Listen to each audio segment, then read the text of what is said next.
Hey, welcome back. I am exhausted. You're still good for D&D tonight though, right? I'm not canceling again. Canceled? No, I've got coffee from Many Worlds Tavern. They're a D&D coffee company. They send you the coffee, bam, and they also send you a set of dice. Look at that, D20. Natural 20 on the dice, not a joke. I know we're in the middle of an ad, but it's a nat 20. I have to point that out to the camera. Coffee? I thought they were a tea company. That's what I'm drinking right now. They do coffee, tea, even gaming supplements to homebrew for your world. Many Worlds Tavern sells over 20 different coffees and teas, including a featured coffee of the month called Treasured Realm and a tea of the month known as Fabled Foliage. Each month you get a 12-ounce bag of their featured single origin coffee, a collectible realm card, a collectible realm sticker, a 5e magic item, and a randomly selected full set of polyhedral dice. Wow, they do so much. I actually found them because of their charity work.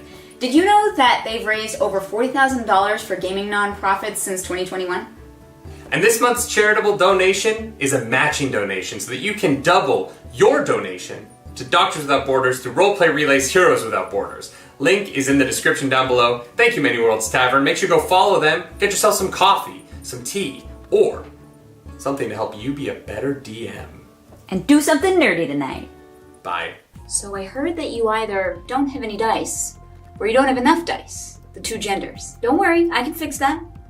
With the sponsor of the Roleplay Relays charity stream, Heroes Without Borders, Dispel Dice. If you wander on over to the Dispel Dice website, you'll find dice. You'll also find dice, and also dice. These beautiful, shiny, delicious-looking, but definitely not edible math rocks are just waiting to be scooped up by the local postal service and delivered directly to your door. So thank you to Dispel Dice for being an official sponsor of Heroes Without Borders this year. And remember, if you would like to win your very own set of dice, all you have to do is donate. Dispel Dice. Go buy some Dispel Dice. I wish I had a more immersive journal to play D&D with. Did someone say wish? Oh look, a legally nondescript red weasel. Why would you wish for a journal? Wishes are rare and expensive when you could get a journal from Elderwood Academy, a website that couldn't make it easier for you to get the perfect, immersive journal to tell your D&D story. You mean anyone can do that? Yeah, it's on the internet, and the internet is everywhere. It also never lies to you. Believe everything you see on the internet. That's good advice, write that down. But at Elderwood Academy, you can buy a journal that has additional bits and bobs like health trackers, spell trackers. Do you want to know how many 9th level spells you currently have? It's 1 or 0. There's no other options. Elderwood Academy can remind you that you have 1 9th level spell slot. Because math is hard. Math is hard. You're right, little girl. You know what? I'm understanding now. I see what you're putting down. Petite lady, you are correct. Math is hard, and Elderwood can make it easier. They cannot count your dice for you. Nobody can count your dice for you. Do you want a free Elderwood Academy journal? Yes!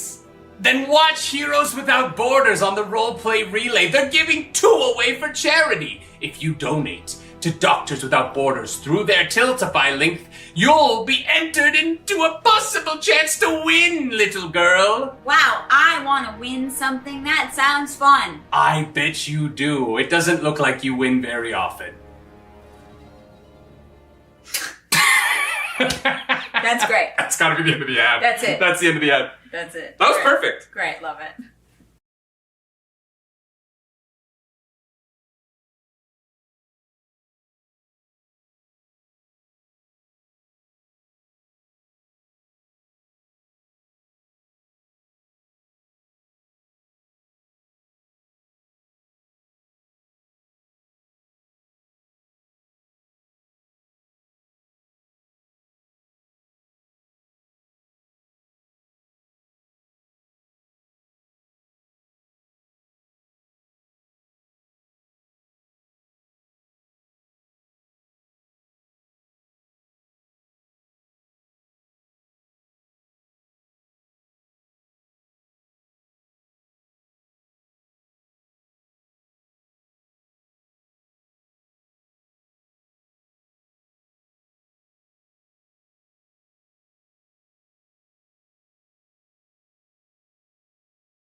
What's up, Internet? My name's Nerdy, and I am your dungeon master tonight for this adventure into the Astral Sea, because you have stumbled upon Heroes Without Borders, a D&D charity event celebrating and fundraising in honor of Doctors Without Borders. If you would like to join the festivities tonight, there is a Tiltify that is available in the links, in the chat, basically everywhere, in my beacons. It's the top thing. Go donate, and if you donate really quick here, we're about to draw a set of dice from Dispel Dice. You just saw an ad about them. We're gonna draw the first set of Dispel Dice of the night. We're giving away 4 sets tonight, so make sure that you get in on the raffles. You can't get on the raffles if you don't donate. Every single dollar we raise goes towards the Médecins Sans Frontières, or Doctors Without Borders, as all the English speakers are gonna know them as. But I have 4 incredible players joining me tonight. They're not the same players as the first episode on Wednesday. If you watch that and you're like, wait, where are Bad Nibbles? That's not how this works. This is the Roleplay Relay. We do crazy weird shit here. And tonight I have second team. Team 2 out of 7. Every single one of these streams, every Wednesday and Friday until December 13th, we're gonna have a different team of people. So tonight I have 4 new players, only one of whom has been on the Roleplay Relay before. In fact, they were on the first Roleplay Relay, the start of this channel and the genesis of our actual play careers. And one whose sounds have been on the channel many, many, many times, but whose face has yet to deign the work that we do. So I'm gonna ask you to introduce yourselves. Don't worry about your characters, we'll do that in-game. But we're gonna go around clockwise. So I'm gonna ask Mandy, will you start by introducing yourself and telling the fine people what you do? Hi everybody, I'm Mandy, or the Mandy all over the internet. I'm a professional game master and TTRPG writer. You can find me also on the Magic RPG Twitch channel, where we do award-winning shows now. So oh shit, that's a thing. And yeah, that's me. Super excited to be here. Thanks for having me. T, you're up next. I'm T. I'm the community manager and resident bestie at Find Familiar Spirits. They are the people who brought you quests and whiskey. Wait, I got mine here. Yeah! Friends of the show. Hey. Got a little paladin here.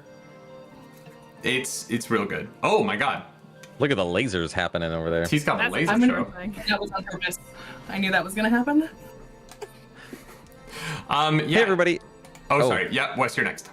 I'm going. Hi everybody. I'm Weston. I also go by Arcane Anthems on the internets. I write TTRPG music for all of your games and all of your things. I also now do parodies and original kind of pop songs about this wonderful, wonderful hobby, and it's so much fun. So check out all my music at Arcane Anthems. Awesome. And last but certainly not least, before I get to our last, all of the music that you might be able to hear, if the audio is okay, underneath me is Wes's music tonight. Except for the music in the ads, that is a different company. That is Tabletop Audio, but in the actual play tonight, all of the songs are by Wes. And Joe, do you want to introduce yourself?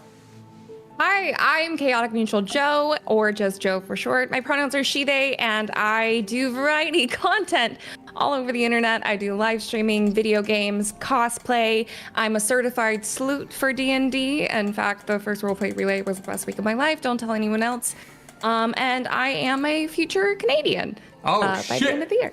Yeah, I will be up in the beautiful BC area by the end of this year. So I'm very grateful. I feel like you shouldn't say that was the best week of your life, because you just got married. Will knows. Okay. Listen. All right. Well, All right. no, No judgment here. No judgment here. Life is strange. We weren't together at the time, but Will showed up for every one of those streams. And thinking back, I'm like, isn't it funny? When we were playing D&D at 5 o'clock in the morning. Yeah. I still can't believe we did that. Wild. It was so much fun. It will be one of the best times of life ever. What better thing is there to do than be in Canada with all your friends and play D&D? Playing D&D for 12 hours a day, 7 days a week, trying to figure out what the other player character did with your character while you were asleep. the week trying to figure out what the other player character did with your character while you were. There we go. All right. Well, tonight we are raising money for Doctors Without Borders, otherwise known as Médecins Sans Frontières, for all of the French Canadians who might be watching. I doubt it. French Canadians don't like me very much. They are jealous of my good looks, which none of them have. Just a notoriously unattractive group of people. The Quebecois. Yikes. Bad. It's fine. It's fine. Oh my god, I'm gonna pull an Asmongold and get banned off Twitch. So I'm trying to open my Tiltify here really quick so I can find out. Clarence, will you pull a name for me? I need my wife to tell me who wins this first set of Dispel Dice of the Evening. You guys, we're giving away 4 more. We're also going to be giving away 2 Journals of Elderwood Academy. Those giveaways are going to happen at the end of episode 4 and at the end of episode 8. And there is no matching donation tonight because unexpectedly, but welcomingly, we actually finished the entirety of Mini Worlds Tavern's matching donation. Many thanks to Joe for helping us put that together. So yeah, if you are a company, here's a point. If you're a company and you're like, you know what, we want to be part of a really cool event, and we have matching donation money, we'll take it. I will make an ad this week, and you'll be on next week's things. I am not above making an ad very quickly for a company that's willing to help me raise money for a great cause. Doctors Without Borders is doing amazing work around the world, particularly in places right now like Gaza, the Sudan, places that need our help in this, joyous and celebratory time of the year, at least here in North America where I live and am a citizen. And we have so much to celebrate, and we have so much privilege and so much availability in a way that so many places in the world don't. And it's why every year we take this time here at the Roleplay Relay to give our time and our money to causes elsewhere, where perhaps they're not as fortunate to have a job like what I get to do for a living. And it's why it's important to me to take some time not only to do the work, but also to reflect and make sure that I am being mindful and aware of what is happening in the world. Clarus, was that enough time for you to give me a name of who won a set of dice? Nope. Okay, Clarus will text me soon.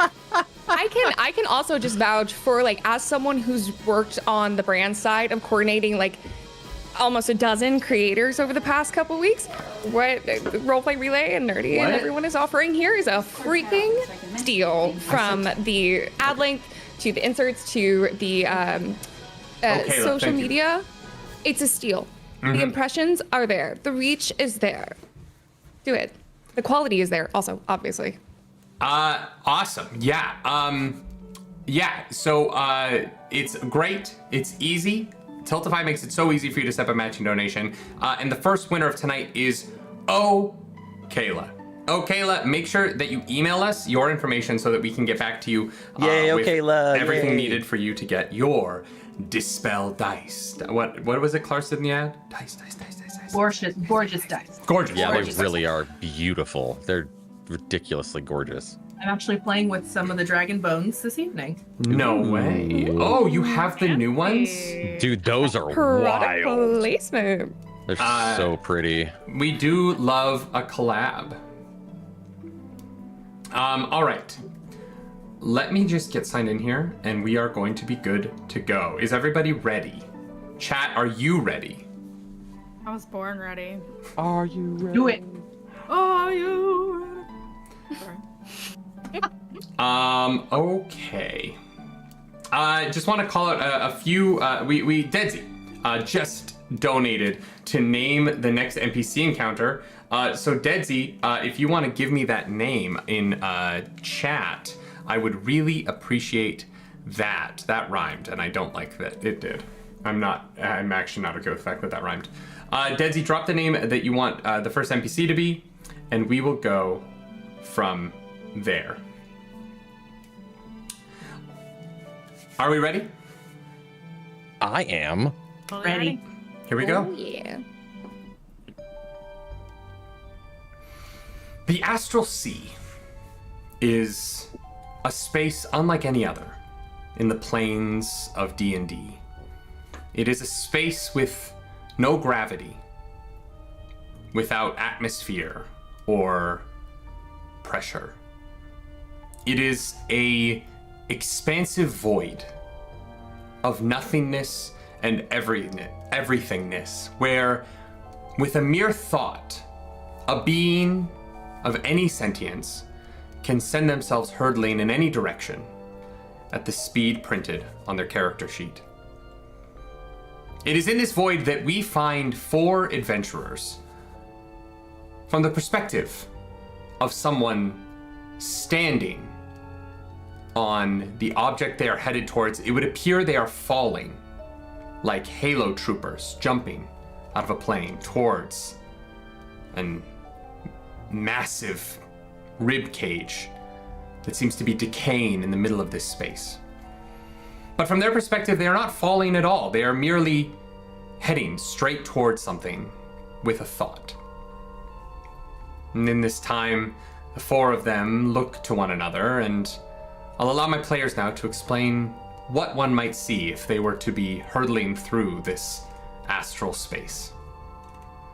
Who'd like to begin? I'll go first. You see a absolutely tattoo-covered wood elf, big ears, lots of piercings, lots and lots of black hair that's pulled up into like a ridiculously comically large bun, dressed in what you can only assume is like secondhand, ratty, kind of dirty, might have a ketchup stain on their clothes, and a little bit of armor here and there, with a big gnarled wooden staff on their back that has like, it seems to be living. There are little shoots of twigs coming off of it with leaves.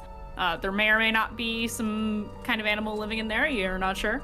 And they are basically diving headfirst at the thing that we are moving at. Absolutely no fear, big grin on her face, femme person ready to go. And next to her is, to the tune of Flightless Bird, American Mouth, is a dark feathered Kenku individual who is nosediving, swooping down almost as if to get at their prey. But with a bit of a shy demeanor about them. They wear very fancy robes that are decked out and accented in a way that accents their natural bird-like features. And they have fingers that are just twitching. You can feel the excitement brimming off of them. Like, this is a place and a mission that they have wanted to go on for a very long time. Okay.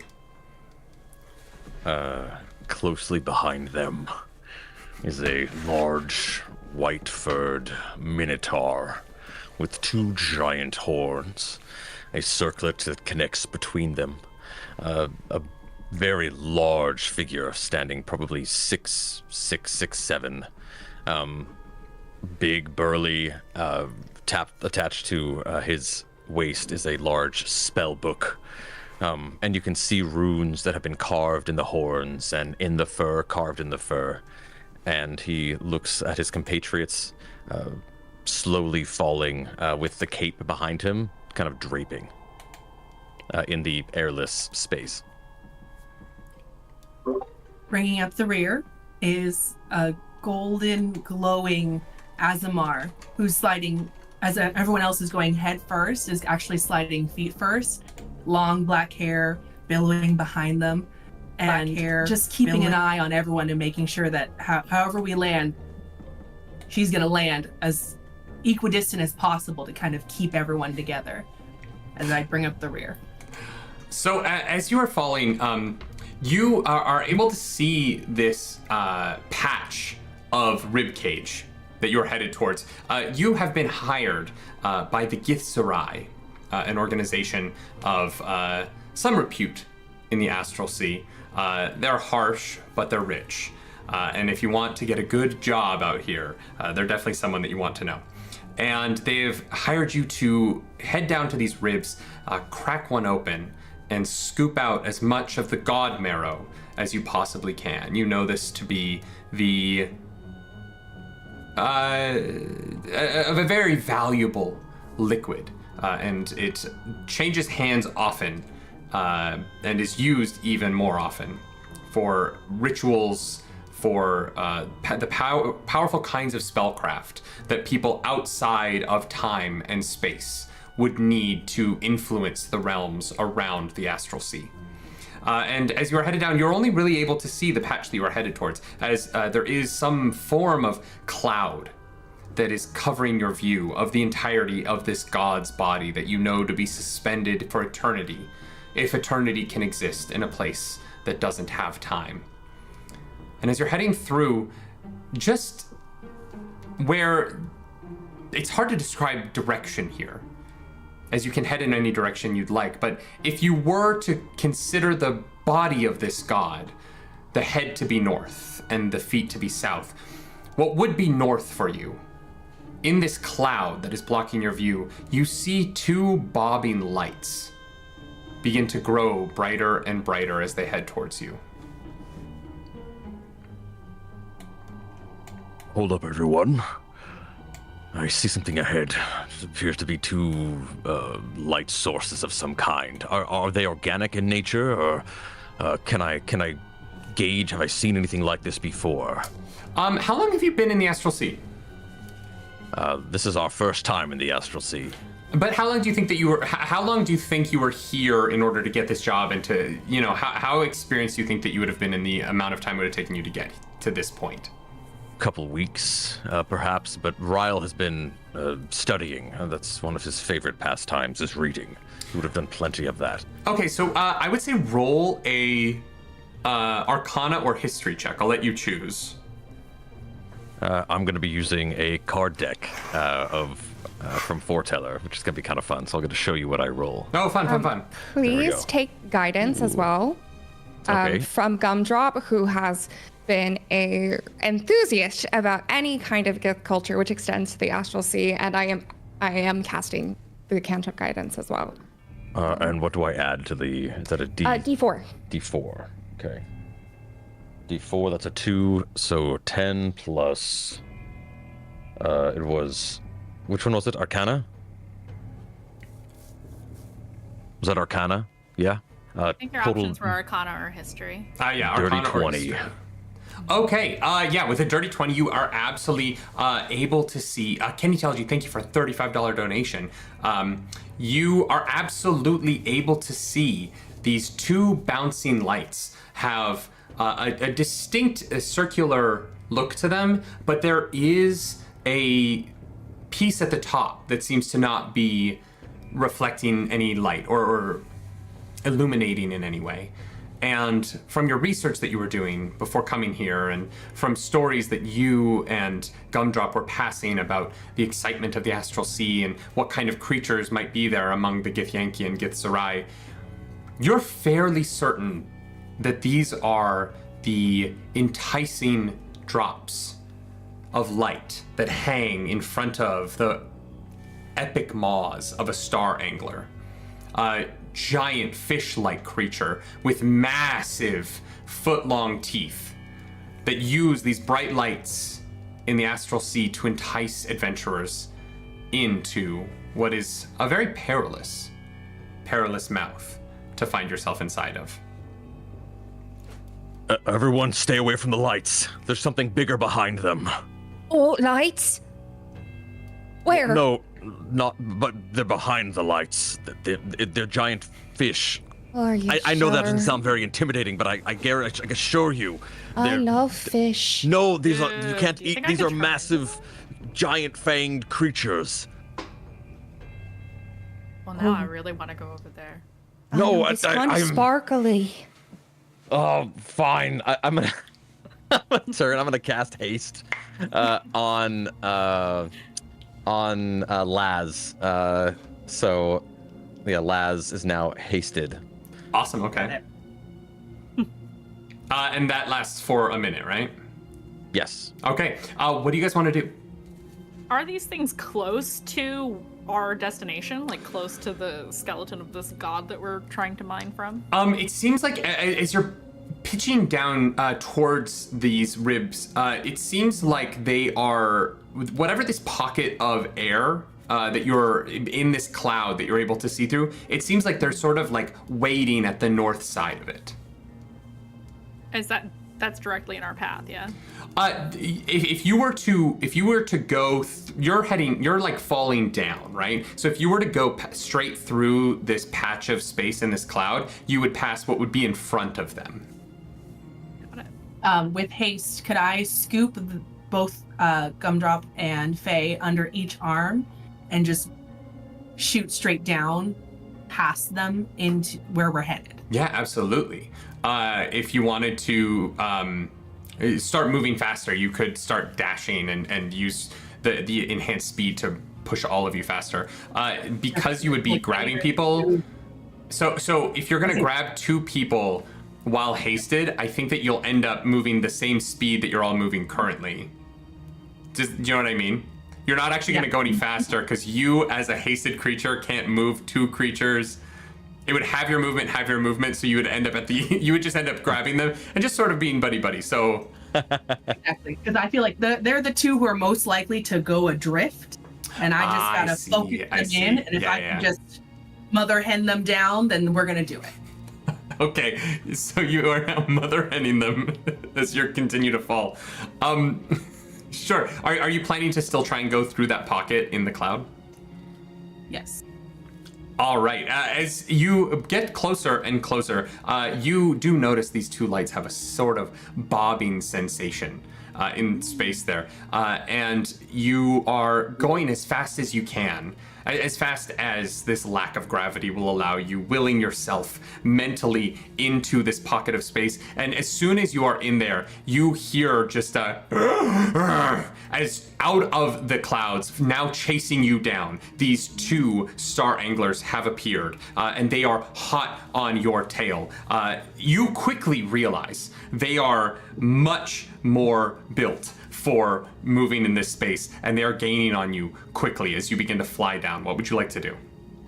Well, since I'm being mom armed down to the skeleton and I can't like do anything, I whip out my sketchbook and I start drawing the Star Angler for my research. Okay, yeah, absolutely. Unconcerned. Clearly. This is fucking cool. Oh, I love how you're just translating the big bouncing movement of their lights into your artwork. Faye, it catches me off guard every time you do this. Oh, you can tell that they're so supple. Okay, they're not flying that much faster than you, so they're catching up to you slowly, but they are going to catch up to you before you hit the ground currently. Could I cast another spell? Yeah, go for it. I'm gonna use Bigby's hand to try and like grapple one of them and like hold them in position or push them back. Okay, yeah, absolutely. So that is going to be a resisted athletics check, right? Yes. Versus my spell save DC, I think, which is 18. Okay, so one of the Star Anglers, let's say there's 2, there's one on the right and one on the left. Which would you like to hit with this? One on the right. Okay, you watch, this thing opens its mouth and it's got sort of these, like, the teeth are like longer than your legs. This thing is absolutely massive. And now as it's fully out of the cloud, you're able to see it could easily swallow you in a single bite.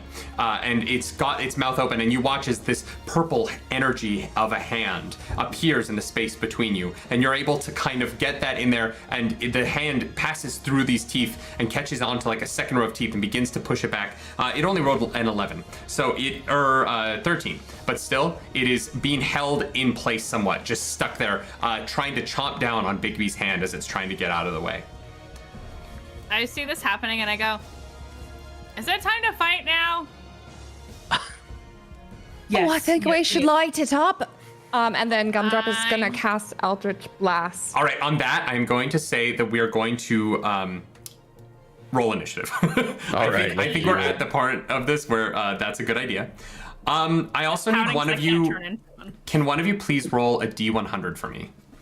Oh, I love to do that. I'll do it. Ooh. Of course, I drop my dice as soon as I say that.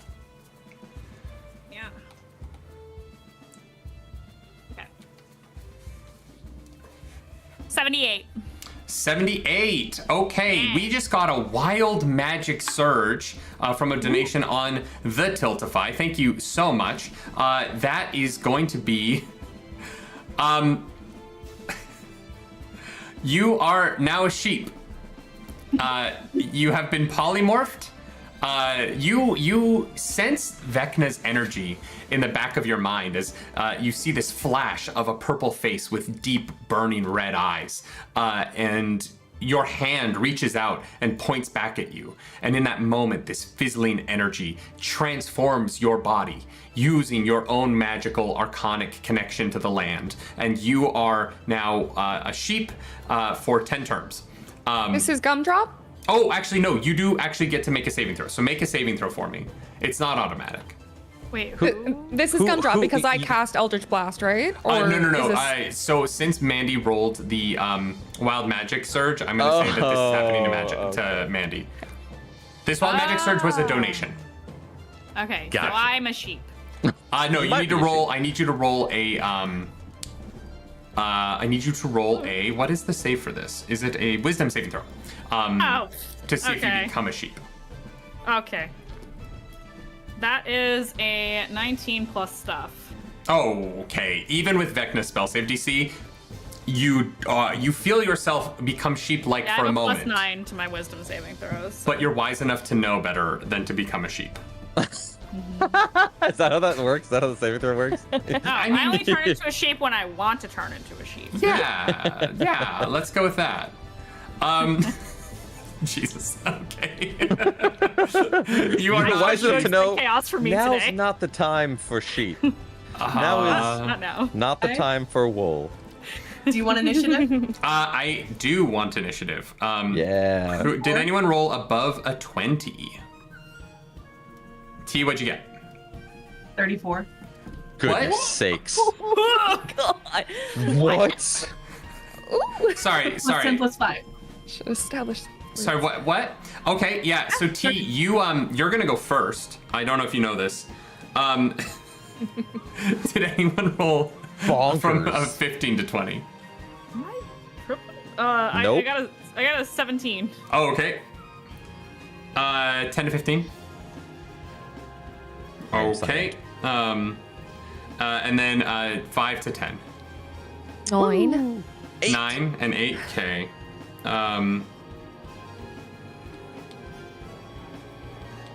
All right, so there are currently 2 star anglers. The one on the right, I believe, has a fist in its mouth. The one on the left is encroaching upon you. What? Sorry. What are you doing, T, as you roll an initiative so high that you can go start mining the marrow and no one would even notice. Like you can go do whatever the fuck you want at this point. You could pop back to Faerun for a quick little like snack and then come back and still start the fight. Fiesta? No. I'm kidding. I'll probably, since I was mom arming both of them, I'll just let them go and Whee! head towards the second angler. Okay. It's very much you're holding a toddler and then you go, I'm done, and they just kind of tumble off. It's about 50 feet behind you, so you can either get like halfway there or you could dash and get right up to it if you wanted to enclose a melee range. Yeah, I'm gonna do that. I'm gonna close in the range, and then so is it like a traditional anglerfish where it's first set of jaws, second set of jaws, or? Yeah. So there's that like front set of the long, very like spiky, and then there's sort of a more like mashy molar type jaw inside. Awesome. I'm gonna try and use because it's two-handed fighting, so I'm gonna try and use my whip to wrap around an inner tooth to Okay. pull myself in, slash. If you're the gonna leg. dash to get there, that's gonna be your action, so you won't be able to attack this turn. You'll have to use your. Okay, I'm gonna do that now. Okay. Just yeah, that. All right. So do you have any bonus action as you float up towards this angler's mouth?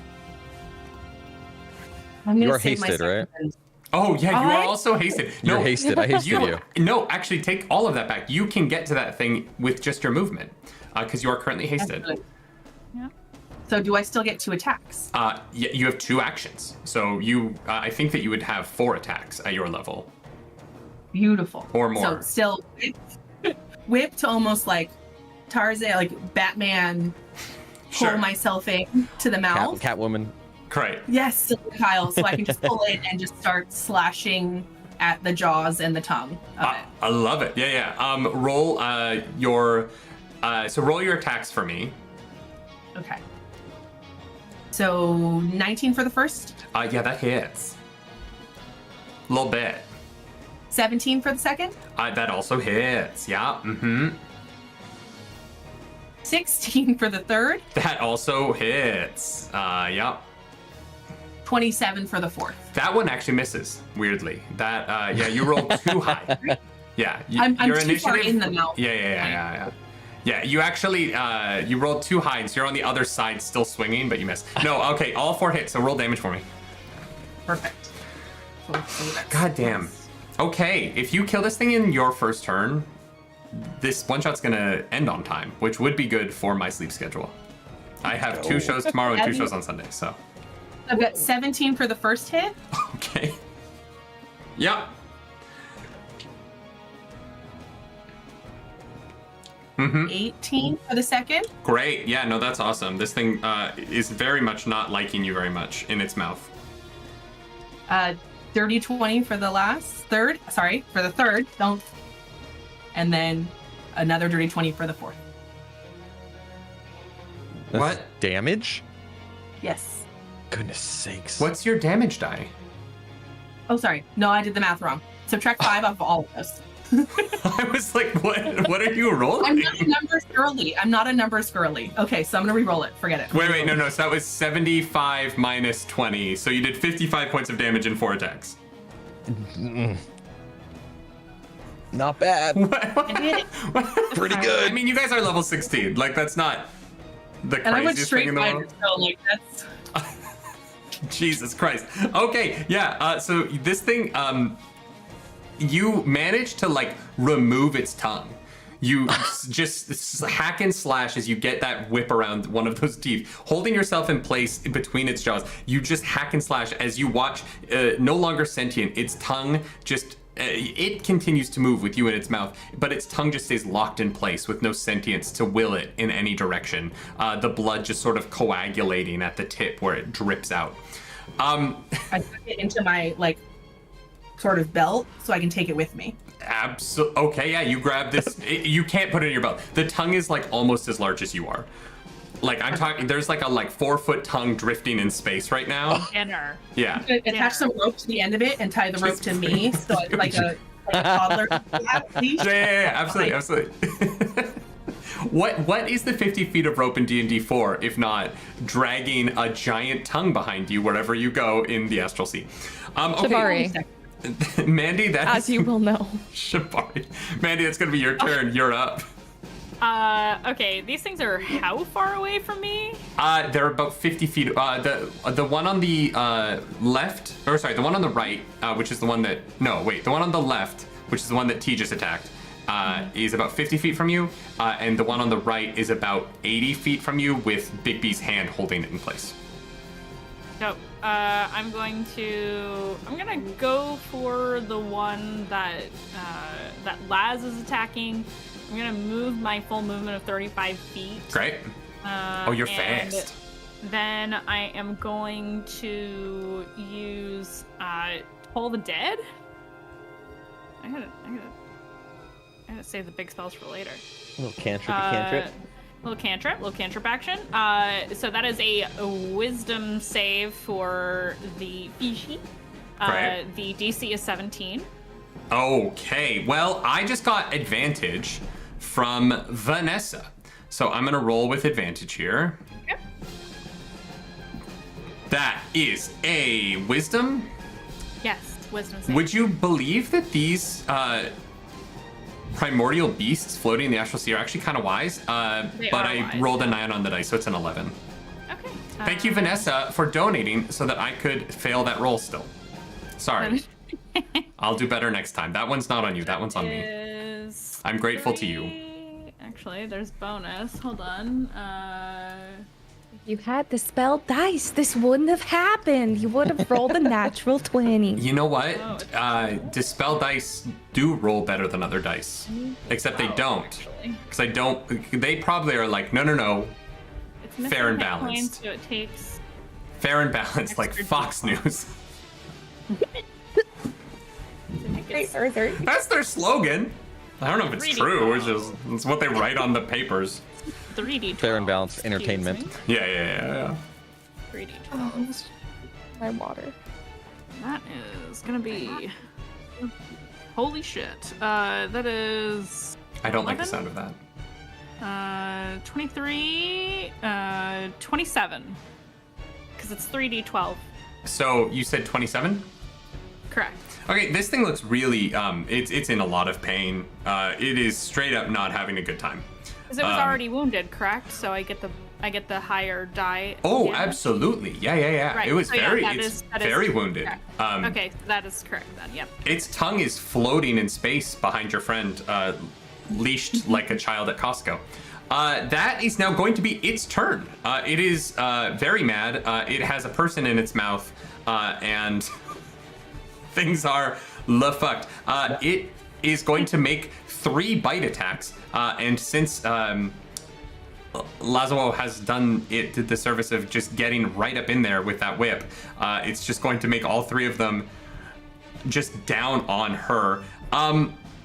So it's a 17. Does not hit. A 17 18 does not now. hit. Okay. 18 's Well, fine. then a 13 definitely doesn't hit, but a dirty 20 does, right? That is. All right, so the first 2, you are, bouncing between these sharp teeth. You're able to dodge the first couple. You go in towards the molars, but those snap shut on the second attack, but they don't quite get you, so you back up just enough that the final attack of these teeth crunches down into your shoulder. You have this foot-long blade of tooth in your shoulder blade, doing a total of 18 points of damage as it bites into you. And you can feel your armor just trying to keep it from going any further in. Just Shin, thank you for donating $40 to Doctors Without Borders. Appreciate you.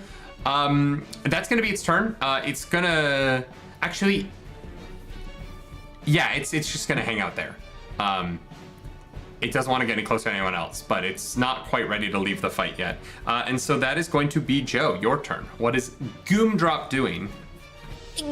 Drop is Joe, Shin just gave you advantage on your next roll. amazing. I do need to roll on this actually. I'm shooting off an Eldritch Blast. I think it's. Do I get to shoot off 2? 3 beams. You should at get this 3 level. at 16. Yeah. You know what? I'm gonna go ahead and I'm gonna mark off a sorcery point to twin spell this bitch. Okay. You actually can't twin it. Oh, does it have to be? Yeah, because it can't be a it cantrip? doesn't have a single target anymore. You can only twin spell Eldritch Blast until level 5. But it already has 3 targets technically, so you can't twin it again. Understood. Thank Yeah. you. You can quicken so, Eldritch Blast or something like that, but you just can't twin it. I'll just stick with the regular Eldritch Blast for now. I'm gonna go all 3 at the one because Lazo's like, she's kind of messing up the other one. So I'm gonna put all 3 at the one going in the hand. Great. With advantage. Ooh, 919 plus 10 for 29 to hit. That does in fact hit at a 29. I'm just adjusting the AC of the final fight of this one shot. So give me 1 second. Oh, you probably just want to up the HP. You're gonna want to up a lot of things. Yeah. Gotta get up to get down. Get up, get down. Joe, And that that's was actually really good. that was your first beam, right? Roll for the other 2. Oh, I have to roll for each of them. Yeah, they're rolled individually. Gotcha. Yes. Because it's not like all hit or no hit. It's a individual spell. Yeah. 23 for the second. Also hits. 14 for the third. 14 just misses. Oh man. Sorry. Yeah. Oh, that's okay. The first beam is going to be. I can't tell if it's already factored in my agonizing blast or not. Does Eldritch Blast usually have a modifier to the damage roll? No, it should only have a modifier if you have a reason for it to have a modifier. Amazing. So for the first hit, that's going to be 14 points of damage. Amazing. Wow. Second hit, it's going to be 11 points of damage. For 25 total. So 25 total. Amazing. You managed to just sneak those Eldritch Blasts past Bigby's hand to hit what pieces of the outer shell of this thing you can see. And you see it almost like Bigby's hand almost slips further into its mouth for a second as its mouth opens in pain with this soundless sort of scream as these scoring marks appear on its scales on either side. But your third one shoots off into the distance and just continues and continues and continues forever, maybe. Or who knows? It'll probably run out at 120 feet, I think. Hey, Royal, do you think that hand tastes good? Do you think it likes it? Let's find out. And Riley, it's your turn. Ryle's turn now, Yeah. right? So Ryle is first going to, as a bonus action, use Bigby's hand to try and grasp like the uvula of this creature. It's gonna move it up. It's gonna grab it. Now it's gonna need to. I'm gonna need to make an attack roll against it. We're gonna pull a card here. That is a. That's not great. 4 plus 14 to hit. 4 plus 14 or 14 No, so total? 14 total. Okay, is- yeah, is that our- is just our misses. rolling. I'm so sorry. Bummer. Okay, then I will cast. And that was kind of my bonus action. So it's gonna go up, try and grab it. It misses. I'm gonna try and slow it down still and cast a ray of frost Great. on it. Yeah. And that is going to be a 17 to hit. That does hit. Yes. Okay. And then ray of frost here. We're gonna roll. That's gonna be 10 points of frost damage, and I believe it lowers its speed by 10 feet. I know we're in astral plane, so I don't know if that quite works, but No, it does. It normally absolutely would does. lower. Sorry, how Okay. much damage did you say it was? 10. Great. No, yeah. Your speed still is your speed. You can just speed in any direction. So its speed and- is now 30. And now I'm kind of willing myself back. Like I'm kind of gaining space on it. Great. to Yeah, kind of yeah. keep- So keep heading distance down from towards it. Havoc. Yes. Great. Theater of the And that's my Mind turn. being in the Astral Sea is wild. Because there are no directions. Like you have to like try and make it up. It's Going great. there. Towards that thing. All right. That is then going to be the right one's turn. What is the? Does Bigby's hand have a specific way that it needs to get out of the grapple? So I technically let it go when I use the other Attack, ability. right? So I can do whatever I Yeah. want. You can. This guy doesn't really. The Star Angler is. It looks at this purple magic in space and doesn't really understand what it is and doesn't think of it as something that it's going to attack. So it is instead going to start charging down, and it is going to come down to Sorry, what's your character's name again? Lazewo. Lazewo, thank you. It is going to charge towards Lazewo, you're like in the mouth. I don't think I'm it can inside. go mouth to mouth. Good trap. Do you want them to roll against each other? I mean, Hey, yo. yeah, that was for the OnlyFans, you guys. Wow. No, because that's going to create that sound when teeth hit teeth, and nobody wants to hear that. Oh. So it's going to go after Gumdrop here. And going to charge in, and it's going to make its 3 bite attacks on Gumdrop as it tries to chomp down on you. But God, am I rolling poorly. I'm assuming an 11 misses. Yes. What about a 21? Ooh, chomp me. Fair. And what about a 17? Ooh, chomp me again. Yeah. All right. The first one misses, but it's able to like course correct its jaws after that, and able to take 2. The first bite barely nicks you, doing 7 damage, but then the second one is a pretty deep gash in your shoulder as it does another 13 damage for 20 total damage. I'm gonna negate that 20 with Arcane Ward. Sorry, Arcane Ward negate the damage? So it absorbs it essentially. So I have 37 total points, and I have protected ward. So when a creature you see within 30 feet of you takes damage, you can use your reaction to cause the arcane ward to absorb that damage. So now But you have to use your reaction on for my it, right? Yeah. So you can either negate the 7 or the 13, but you can't negate both because it's 2 separate attacks. Then I'll negate the larger one of The 13? Great. Yeah, absolutely. 13, yes. Oh, Brian Speaker, thanks you for donating $50. Oh, wow. Thank you. Our thing here. Will someone roll a D100 for me? Oh, no. I'll do it. I already did All right, it. Joe, you're up. I'm so ready for this. Brian Don't Speaker, do thank you evil. so much for bringing a wild magic surge. Vecna's magic hits this battlefield. 22? 22. All right. I don't know about 22. you, but I hope that you do. Okay, creatures have disadvantage on saving throws against the next spell you cast in the next minute that involves a saving throw. So, Brian Speaks Nerd trying to introduce a little chaos instead helps the party as your next spell in this combat, they will have disadvantage saving on. Which is good because it's now T's turn. It's back to you guys after Gumdrop took a little damage there. I guess my only recourse now is to chop the bottom jaw off of this angler. Okay. Let's All right. That's all we can do. That's all we can do. You have 2 actions and a bonus action to do that, so drop it on me. So 16 for the first attack, That hits. 26 for the second, Yeah, that also hits. 27, Hits. 17. Yep. Nope, you're good. Crushing it. Crushing it.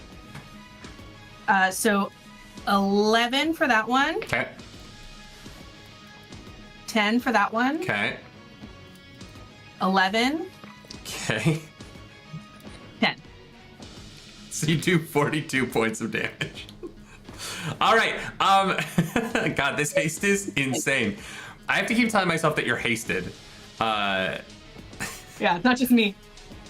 All right. This, I'm just gonna say, because you did like more than a third of its health just with those 4 hits, you absolutely managed to disconnect the jaw of this creature in space. And so as you just hack the first 2 slashes on one side, the second 2 at the other, as you find your sword goes in a little bit on that right side, but then it's on the second slash on the left. You manage to cleave all the way through, and you are now holding on to the top teeth, which one of your whip is wrapped around one of them as you watch this jaw just sort of drift in space behind the angler as it continues to its slow move forward into this combat. And then can I use my movement to just start heading where we were originally heading now that I feel like I've kind of disarmed it completely? Yeah. You can start heading down. Beautiful. Yeah, you get about like it doesn't have an attack of opportunity because it straight up can't bite you. Yeah, you start flying away from it. Wes, is this all good? I know we talked about teeth stuff. Are you good right now? Again, this totally fine. Want to make sure. I just wanted to check in.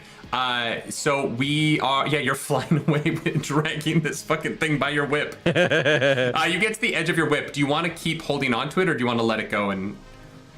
Oh no, I would have let it go originally when I moonwalked into there. So you're just 30 feet ahead of it, and you, as you take a look over your shoulder to see the damage that you've wrought, this like coagulated blood collecting on it where it's flying through its own blood, you can see where before there was this hungry, like void-like look behind its eyes, now there is the confusion of a creature that thought that it was getting a meal and is now really trying to figure out if it's even possible for it to run away.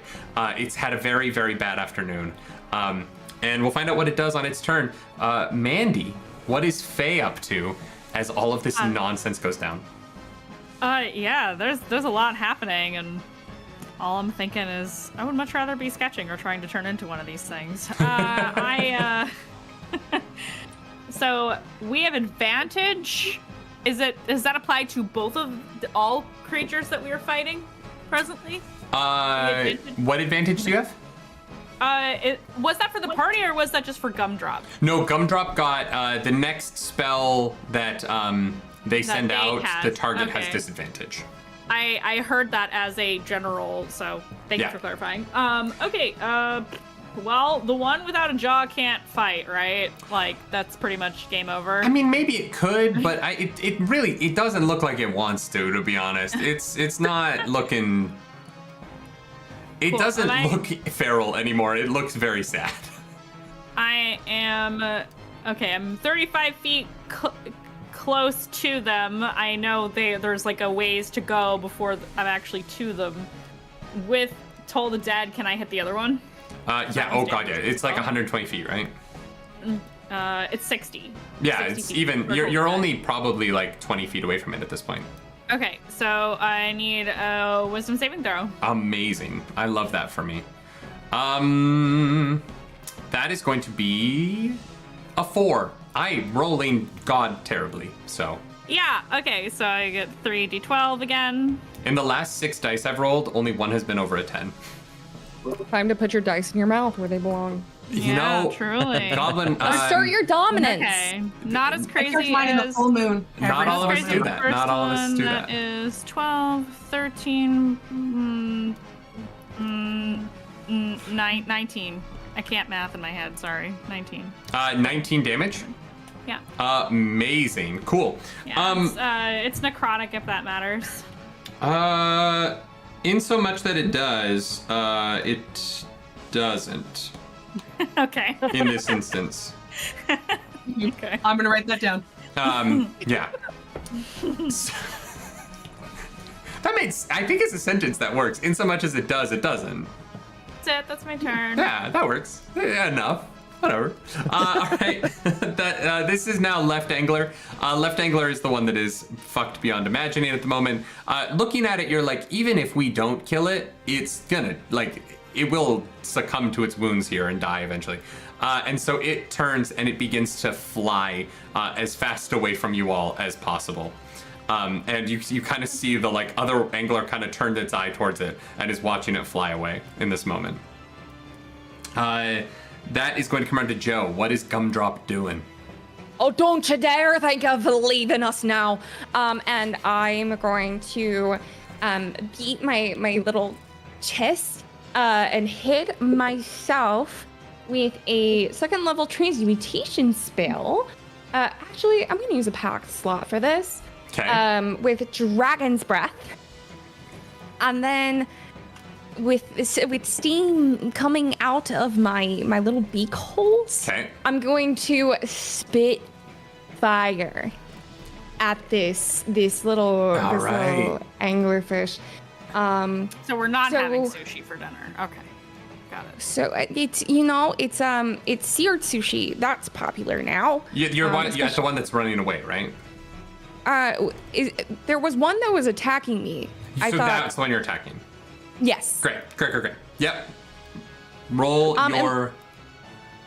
Unless the other one is within 15 feet, because I'm doing it out towards the one closest to me. And it's It's like a 15-foot cone. Yes. No, you wouldn't be able to hit both of them. Okay. I'm just doing the one that chomped me then. Great. Please make a dexterity saving throw at disadvantage. That is at disadvantage, right? Yeah, that's true.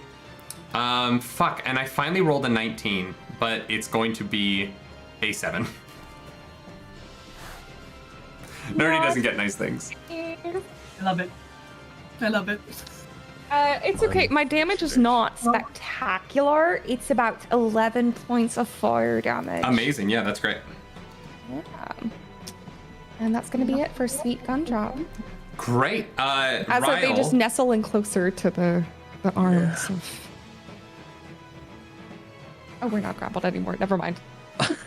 Ryle is going to re-up using what's it called? Armor of Shadows. I think so. Let me see. Oh yeah, Armor of Shadows, so I can cast what's it called? Mage Armor on myself at will, and that charges up my Abjuration Arcane Ward a little bit. Oh, sick. And Nice. then bonus action, I'm gonna punch the angler with Bigsby's hand. Great, love it. Here we go.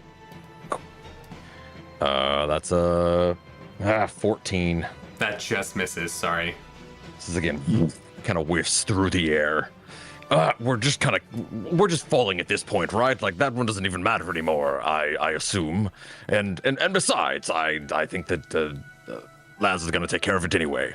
And I'll end my turn there and keep kind of moving toward Havoc.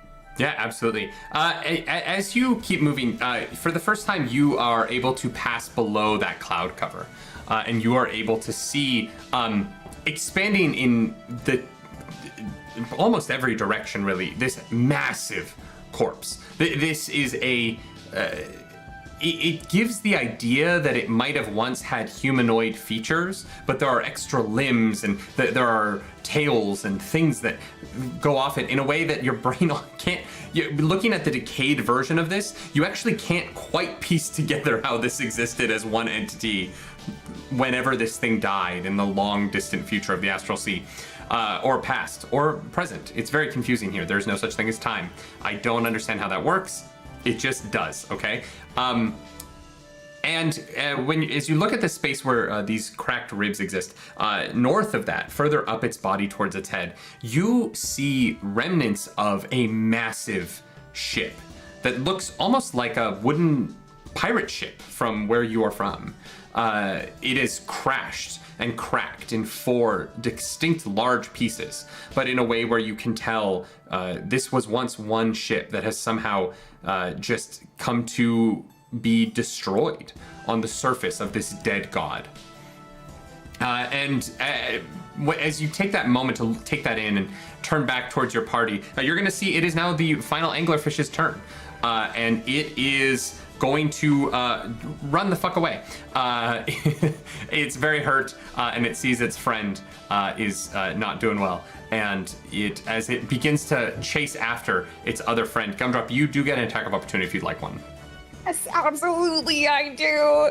I do have a mace as my my sweet little packed weapon right now. Mm-hmm.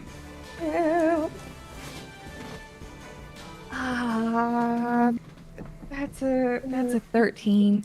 Yeah, that just it's honestly, you're expecting it to come towards you and attack, and so when it darts away and dashes in the other direction, you swipe out and it just managed to get out of your reach just a little too quickly, and you watch as it quickly catches up to the very wounded other star angler, and for a moment you think the two might take off into the distance, into the sunset together. But instead, this second angler comes over and takes a giant gash, takes a deep bite into its compatriot, and rips its tail off and begins to nudge the rest of the body of its now dead compatriot off into space. And as they disappear into the cloud cover, you all are free to resume your descent towards the ribcage, where you have been tasked with retrieving the god marrow from these ribs. Well, Congratulations.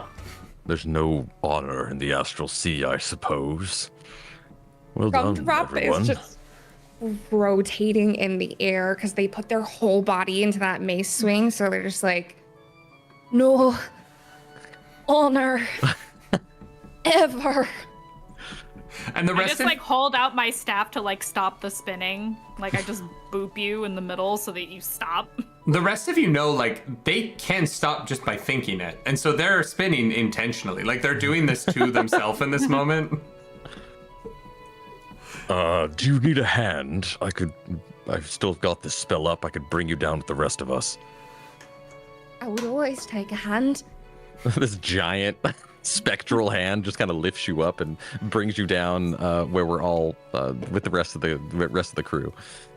Come closer, I rickshaw. As you find your way down to the surface of Havoc, you land in between these 3 large ribs that are poking out and curving over top of you. Getting underneath them a little bit gives you the sense of a little bit of cover from things that might be floating around in the dangerous space of the sea around this dead god. And you're able to feel beneath your feet the hard texture of this god's body.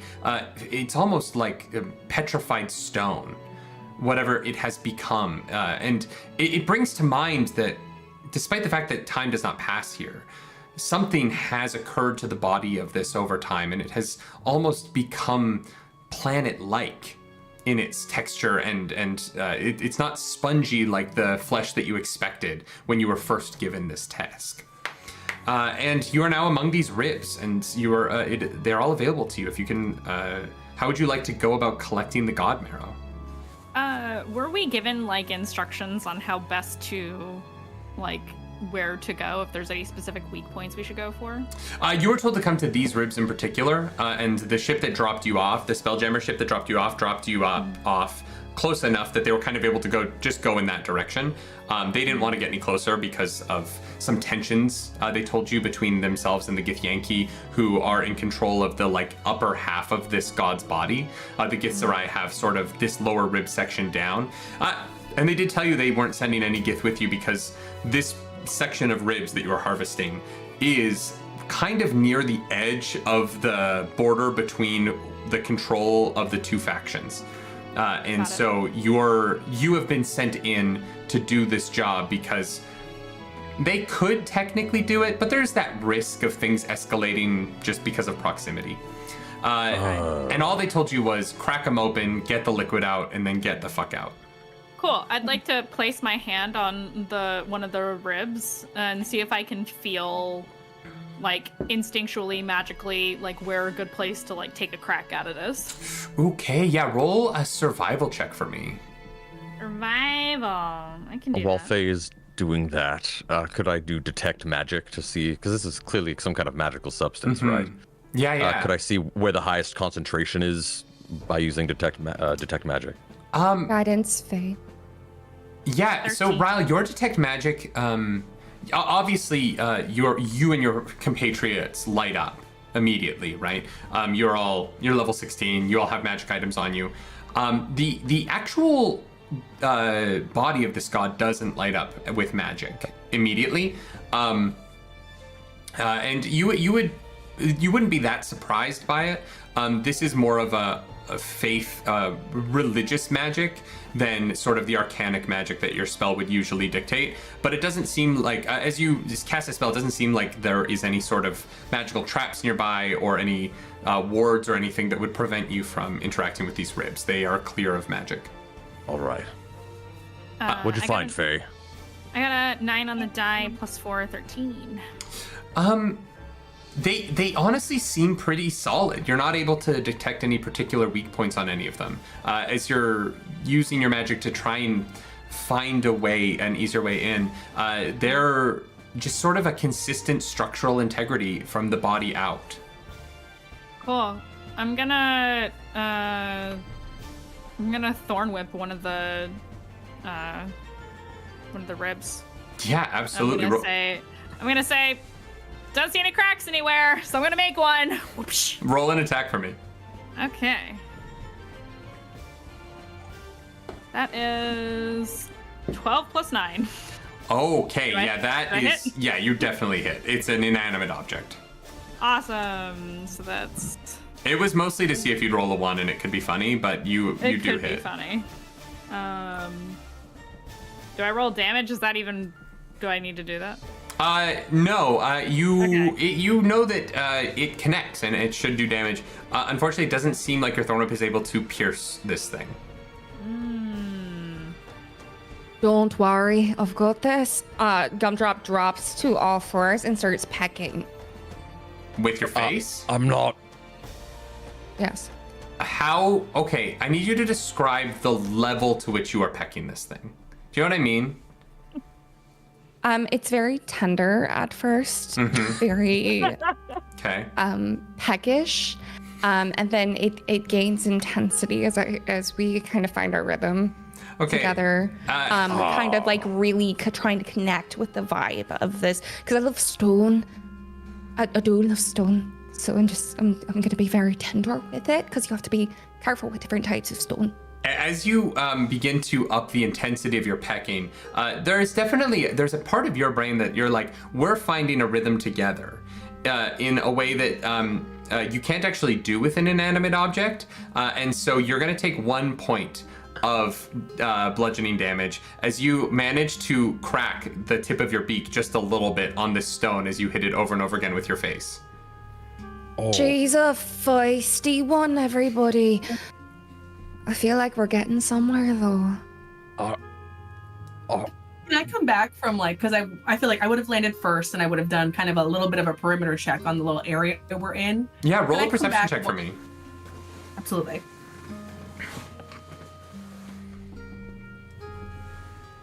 Can I assist in any way? 22? I don't think you need to. You are, as you do your perimeter check, when you look up north, you see the remains of this ship, and you are able to see there's movement on it. There are people who are here on this ship. You can't tell anything else about them from that. They're probably 300, 400 feet away, or maybe a little bit farther than that. But there does seem to be movement, and you're seeing that there's some energy over there. It's not just a ghost ship. Got it. But coming back and seeing this, could I don't know, hit it in a way where it'll crack so that Gumdrop feels like they did it? Oh. Okay, roll a sleight of hand check for me and an attack. What are you hitting it with? Let's see what I roll. What's 17? Yeah, it hits. Okay, I guess could I just hit it, stomp really, really hard at an angle and just crack it a little bit? Sure, you kick this thing really hard. And you basically just walked up to a stone pillar and kicked it as hard as you could with your foot. And you are going to take 4 points of bludgeoning damage as you realize this thing it's basically like kicking the side of a mountain and expecting to damage it. You know what I mean? And your foot now it stings a little bit. You're like, oh shit!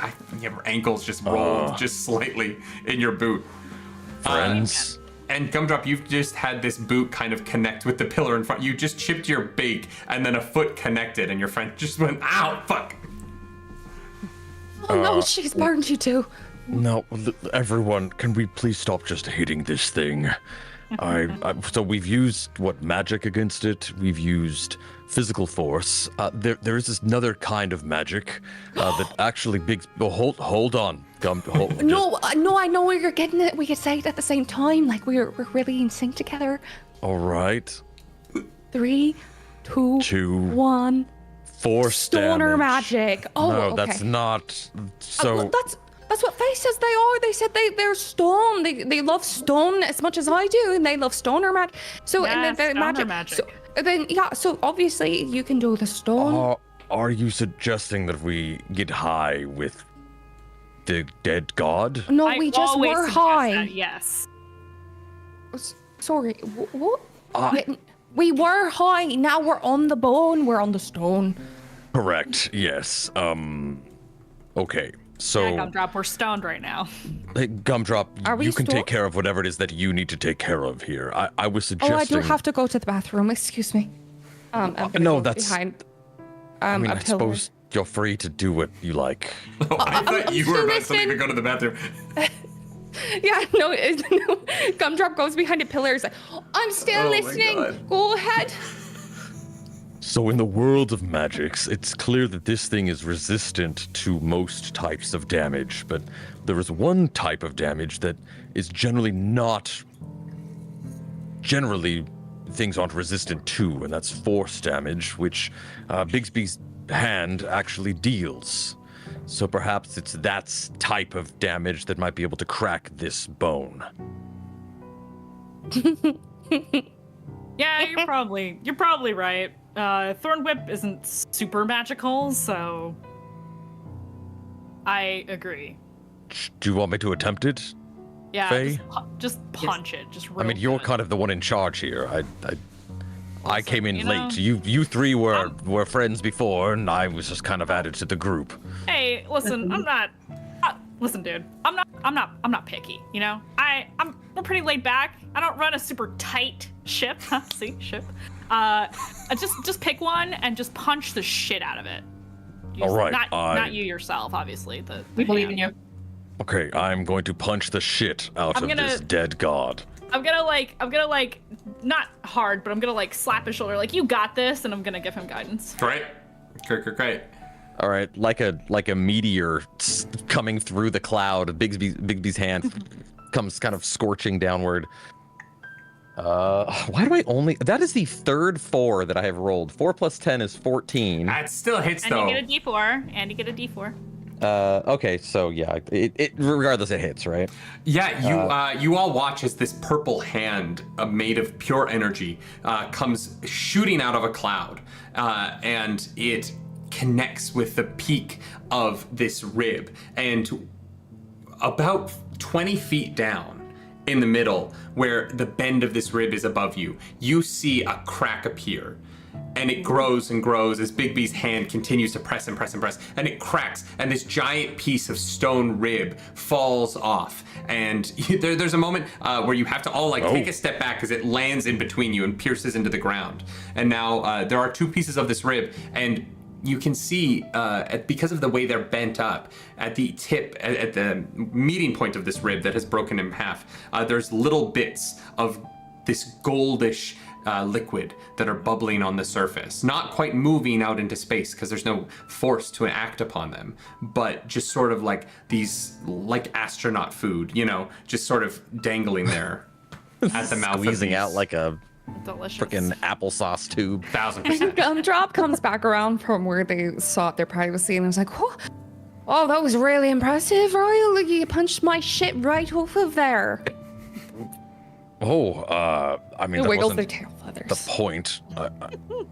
That's what you said. You said you're going to punch the shit right out of this thing. Well, I'm just glad that it all worked out, I suppose. What were we supposed to capture all this stuff in? Did they give us some kind of container, or... I just start pulling out jars from my bag, just these giant mason jars, and one for you. Where are those even and one coming for you, from? And one for you. Bag of holding, one for you. Faye, this one still has nuggets in it. Here, I know you like your nuggets. I need that for later. Yeah, shoves it back into the bag, gives you an empty one. There's a moment where you are all looking up at this gold liquid that is now, it's about 15, 20 feet above you, and you're about to fly up and go get it. And it starts to move on its own. Oh. This shouldn't be possible here. Only sentient beings are able to propel themselves through the astral sea. And there's a moment where it feels like it's about to start moving away from you, and then it congeals into this ball of godly marrow before it starts to come down towards you, slowly. But it is descending towards where you are all standing now on the body of this dead god. And at the front of it, the bit of this liquid that is the closest to you, you see it begins to form into the shape of a face. Are any of you from Faerun? No. Me. So, Faye, roll a history check for me. I love a history check. I'm not a history bitch. Oh, actually, I am a history bitch. I lied. Guidance. That's it. Guidance. Thank you. That is 21. Amazing. Yes. You see this goldish liquid slowly transforms into a bald head of a man in his middle years with a fabulous goatee that dips down to a point with finely waxed mustache. As you see the face of mordenkainen, a very, very famous wizard, Faye, where you're from. And this face appears in this liquid, and it begins to speak to you. And he goes, "Oh, good. I'm not sure. I don't think I know any of you this time. That's better." He seems weirdly flustered. I would like to cast a spell. Absolutely. I would like to use my Ring of Hidden Desire to learn this floating head's darkest desire. Please make a DC 13 Wisdom saving throw. Yeah, we'll say it works. Okay, fine. He's not like here. What is mordenkainen's wisdom? I'm sure It's very mordenkainen high. has some kind of legendary action, even if Yeah. even if he fails. He might be so flustered from talking to Wednesday's group that I don't know that he would think to use it. You said 13? Yes. Unfortunately, he passes. Oh. I know, I'm sorry. He rolled a 10 plus 4. He only has a plus 4 to wisdom. Well, he's an int guy, so. Yeah, his int is plus 9.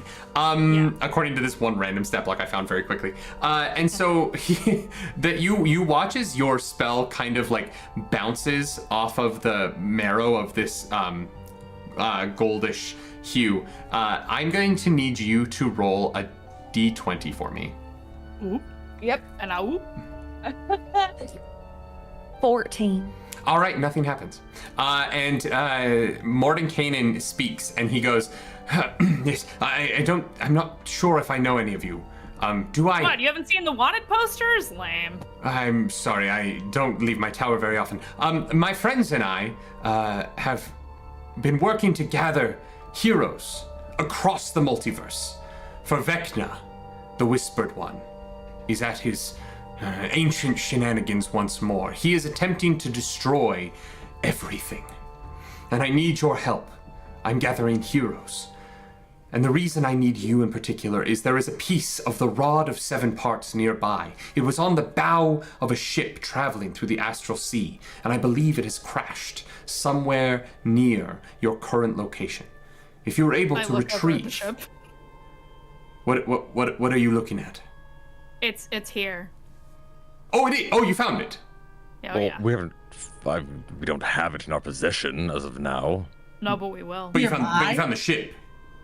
That does Yeah, sound that's more true. exciting than harvesting dead god marrow. I I mean, still want the money for the god. God marrow is Sure, well, very. Knock a snack as Is that well. what I made of this time? Last time I was the underside of a ceiling. It was nutty. Ooh. Yeah, no, you're god marrow right now. It's pretty rad, actually. It's pretty cool. Anyway, no, that's not what's important. What's important is I need you to bring the piece of the rod of the seven-parted rod. I need you to bring it here. And then you where is here? Your tower? I'm actually in Sigil at the moment. Oh, Yes. I of course. love a sigil Brilliant trip. sigil. Yes, Sigil is an ancient city in a dimension far away. It's where language comes from, canonically in D&D, which I think lot is of hilarious. If you can get me the piece of this rod, join us in the fight against Vecna. We might be able to save the multiverse, to save all of the planes of existence, including you. You will also, if we fail, you will die. I should be clear. It's a pretty like life or death situation here. Sounds Because I was wondering important. how this involved us, but I got it. Yes. Locked See, that it. interrupts my supply chain, so I'm not down with that. You're not tell down. me You. Faye, are you? No, I'm are not. I'm not down with interrupting the supply chain. We have to save the universe so that Great. my supply Right, chain. right, isn't right, right, right. interrupted. Of There's course, a of course. whole That makes a lot more there's- sense. Yeah. Well, okay. It sounds like you're on board. So as soon as you Yeah. get the rod, we will bring you to us, and that will just kind of work. Thankfully, the wish spell that we cast that started this whole thing, it didn't work exactly how we thought, but it seems to be working enough. We already have our first member who has joined us from Faerun. Thank you so much. I have 5 more parties to do this with every Wednesday and Friday between now and December 11th. So I'm going to go do that. But I will see you all in Sigil when you are successful. And if you do not succeed, just remember, everybody everywhere dies all at once. Oh, well, we can't tell them. okay. Yeah, that's kind of fucked up. We'll get. Yeah, I suppose we'll get the thing. Great, thank you. And his face immediately vanishes and fizzles away into this ball of goo, which is now just hovering there. It's large. Like there is now probably 30 to 40,000 gold pieces worth of god marrow just floating in a ball in space in front of you. I get underneath it and I go, watch this, da-na-na-na, and I hold my hands up.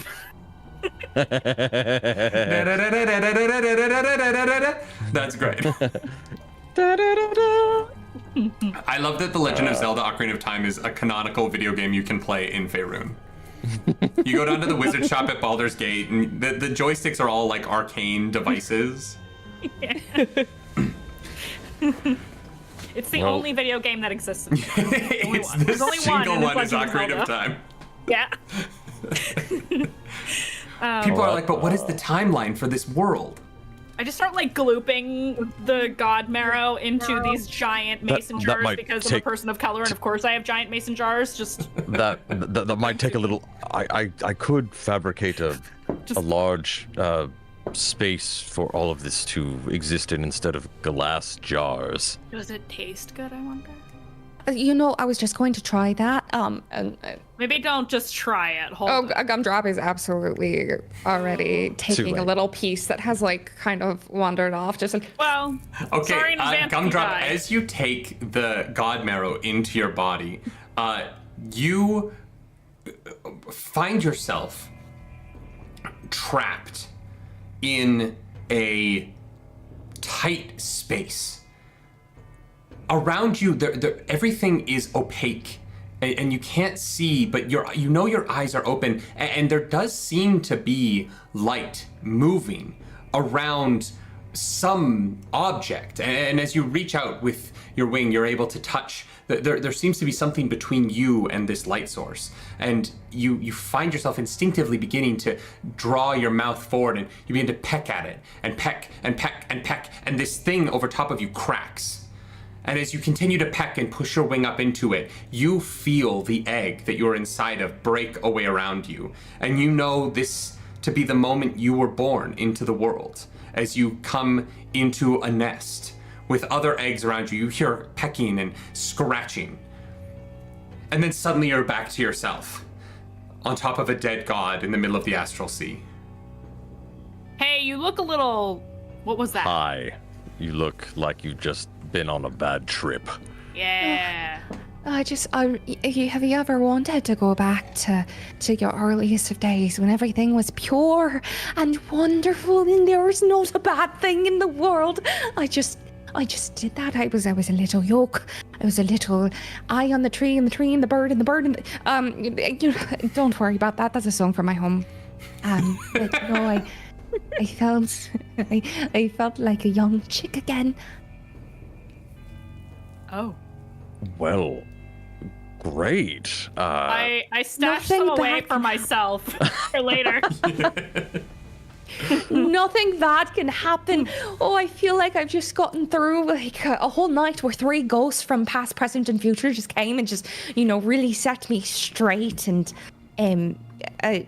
showed me all my wrongdoings, and I just feel clean and new. So yeah, speaking of being clean and new, don't cast spells at mordenkainen. Are you? Oh, what were you thinking? I just wanted to know what they wanted. Everybody has their deepest, darkest desires. I was just curious. I thought maybe he was the god. Who is this Morden? He's a very powerful wizard from my homeland. I think I have He's some of super his famous. spells in my book, actually. Oh, Yeah, it's kind of a big deal. Yep. I mean, he didn't So- seem to mind. Not this time. It's just a harmless ring. I was just trying to get to know him better. That's I have a fair. hard time asking people questions, because people are mean. They don't understand when you ask things very straightforward. Something about social norms and decorum. I've heard of this. Yeah, I don't like social norms either. I don't either. I actually do enjoy a good social norm now and again. Do you want me to do we want to keep all the stuff in glass jars that can I guess we could put them in the bag and then they'd be fine. They don't like Nothing flake stuck around in there, do they? Inside of the tongue. Maybe. Just shove a tongue in there too, why not? Yeah. Okay. Just shoving things, full jars into the bag. So we're gonna It's take as much better. as we can. Yes. You're able to. You all have magic. We're not gonna have to. I'm not. There's no rolls for this. It's there for you to take. So you are able to just kind of magically or otherwise scoop it into. Stick it in my bra. Just like an unnormal amount of mason jars. But you each kind of just have a moment of like druids, whatever. And you pack it all away, and you are left standing in this space. There's still little droplets in the air, and after seeing Gumdrop have kind of a contact high from it, you do find yourself having to like duck dive, dip dive, and dodge around to get away from this space without coming in contact with some of it.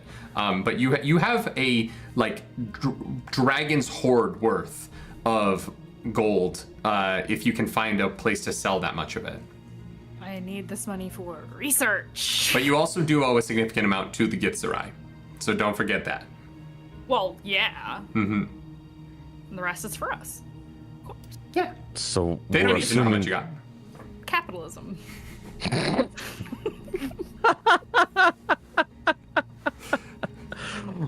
Capitalism, yes, of Delicious. course. My favorite school of magic. I cast. Trickle down economics. It doesn't work? That's weird. There wasn't even a roll for it. It just didn't do I anything. get tons of money and no one else does. It's very strange. God.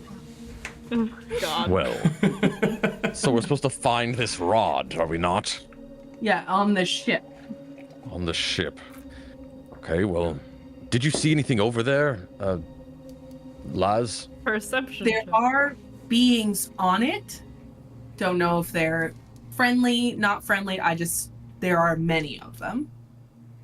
If it's all Gith, I've got us. I'm very well versed in customs and greetings and culture. I have Why are you getting flustered? You sound like one of those kids that reads comic books. It's a little weird. I do Are you- read comic books, specifically the ones that come out of the astral plane, and they're very good. Although the stage adaptations are not as good, they tend to cast people who are inappropriate casting, and it doesn't have the same effect, and I really, really hate it, and I wish they'd actually cast appropriately, but it's I fine, think I know not what many you're get... talking about. They cast a human instead of a Gith in that. Yes, it's so Yes. disappointing. They dress them all up in I don't want to talk about it. I just want to meet the Gith. Okay. Do you read these books from back to front? Is that how that works? Back to front, front to back, whatever way they'll take me. Okay. Gumdrop. Earth to Yes. Gumdrop. Remember when we had you're playing the orientation Gumdrop. for the team, and I very specifically said we don't kink shame, but also I don't consent to being part of your kink. So like, just tone it. You're up here. I want you to like bring it down like here, maybe. Can you do that for me? Can you just bring it down just a little bit? I think we should kink shame because there are some kinks that do deserve shame All because right, it requires okay, therapy okay. and it's not a kink. It's just it's trauma probably. You've done a lot of research into this. Is this?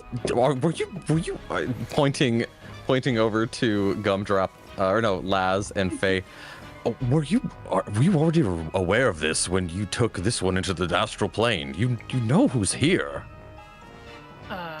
Make I a mean- wish situation. Like, I mean, they would be so happy about it. I mean, I'm supposed to say no? Is Gumdrop dying? Is Gumdrop on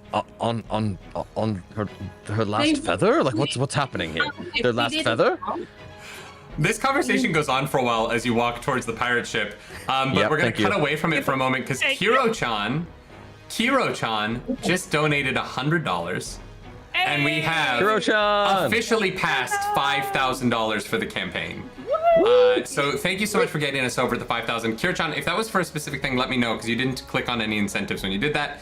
But the conversation about king shaming or not, it goes on for a while as you head towards the ship, and you find yourself at that point where you think that if you get any closer, there's a chance you might be seen.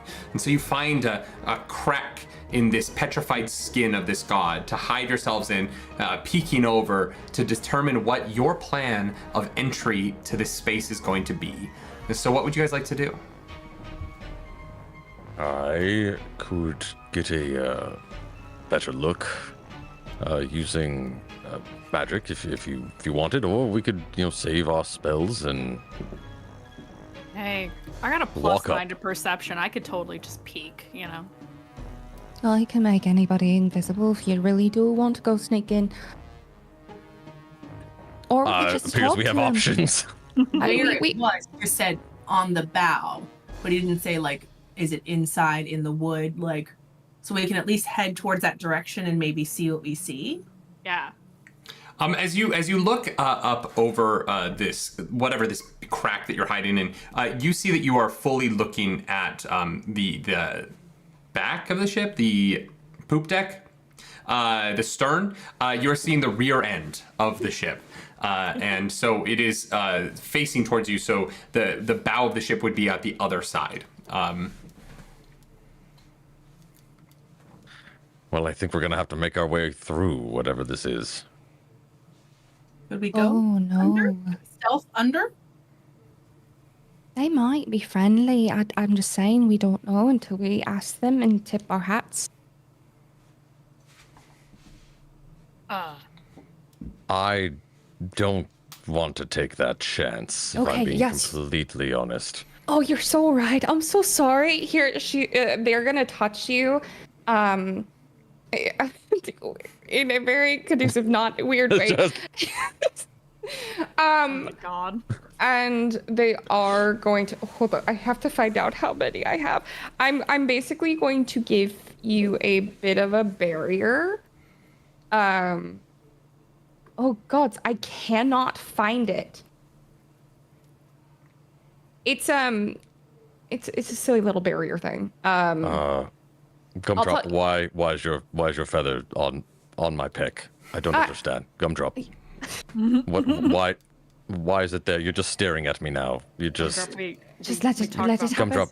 No, I Is swear. this normal? I'm trying Like, to it's- protect you. I feel like they've been touching me for a long amount of time. I'm Is trying this- to protect you like you've Is protected this me. strangely long for anyone else? And now I'm getting nervous and I can't Like- read anything and I'm sweating along. Like I I'm said, sweating so hard. there are social norms for reasons.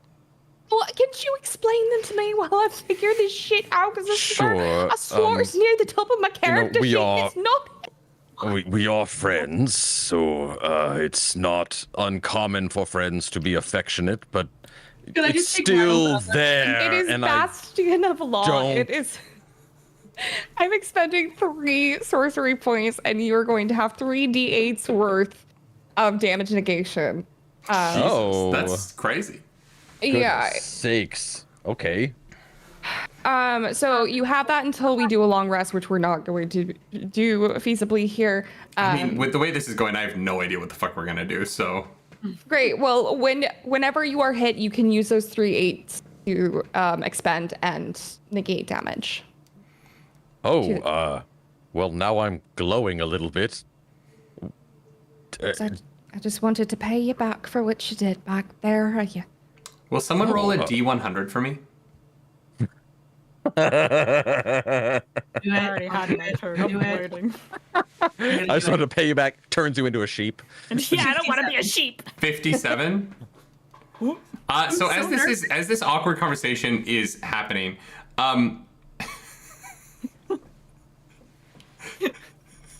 for the next minute, Oh no! any flammable object you touch that isn't being worn or carried by another creature bursts into flames. Hold on. So all Me of or your them? clothes are currently on fire. That's fine. Wait, Is all my someone fur on carry? fire as well? Wait, What? That is glasses? technically flammable. What? My fur. No, because I'm not touching you anymore. No, only what Lazeo is currently touching.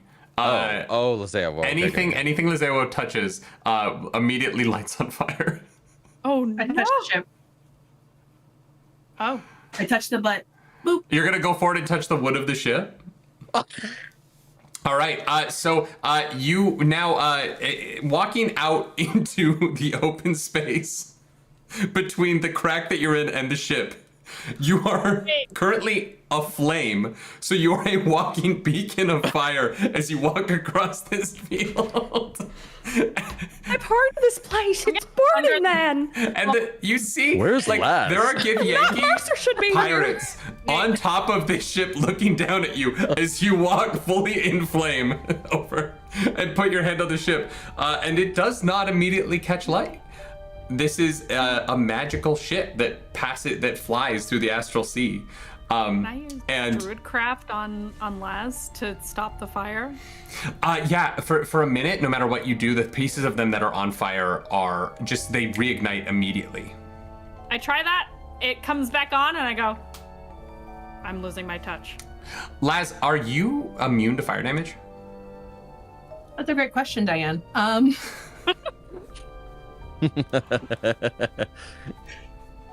sounds like a no. No. Okay, so for every 6 seconds that you are wearing flammable things, you're going to take burning damage. Uh-huh. And so for the first 6 seconds, you take 5 damage. Sure. What are you doing? I'll say that it takes you 1 turn to run over and touch the ship. So what are you now doing?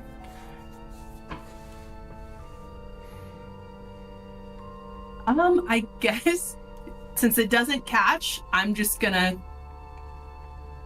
keep going towards the bow of the ship. All I'm right. just gonna keep in that direction. You're gonna take 6 damage on your next turn as you Hold guys are on. watching Liseo running on flame towards your enemies. Maybe enemies. Okay. You don't know they're enemies, but I'm arcane warding this nonsense. It's gonna keep reacting and absorbing this damage. so that's so 11. Laz doesn't die by spontaneous combustion. Like what the Gumdrop is also going to shape water, and any water sources around is going to use the cantrip to just hold your breath, and shape it in a cube around Laz. So where are you getting the water from? I Like have a water decanter of endless water. Oh, you do? Great. Yes, I do. So you are pulling What? a constant stream of water out of Laz's hip to keep her wet enough that she is not able to die of immolation. I learned this from one of my books. It was called Gavatar, the First Bear Tender. While I this love is that one. It happening, was great. I felt like some of the later stuff was really derivative, so that one's Yeah, really yeah. I Thank you. while that is happening, I'm gonna like float up near the ship and be like, "Hey, sorry about my friend who's on fire. We don't know why that happened. I need don't you to shoot roll an us." insight check for me. I love an insight check.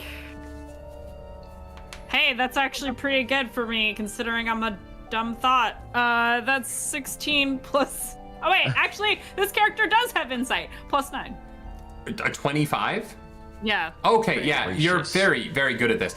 You fly up and you begin speaking to this. You see on the poop deck there is a Githyanki in sort of like a Johnny Sparrow-esque pirate attire, but a little bit more armored with like a metal pauldron on one shoulder. The opposite arm has sort of elbow brace that would connect to a shield, and you see he is just sort of walking back and forth, like picking up a wrapped coil of rope and like dropping it and like coiling it up, and he puts it back down and he looks over at you and he's like, stick, too much to do. And then he goes over back to like a similarly coiled rope on the other side of this poop deck, picks it up, and as it falls, he begins to coil it up again and put it down. And it's so off-putting that he doesn't seem to care that you're here for a moment. And as you watch him do this repeated pattern back and forth, you just are able to see like he's almost like in a holding pattern. Like he's almost like magically stuck in this series of actions over and over and over again. And the second time he passes by you at the same point, he looks at you and goes, stick, too much to do, and then goes back to the rope and starts wrapping it, and then drops it and then walks back and picks it up and wraps it and drops it. Is there anybody else on the ship? Where you can see on the poop deck right now, no, there's just this one guy who's just doing this over and over and over again. Hey guys, Yeah. I think there's some weird time shit happening. maybe. Okay. Don't step onto the ship for the moment. Got Like, it. don't like get up on the ship. Somebody Okay. needs to restrain Gumdrop. But hear me out. What if we did? What if we did both? What Hey, if you you know what? tied? I If you love- tied the rope around me, let me step on the ship, maybe talk to the Githyanki, and then you know, if it's bad, you can pull me out. So here's the thing. He's stuck in a loop. He keeps doing the same thing over and over. So I think he's being like magically influenced, possibly. And if you get on the ship, even though I know you very much want to talk to the Githyanki, what if you get stuck? Then you pull me out with the rope. You know what? I love a scientific experiment. Go for it. I mean, I could just end this spell.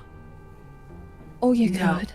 Yeah, you got the fine. juice Okay. for that, bud? You know what? Have fun, Do it. everybody. I'll Do just it. no, Do it. it's fine. Do it. No, Do the don't even juice. worry about it. Use No, the it's juice. totally. I'm kind of Do it. curious as well, just because perhaps this is happening in other places. So, let's send in the bird.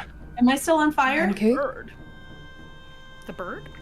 No, a minute would have passed as they're watching this sort of thing. The minute passed of you just kind of being like constantly thwapped with water from your satchel over and over and over again. You are very, very wet, and it's sort of it is the unfortunate thing about there being no gravity here is that it doesn't drip away from you. You just stay wet forever. Like you're like, when time doesn't pass, when do I dry? If there's no time, how do I get dry? Just shake And like so you're a just dog. kind of wet. stuck here now. Yeah. Gumdrop goes up and steps on, flies their way up onto the poop deck here. And as you step down onto the poop deck, you're able to see this guy. He has like long flowing black hair and a beard. Both are matted with sweat as you get closer. And you can see like where the dark, where Faye first saw the armor of someone who could be potentially an enemy. You're now taking a deeper look at this man as he walks back and forth. He's rather handsome. He looks like he's probably in his like late 30s, early 40s. He's built like a person who's been working on a ship his whole life, and is like thin and wiry with a very defined musculature under his clothes. But at the pits, you see sort of the stains of sweat that's been stuck in the clothes for a long time. And he's just going back and forth, coiling the rope. You are touching the ship, you're standing on it, and you don't feel any different. You don't feel like you have any desire to be stuck in a loop. But that wouldn't matter if you were stuck in a loop. You wouldn't know. But Faye, you watch Gumdrop intently for a few seconds, and as they sort of make a series of moves, a second round of the loop of this guy's life happens, and Faye still seems to be doing unique new things every second. And so you're fairly convinced she is not trapped in a time loop. Okay, time loop theory, bust. All right. Let's break this guy out of the loop. I think so. I'll go ahead and just do a third level Dispel Magic. You cast your Dispel Magic, and it connects with him, and it fizzles away, and nothing seems to happen. Nothing at all. So there's no. Could it be that thing that we're supposed to grab?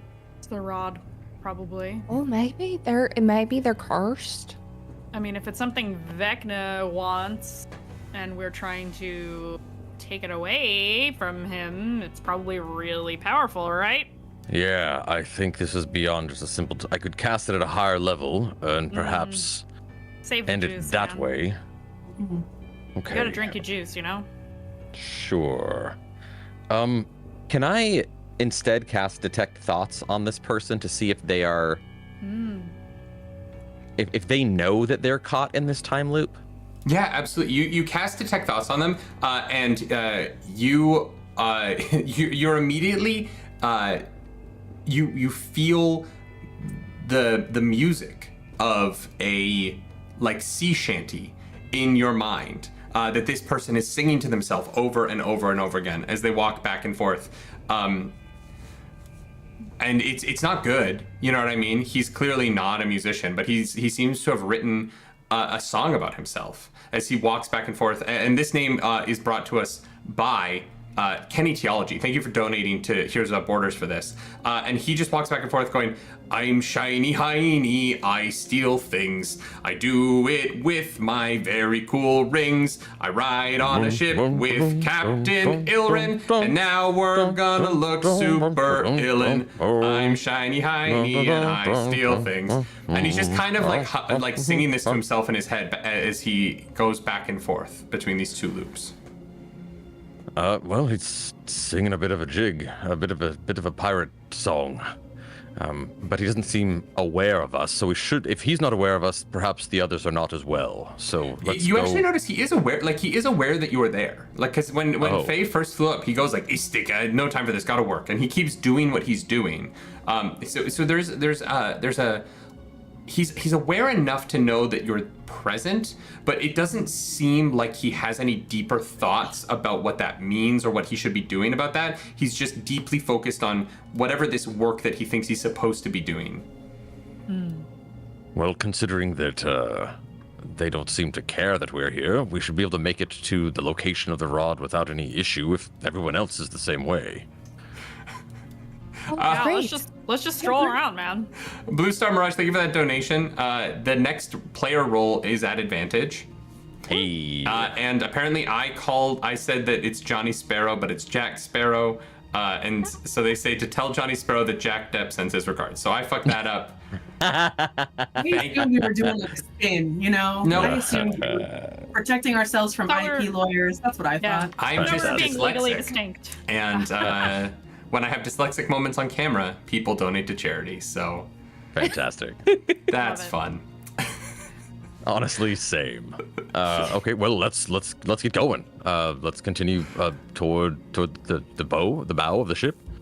Yeah. Oh, but if we think this is all due to the road, you don't think that when we move it, that the spell will break and they'll all kind of descend? They won't descend upon us like a horde of Ishtik, as they would call us, you know? You would Why like do I that, feel wouldn't like, you? Yeah. You know, I mean, that one's not really my type, but Really? Gumdrop, look at him. Just look at him. He's really hot. He's an attractive gift. Wood. you know, that's all for you. I'm so glad that you're getting enthusiastic about Githyanki culture. You could call him Kithrak if you'd like. Might I'm not. do you it's some not, good.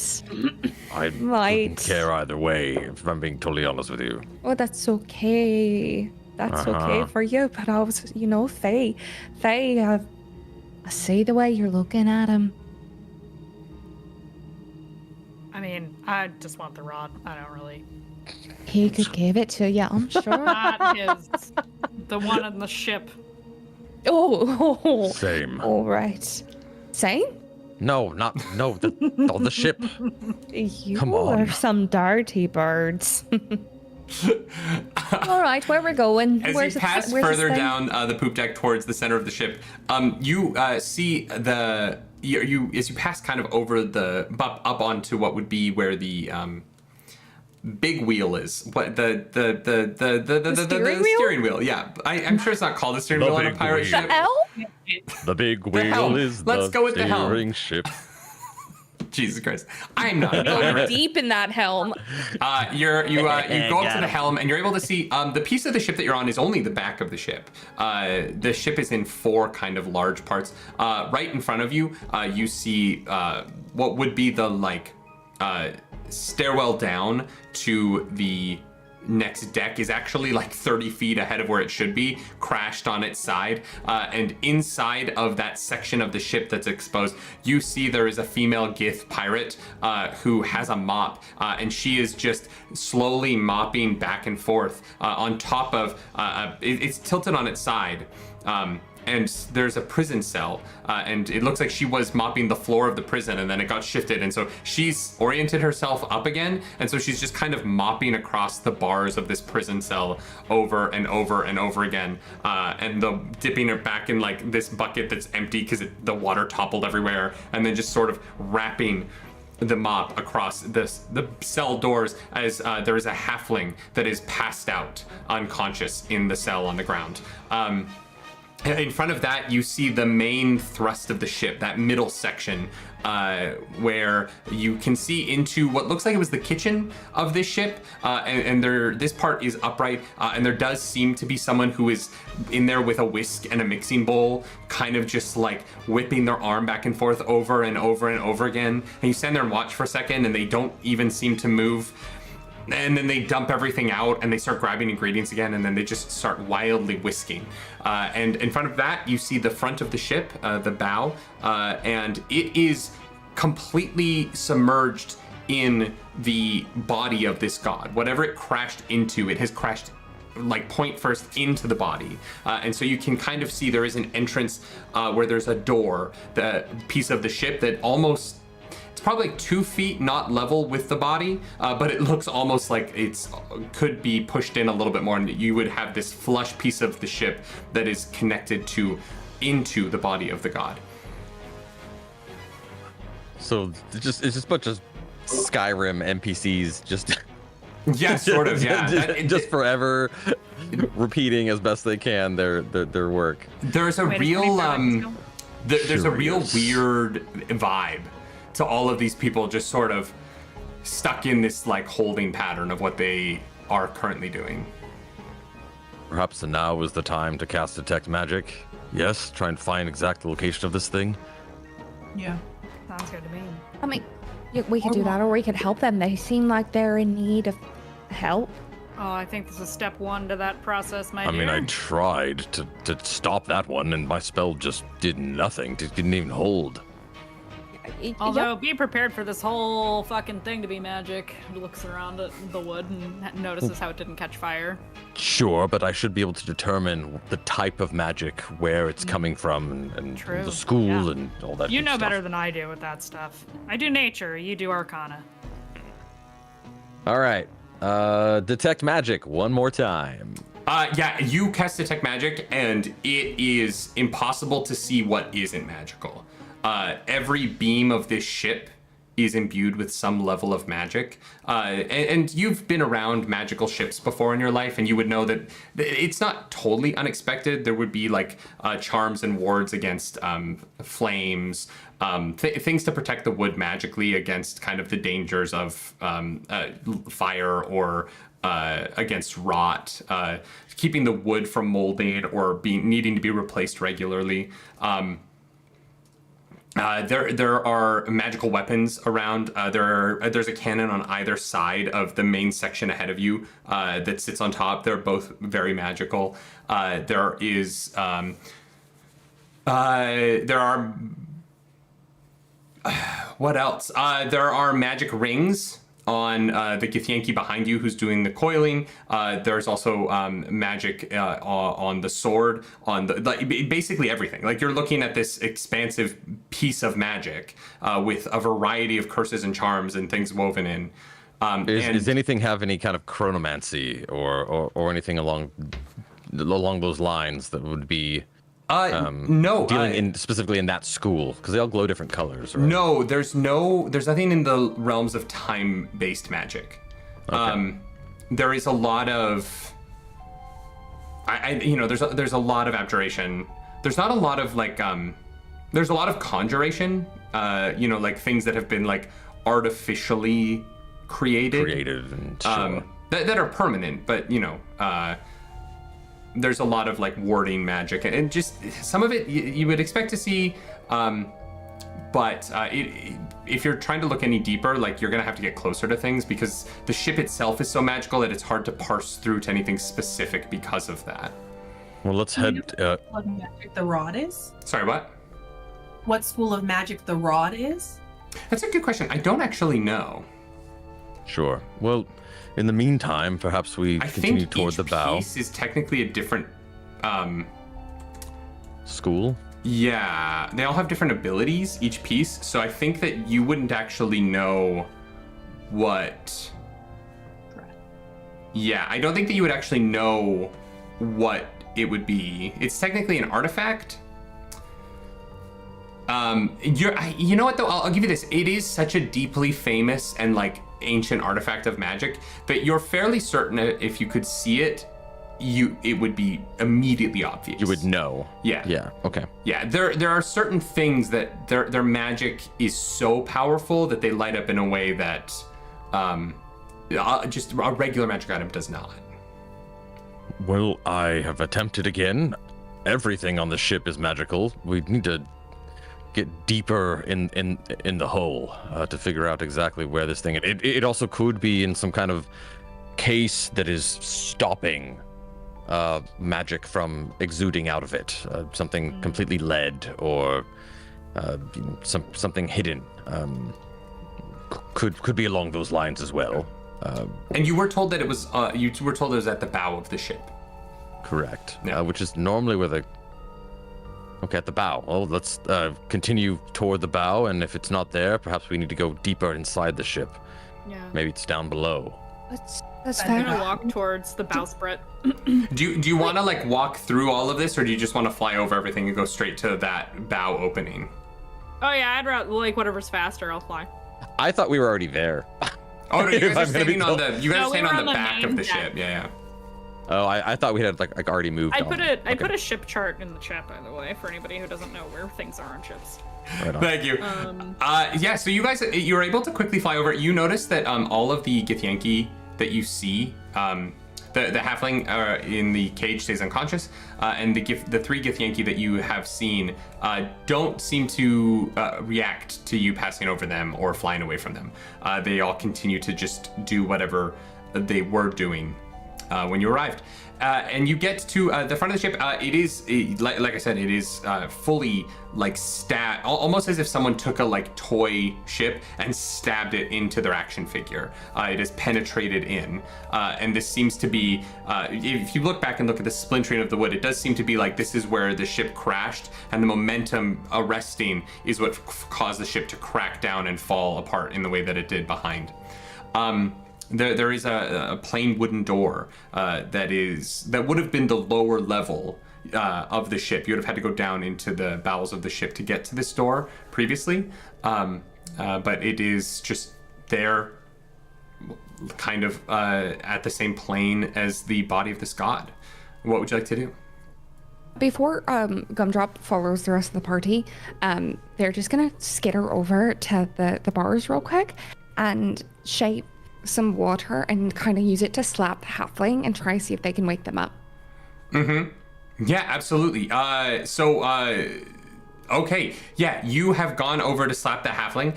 Yeah, the halfling wakes up. Slap that halfling. That's my new game show. She pops awake, and she's... Hi. Who are? Oh, You're fucking not Kenku. stuck. Oh, great. You're not stuck in a time loop, are you? You want to come along with us? Wow, someone said that to you at some point? That's a really specific sentence. Hi. Yeah, no, I'm not in a time loop, I don't think. Unless this has happened before and I'm doing it again. Do you remember this happening before? Oh, but all these other Gith are like stuck in a time loop. Okay. And also, don't worry, I went through a very thorough education that used all of the sounds in in several different tongues, so I can just kind of communicate. I've heard everything that there's to hear. Don't worry about it. Do you want to come or not? My part is leaving. When you say that you have been educated in different tongues, they get real suspicious real quick, and they kind of like pull back against the wall. I need you to roll a persuasion check for me. Hey, is this the one at advantage? Yeah, I mean, it is technically the next roll, yeah. Yeah. I love this. Is that cock? No, it's not. Those are double threes for a total of 13. Okay. This halfling looks up at you and goes, Yeah, nice try. Rolls over and just like lays down against the wood. Throws like this like ragged sort of she has a very nice outfit on underneath, but you can't quite see because she does have this sort of ragged cloak. Pulls it up over her head and lies against the wall, looking away from you. You're not like a big old murderer, are you? She doesn't turn around. Oh, well, I feel kind of bad for you, shrouded in your own prejudices, but I don't want to leave you locked up here to die, so I'm gonna cast knock on the door, the cell door, and then I'm gonna fly back to my party. Jumps as the sound of knock pierces through all of this space for 300 feet. This loud clapping noise as the lock undoes, and this cell door doesn't open because it's, you know, it's not sentient enough to move itself. But I'll open it. Yeah. The Gith Yankee that is mopping on top of this, who didn't really respond to you doing any of this, does jump at the loud noise. And there's a moment of like fear in their eyes before they grab their mop again and begin to mop the top of that door over and over and over again. Just excuse me, I'm just gonna open this. Oh, I'm so sorry. Oh my god, you're beautiful. I'm so sorry. I just need to open this. Okay, goodbye. I'm gonna run off towards my party. Great. As you guys are at this door now, at the bow of the ship, what are you guys gonna do? It's just a Looking door. for treasure. Okay, are you gonna open it? I'm gonna check it for traps. Great, yeah, give me a check for traps roll. Okay. Do I do perception first, or is this a sleight of hand one? I mean, yeah, you can do a perception. You did cast the detect magic, so you would know that there doesn't seem to be any like new forms of magic on this door that you didn't see on the rest of the wood of the ship. I'm on fire today. That is math. That is a 26. Yeah. 17 plus 9. Not a fucking trap in sight. And you're like pretty fucking confident. You're like, if there was something. I like Rambo kick the door open. Great. You kick the door open, and the astral, the light of faraway stars that sort of lives in this space and keeps things visible, penetrates into this dark room for the first time. And this single beam of light shoots over your shoulder, and you see immediately a scene of carnage. There is blood dripping through the air of this space, stagnant, and against the wall, framed almost perfectly by this beam of light, you see a creature, a woman, pinned to the wall with a massive piece of wood sticking above her shoulder through what used to be one of her wings, which has now been severed. And her other wing hangs limply at its side, white. She is wearing a similar pirate outfit to the Githyanki aboard this ship, but it is a little bit finer. It has sort of this like beautiful maroon color to it. She has sort of an underbust metal corset and dress that hangs over. The slit goes high up her thigh, so you can see she's wearing sort of a armored garter down her leg underneath the dress. It is clearly a mix of function and also a beautiful sort of seduction in the way it is cut to her body perfectly.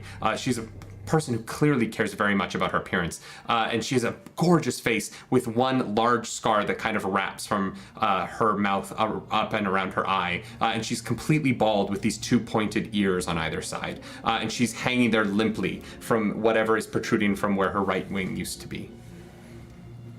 What is that? Is that an angel?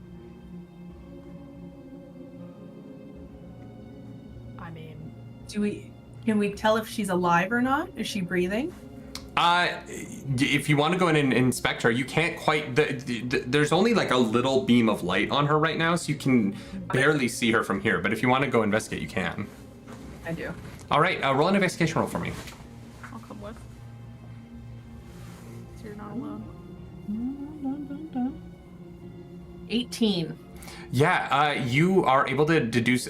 She is breathing, but it is so shallow that you don't notice until you're quite up close.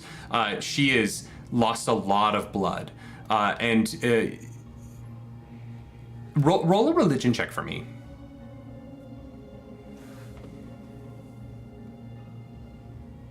That's going to be a 4. Yeah, you have no idea what kind of creature this might be. But you can tell that they are near death in this moment. Can I pull them off and use lay on hands to try and Yeah, absolutely. close the wound? As you grab them, and because there's not really gravity here, you are able to slide them up and off of this protruding wood rather easily. You notice for the first time there is a large door next to them that seems to be made out of stone with these engravings that are lit in a light blue light that comes out of it.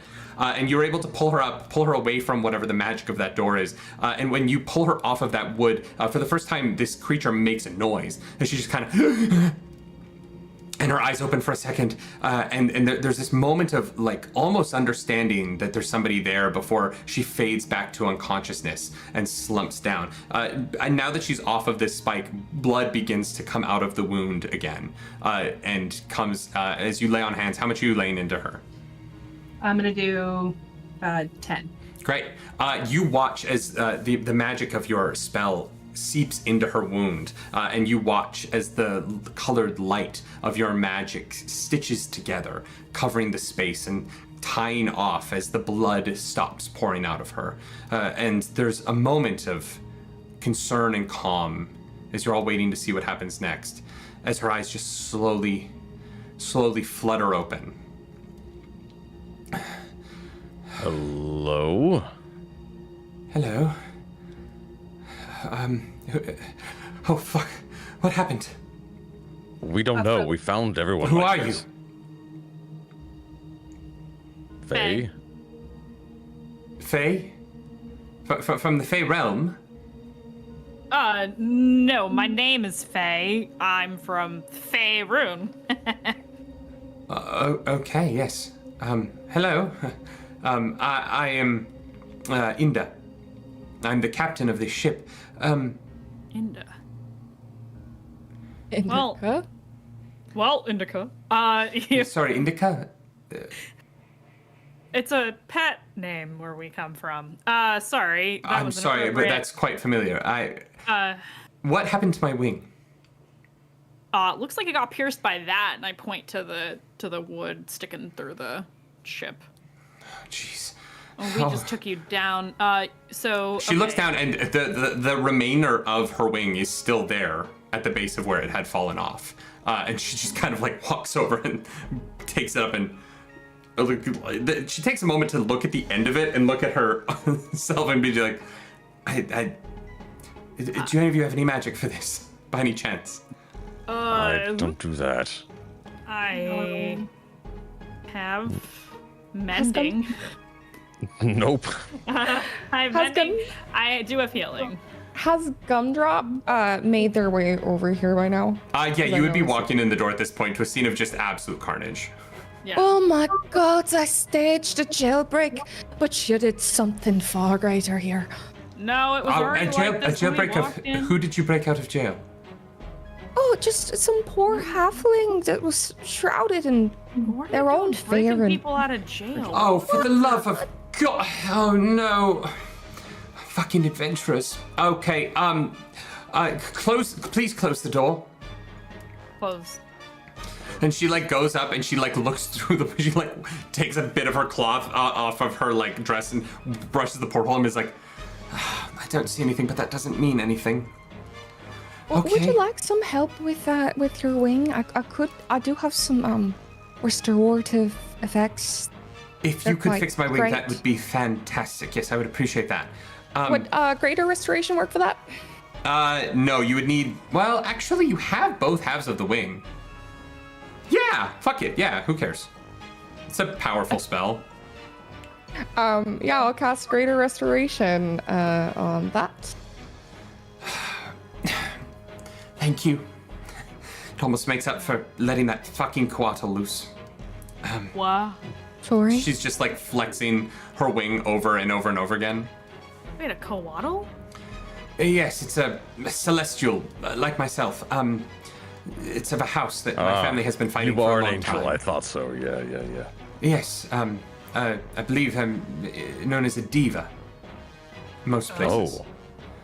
I've been called that before, but not in a nice way. No, not.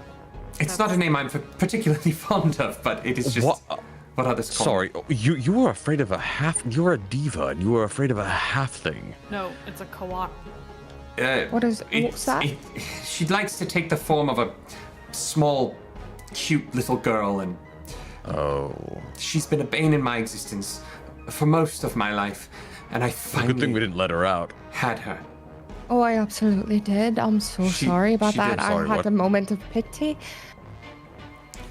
So that's fantastic. Why are you here? Why have you come and you say I'm so angry that you let that fucking thing loose, but at the same time you did save me and got me my wing back. So it's sort of a 50-50 situation right now. Why are you here? Can I make up for it a little bit? I'm gonna cast aid on this Ava and Ryle and Lay. Or sorry, I forgot. Lazewo. I'm gonna cast it at 4th level. Oh wow. Wow. Okay. So yeah, that's what 15 We hit have points maximum. Right? Yeah. This temporary. This Celestial went from looking real rough to she looks pretty okay. Her wing is like she keeps moving it, like, you know, even as she's like watching you cast spells and talk and everything, you see like she just keeps flexing it almost as if, you know, she doesn't quite believe that it's quite right. She woke up in an immense amount of pain there, and it was fixed so quickly that her body can't quite process the fact that the pain is gone. And so she's just kind of flexing it over and over, just sort of like, okay. All right. Okay, long story short, here for mining turned into a mission for something else. We're looking for an object. Okay. Why do you think... You remember? What? What's the last thing you remember? Yeah. Everything here is very weird.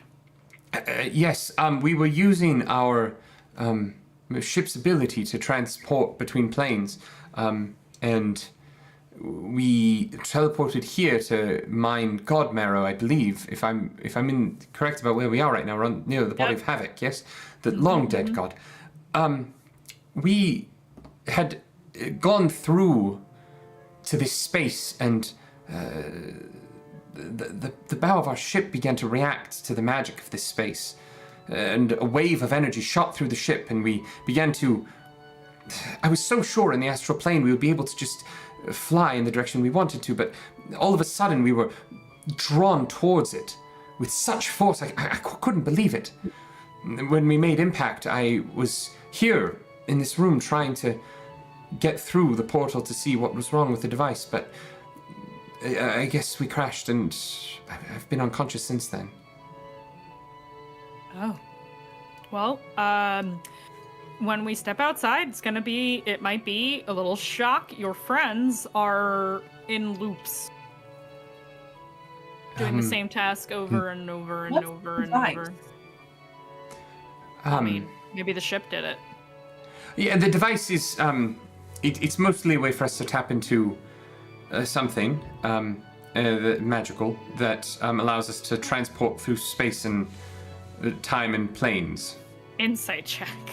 Something magical. She's My clear. ass. There's no real insight check. She's just loopy. She's not telling you what it is. She like fully goes, I'm not gonna say exactly what it is, but you know, we got something. Oh. Well, apparently it's malfunctioning because your entire crew is stuck. They're stuck doing whatever task they were doing when the ship went down. So it's affected them horribly, and if you want our help, we can help you, but you need to be open and honest with us. Roll a persuasion check for me. Fine. I'll roll a Can I assist persuasion by check. flexing?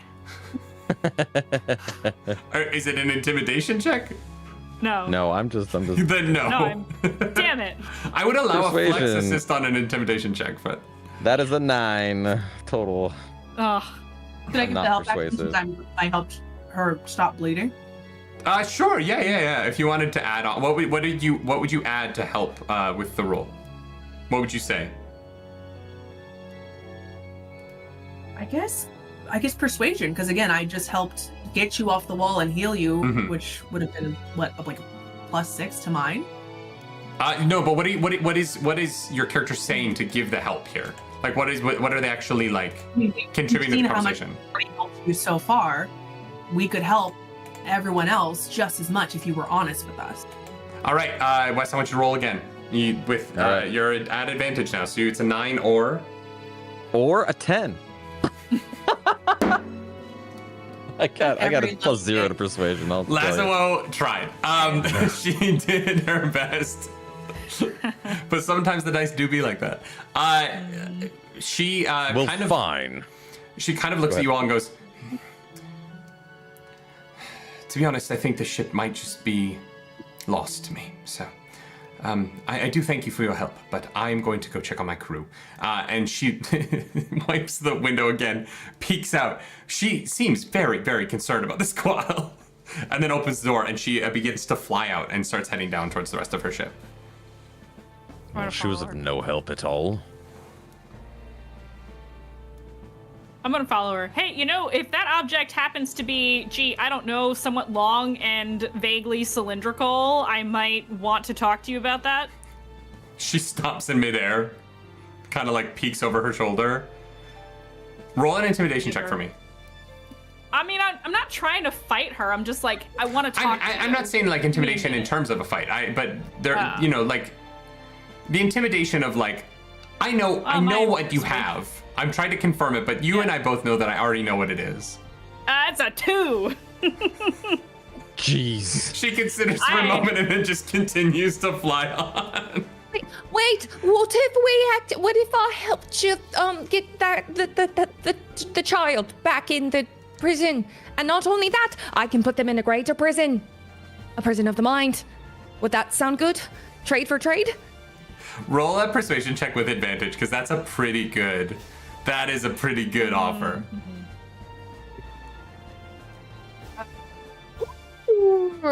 27. She goes, well, now that's something I could actually use. Okay. All right. If you can imprison the Quaddle in its own mind, then yes, I will help you. Fucking space pirates. Great. Does anyone have a sense of where it is? Hey, Quaddle! You here? And on that, we're going to take a break. Oh, man. Let's...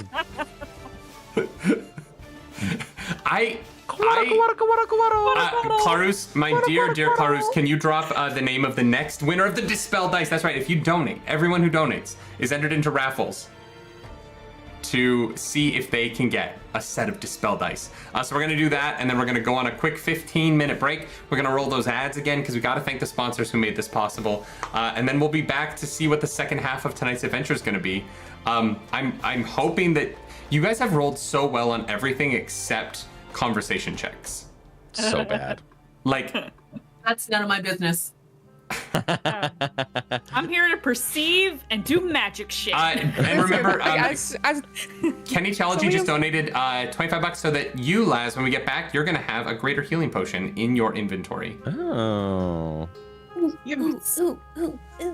All right, Clarus, do we have a winner? Shale! What? Ellen! Okay, Shale, let's go. Go, Shale, go. All right, we'll be back in 50 minutes. Shale, we need your address, but we know you. That won't be that hard. We will see you in 50 minutes, y'all. Thank you so much. Bye. Bye.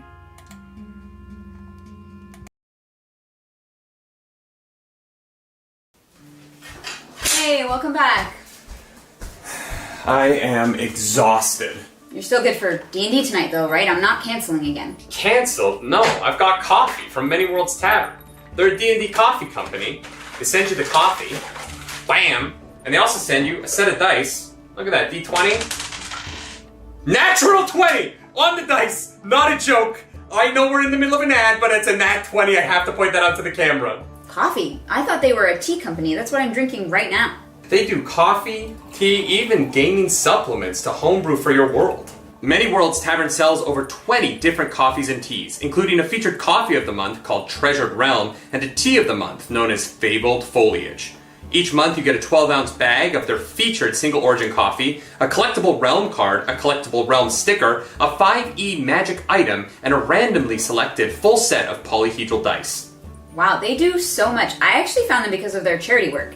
Did you know that they've raised over $40,000 for gaming nonprofits since 2021?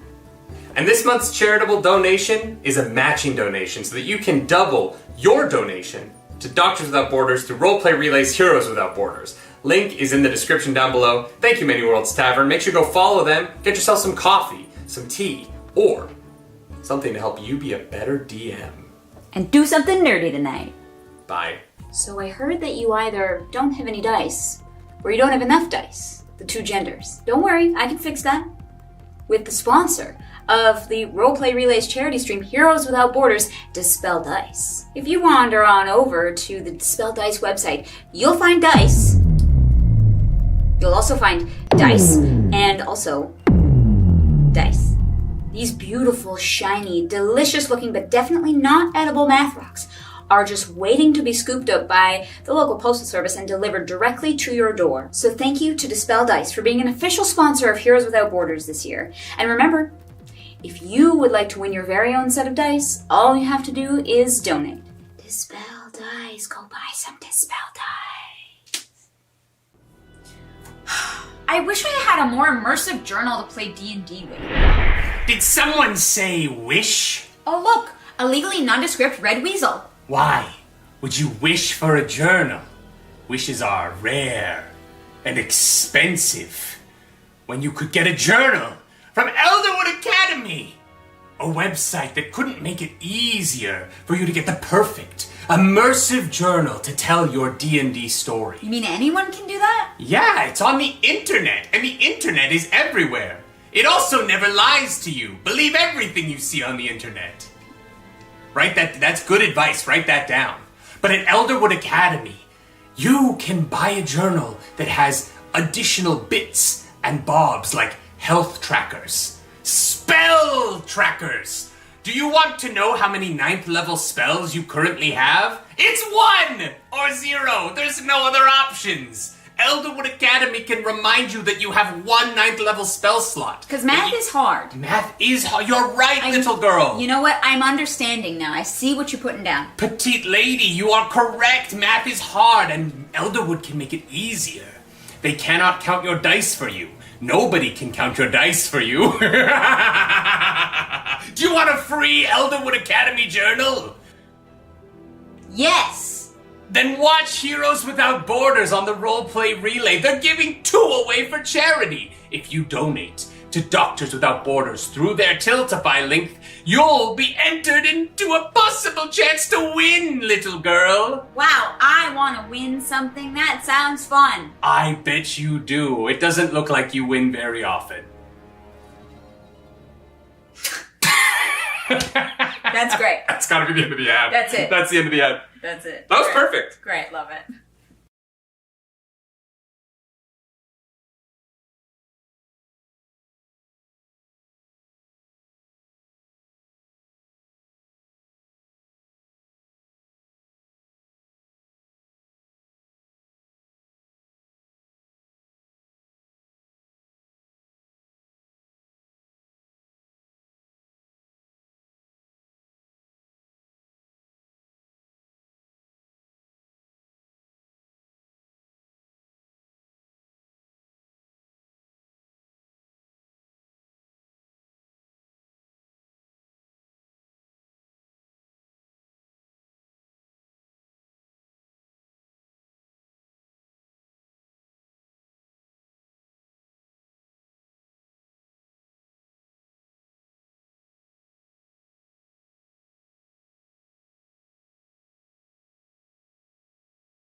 And we're back.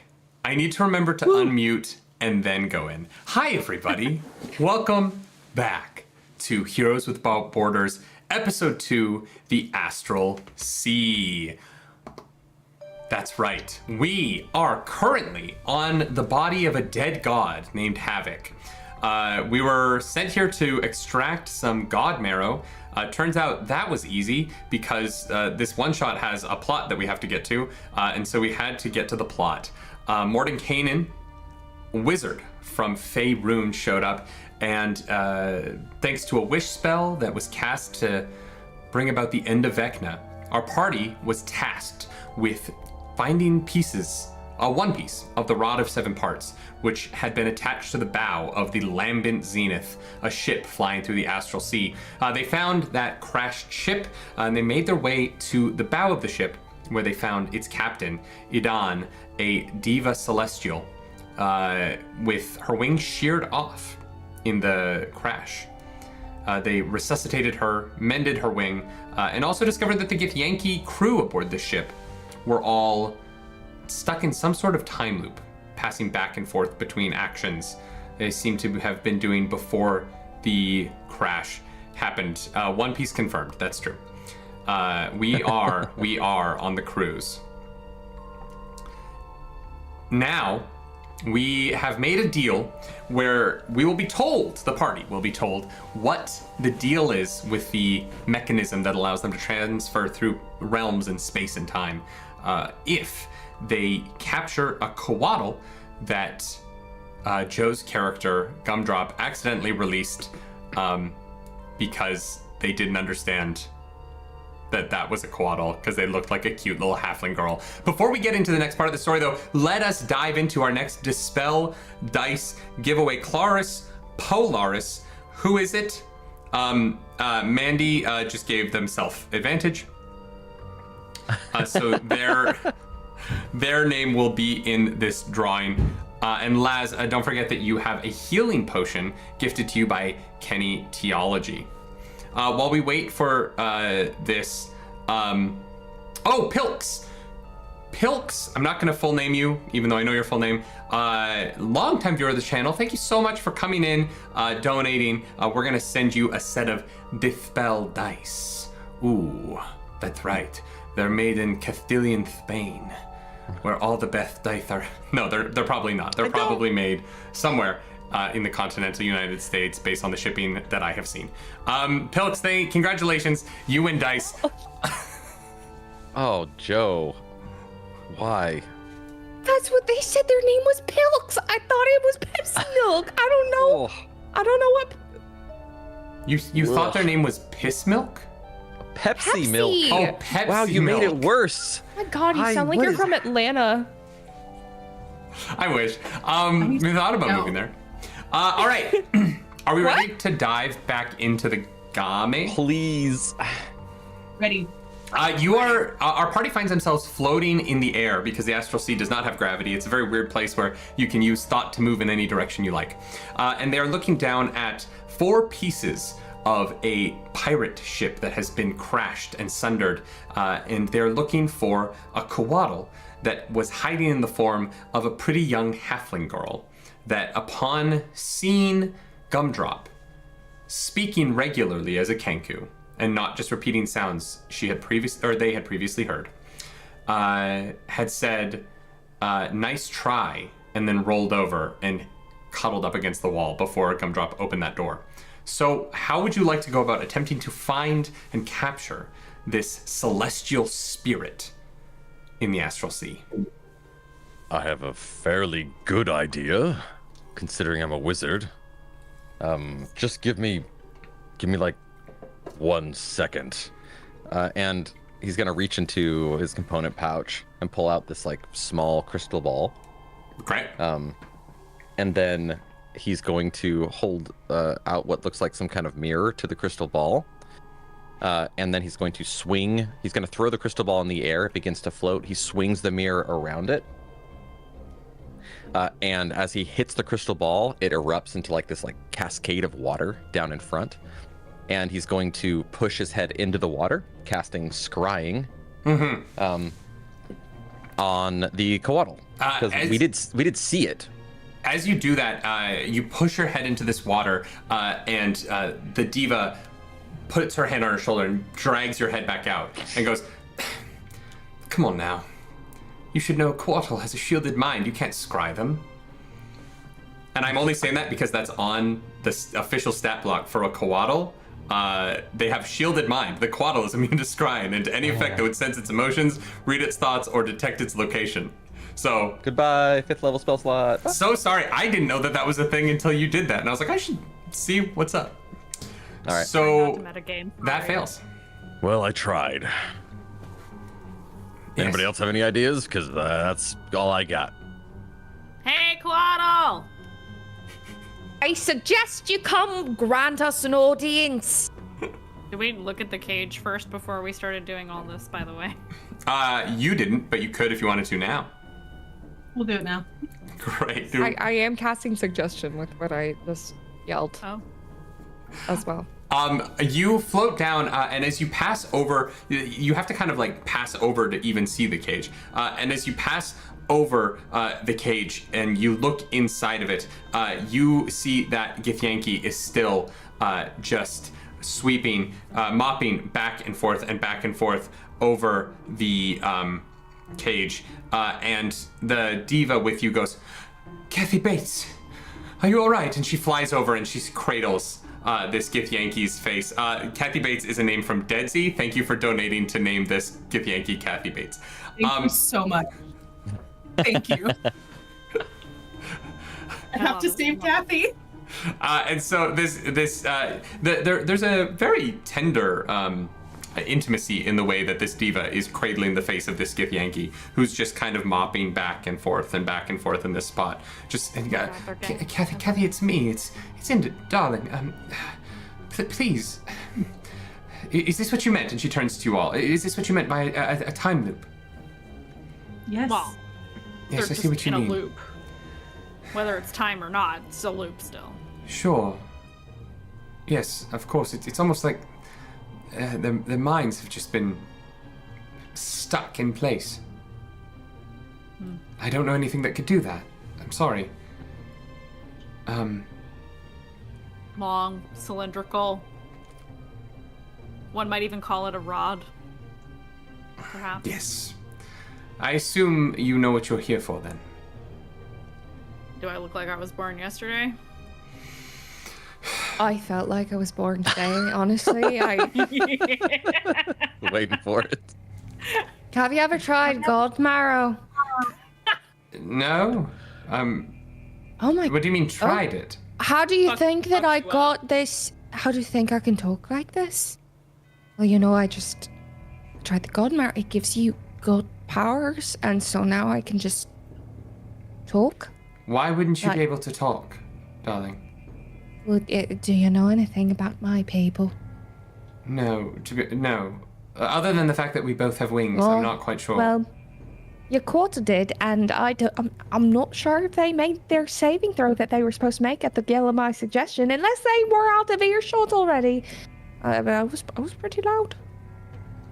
Sorry, the saving throw. What saving throw? Sorry, wrong timeline. Okay, did the Quaddle hear me at all? Like, are they within earshot if I did when I yelled, like, I suggest you come home, give me an Oh, were you audience." casting a spell? If I you're cast casting a spell, suggestion. you have to tell me that. You can't just say, Yes, I suggest. I did. No, I don't she- think you heard it though. So I was casting suggestion. Great. And it's a wisdom saving throw if they were within earshot when I screamed that at the top of my lungs. Inda covers her mouth and says, "You can't cast suggestion." Harder. What's the save on that? It's a wisdom saving throw. My save DC is 18. Amazing. Wisdom? Wisdom, yes. Okay. They didn't come out, so you're not sure what that means. No. And the cage is empty. The cage is empty, yeah. Just making sure. Well, what does your quota want? Inda? What does it? I mean, to be honest, I'm not sure individually. I know that she is connected with a family from where I'm from that has been at a form of financial war with my family for generations, and she has been sent to harry me and make my efforts more difficult. And I'm beginning to think that that might be why all of this has occurred. You know what that means? It means you need to take us to the road now, because the most helpful thing you can do is give us that road so that the whole entire multiverse does not fall apart. So we better go to it now. I'm sorry, what?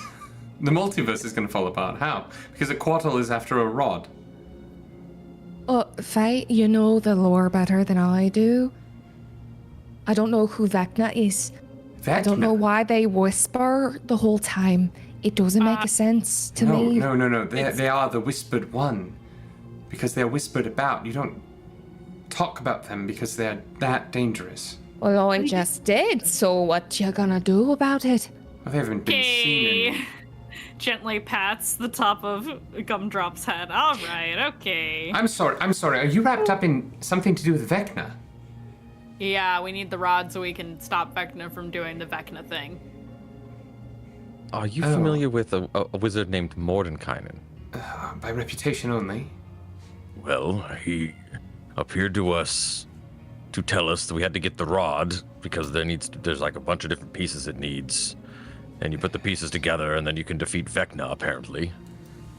Well, yes, absolutely. All right.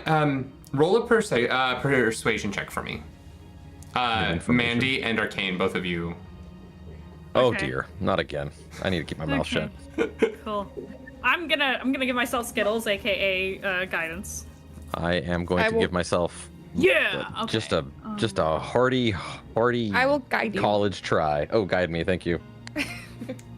Oh, why is this so bad? 15. Okay, yeah. 8. Please. You guys rolled good on persuasion. You're rolling so well on anything that isn't conversational rolls. But a 15, you can see like she understands the severity of the situation now, and this isn't so much about there was definitely a fear before of her being like, oh, these people have come to rob my expensive pirate ship, and there's now like, oh, there's some purpose behind this. I'm gonna hide some of the stuff that I stuffed into my bag that is nondescript at this time.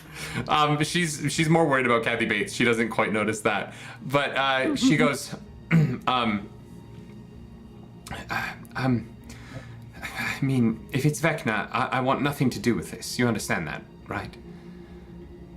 Well, if we get the rod and we go, then you have nothing to do with anything about it. Yes, and I appreciate that. I'm simply saying that from here on out, if you wish to take it, I understand. And if it is to defeat him, I can appreciate that. But I will not be participating in anything beyond this. Okay. Fine with us. I mean, the only thing I would ask is maybe, are there any lonely gith on your ship? Okay, Gumdrop. I'm sorry. Just saying, Kathy Bates is a lovely, I don't want to disturb what you two have, obviously, unless you're open to it. She's got a thing about gith. It's a whole, okay. I'm just looking for someone to call my Kithrak. Can we? Okay. Is that somehow related to the Vecna thing? I just wanted to. I just want you to set me up on a date. This is, yeah. Oh, so it's a bit like a fetish then? No. It just. Ever seen a bird blush? Beak gets all red. Sorry, it's the bloat from when I cracked it earlier. If I had to give you a recommendation, rather than pointing at a person and saying, they're alone, go date them, I would say to you, find someone who you care about and invest in them and in the relationship. And those other parts of it will come eventually. But it has to be about the person and not the skin they wear. We live in a world of people who can change their form at will, who can be anything at any time. If you want something that specific, you can find that magically. for a price, but if you want love, it has to be deeper than just what's on the outside, dear. That's what I've been telling you the whole time. Oh, it is. I've really always loved the stars, and nobody knows the stars like those that traverse the astral sea. So it's not important right now. Let's find the road. Look, I understand attraction. I'm attracted to a gith as well.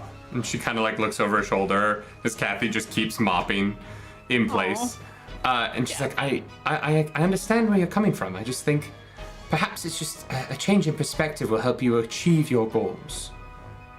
Oh, I've never been on a date before. I don't think anything's gonna help me. Oh! Never! No. Oh, I've always been too shy. It's fine. I am not Nobody going to likes me lie. like that. I wouldn't start with a gith.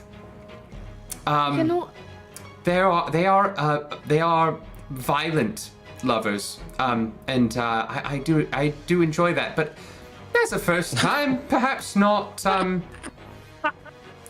Maybe not the first person you're with. I don't know. I'm just, at this point, I'll just. I would fill out your whatever toolkit a little bit first, and then.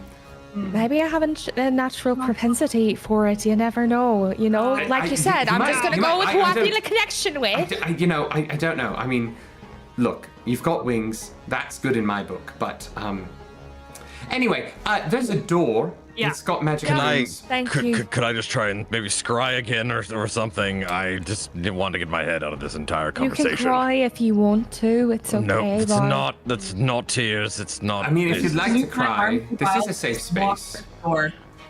Let's go. I was just gonna say the password to Thank the door you. is, the moon sings a song for the lost. Oh, that's beautiful. Thank you. Is that song that other pirate was singing? I'm sorry, I'm not sure. The moon for the lost and the pirate of the ship. Tiny, tiny. Shiny. Shiny we have Heiny to was sing the- singing the song of the lost. No, I'm asking if I have to sing the password. Oh no, you just have to say the words. But if Shiny Heiny was singing, I will never let him live that down. Thank you so much for that information. Yeah. Was he singing out definitely loud? No, kind of in his head, but I had to figure out what was going on, so I entered his there was mind. something going on with him. Yes. Music in his heart. Oh, I am going to rip him a new asshole. This will be fun. Oh. If we live. And she takes, it's like funny for a moment, and then she kind of like realizes like, I don't have a ship and I am on a dead god in the astral sea right now. Maybe. And the world might end, and you won't help. Imagine that. Okay, walks over there- to wherever the door is. There is a gap between having the desire to help, which I did because I gave you the password, and being able to help fight Vecna, the near god of. Okay, bye, hot angel lady. Nice meeting you. All right, bye. Thank you. Notice she didn't whisper Vecna's name. No one's whispered it. No Not one's once. whispered it. I ain't scared of shit. I mean, I'm a little bit afraid of Vecna. Let's be completely honest. He's terrifying. Have you all really never read a book or heard I whispers of? I once the heard a one. phrase, ignorance is bliss, and I live by that. Clearly, I've always said terrifying that. individual, all skulls and bones and can sounds bring things back from the dead. No, not those kind. It's very. I mean, he's well, it definitely depends. got daddy Depends vibes. on the artistry because Yeah, I was gonna say, sometimes people go that absolutely counts. mad with the desire for Vecna. They released this book like a year and a half ago, and people the just Vic talked lost about it. Yeah, it was Does he kind sound like Matt Mercer or just like? I feel like that makes a difference. of the bard. Great bard. Definitely College of Eloquence, right? All right. I am going to say the words that Inda told us to say to as- open the door. As you head up and start flying back to the door, towards the door, as it comes into view, you look forward, and the door in front of you is closed again. The outer door, not the like stone portal Sure. inside, but the outer door. And you all think back, and you don't think any of you closed it. Okay. The one that I kicked open? Yeah. I am was going the room to. to the office. Yeah, the stone portal that the password is to was in that room next to the body that you Oh. found. I'm sorry. No, you're good. You're good. Theater of the mind, man. It's not always the easiest thing in the world. I lost I'm gonna, casually ready a fireball, and its trigger will be when that door opens. I'm gonna hide Great. behind Ryle. Just this like tiny little mote of red light just kind of beaming out. Open it whenever you're ready. I don't like fire. And I knock on Don't the go door. in there then. The ship Good, can take let's it. Don't have worry and about then it. Pull back. Yeah, absolutely. So Lazo steps forward, knocks twice, opens the door, and then jumps back. And this bead of light passes in front of them, and it connects in the middle of the room, exploding out in a way that it just immolates absolutely everything in sight. From behind, you hear Diva pop her head up over the ship and go, "Hey now, that was my office. What are you doing?" Your friend was in there, we think. There is nobody in that room, but the stone portal at the front of that room is open and pressed forward, and so you can see deep into a dark recess further ahead into the ship. Oh, it's time I to still go. think that it was worth it, to be completely honest. This is a very nice cloak, I say, playing with the fabric of his cloak. Oh, thank you. Good Why is everyone texture. why is everyone touching me today? I don't understand. I'm not touching you, I'm touching the cloak. Oh, I'm sorry. It's attached. I'm just saying. I really don't mind as Sorry, long I as was hiding behind you, and it was just like in my face, and I had to move it, and then I went, "Oh, what a nice texture!" And very I've just been doing soft, this I ever know. Since, you know, Yeah, it's just. okay. I mean, you can have I'm it if it autistic. means What that do you much want to from you. me? Nah, I'm good. I let go of it. Gumdrop during this time, just like after the fireball like cleared, just walks in and shut my thread. Gumdrop, you have this moment of, are you wearing shoes? No. You're walking forward, and as you step through the stone portal into the darkness behind, there's this expectation. You see that the ship has been broken, truly broken here, and you're stepping into the tunnel of Havoc's body, whatever this has pierced into. And as your foot comes down on the other side, it squishes down into flesh as you feel soft, wet body beneath your foot. You said that I can move any way I want to in the astral. See? Yep. I just slowly pull my foot back up, cross my legs, and then like I'm meditating crisscross applesauce, just kind of float on further in. Sensory nightmare. Don't touch the ground if you feel grossed out by things. While Mandy would be grossed out by this, Faye is like, "Oh hell yeah," and like steps in. Great. And you just hear like as you like step into this like artery almost. Who here has nice. dark vision?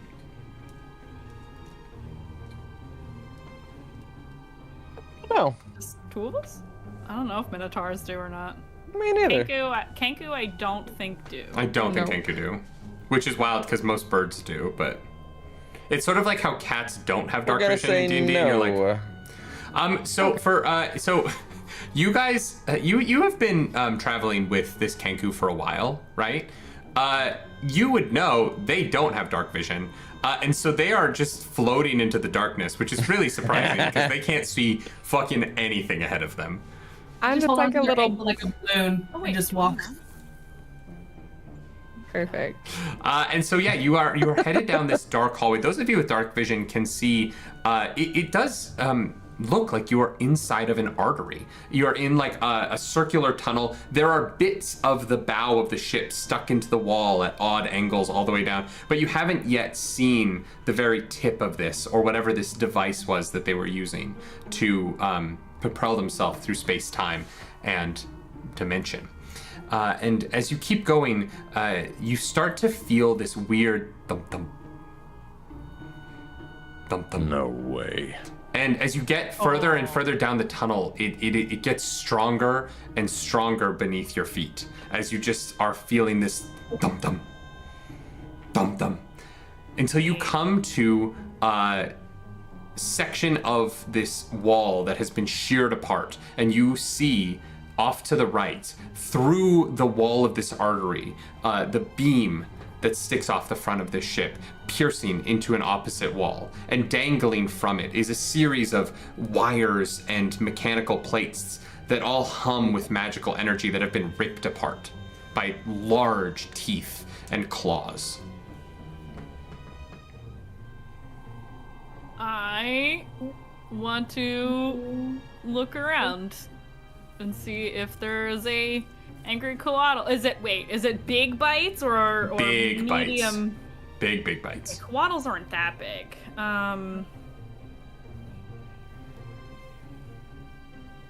My justification is that my background is sage, so of course I've read mythology. You also could have asked on your way in. I'm not, you just met someone who knew this creature intimately. Not intimately, but well. Or, you never know. They might have been exes. She might have just been hiding that. Maybe. Man, what a weird, pinky celestial being. And I. But who gives good dating advice? You know what I mean? What? Yeah, right. So, this is the first time we've seen big bite marks this whole time, right? Yeah. Okay, I want to roll a thing to see if I can determine, what it could be. Yeah. Do you want to? So you're in one artery, and there's a hole into a separate space. Do you want to head into that separate space where the technology is? Yeah, I definitely want to peek in there. I'm not gonna step fully. I'm gonna do one of these. Say, what do your elf eyes see? Roll. Boy. Okay. Roll an investigation check, and as you peek your head through, when you feel the pump of the beating of what feels like a heart, a blast of air flies into your face, and the mucus and fluids of the inside of a body splatter you a little bit as this blast of air flies through the space around the corner.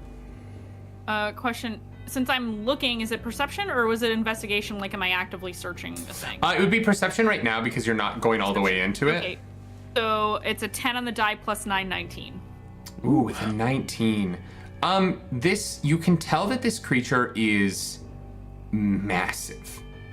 Whatever would have a bite this large, it's not quite as large a bite as the star anglers, but just because they're mostly head and mouth, this looks like a because of the where the claw marks are and where you can see the footprints, it's squishy tissue, so you can't really make out an exact footprint from them, but you can see on the walls and around this thing, something huge has been moving around and ripping this thing apart. The claw marks look like they might be claws the size of your forearm. Hey, something really big is taking chomps out of this thing. It's Are we really big. Inside the god? No, we're inside the ship. Well, the ship's alive. Right? Are we in the ship? No, or are we you've outside passed of the into ship? the god. You are inside the body of this dead god. My bad. We're in Havoc now, yeah. So it's petrified. Yeah, I but could fix that. Well, maybe don't. While we're in it. Okay. You know what I'm worried about right now, Gumdrop? I'm worried about Me not seeing. I'm worried about your I can't- safety. Yeah, I can't see anything. That big bite? You see that big bite over there? No, I can't see anything. It's really dark in here. I can't see a thing at all. Ah, right. Jose was holding on to me like a little spinning balloon. Get y'all some goggles one of these days. Or maybe someone could cast light.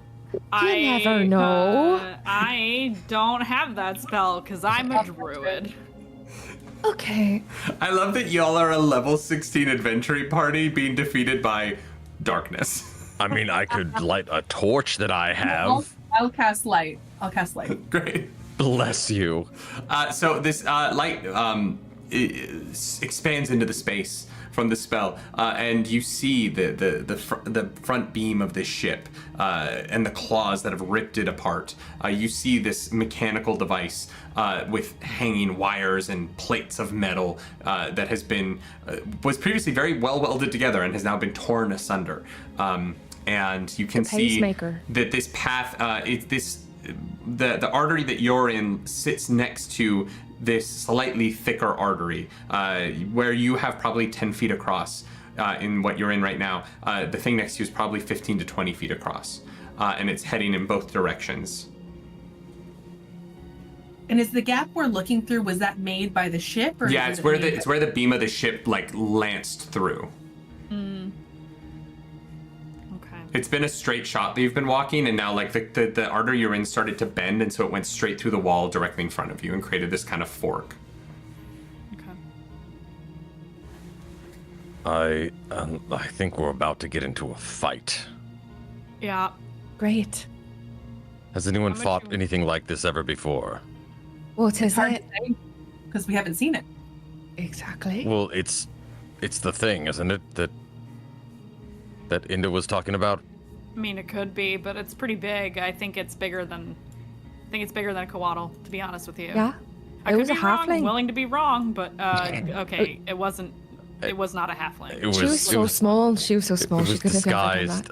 It was definitely disguised. not. What does it look like then, for real? That's what I'm asking. A big snaky dragon with feathery wings. Ooh. No leggies. Only body. Ooh.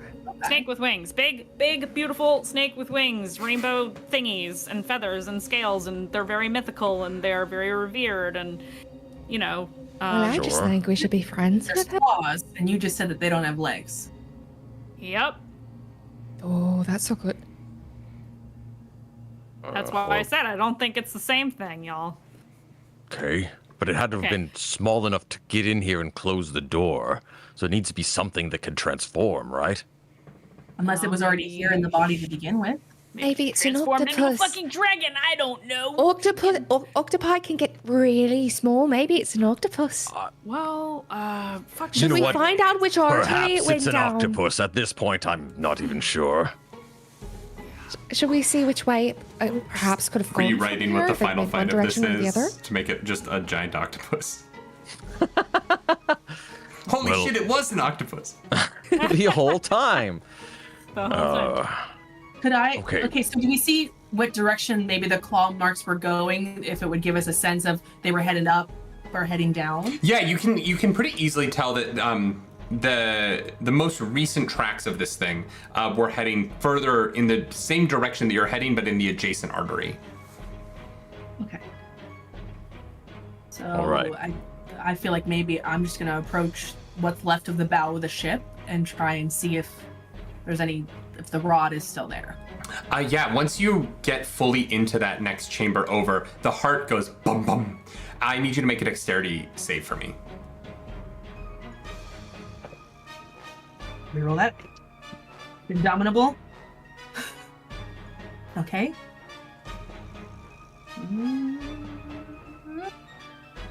Dirty 20. Absolutely. You are feet in the ground. You feel this blast of air come through, and you manage to steal your body in time, and you hold just in time for this blast to almost push you further down this tunnel towards the direction the monster went, but you're able to keep yourself in place and not get shoved by it. But this is an immense blast of air coming through. You okay in there? What's going on? Maybe you guys give me a sec, and then we'll figure out a timing or something, but I feel like I just barely made it.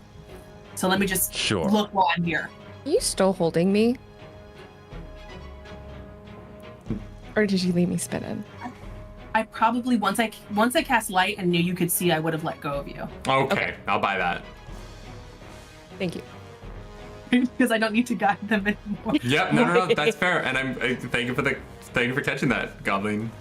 Joe, sorry, I'm never gonna get used to you change your name. It's okay. I know, I'm so sorry. I will get it. No, You're all good. You can call me Goblin. But you're goblin. I've never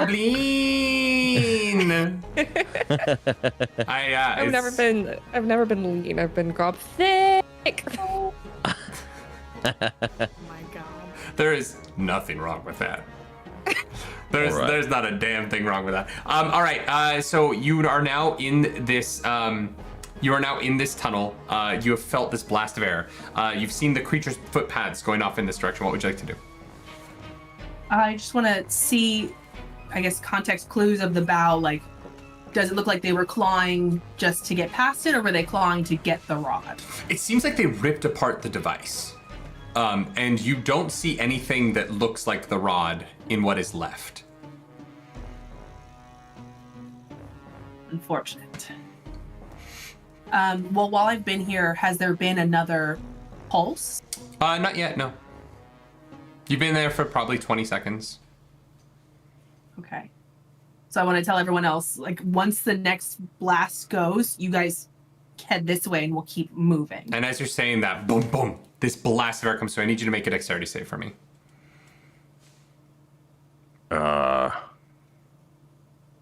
16. All right, you just hold in place. You almost feel yourself slipping away as you are able to lock it, get low, and hold in place as this blast of air flies over you.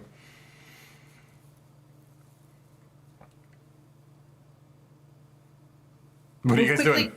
All right, we're moving.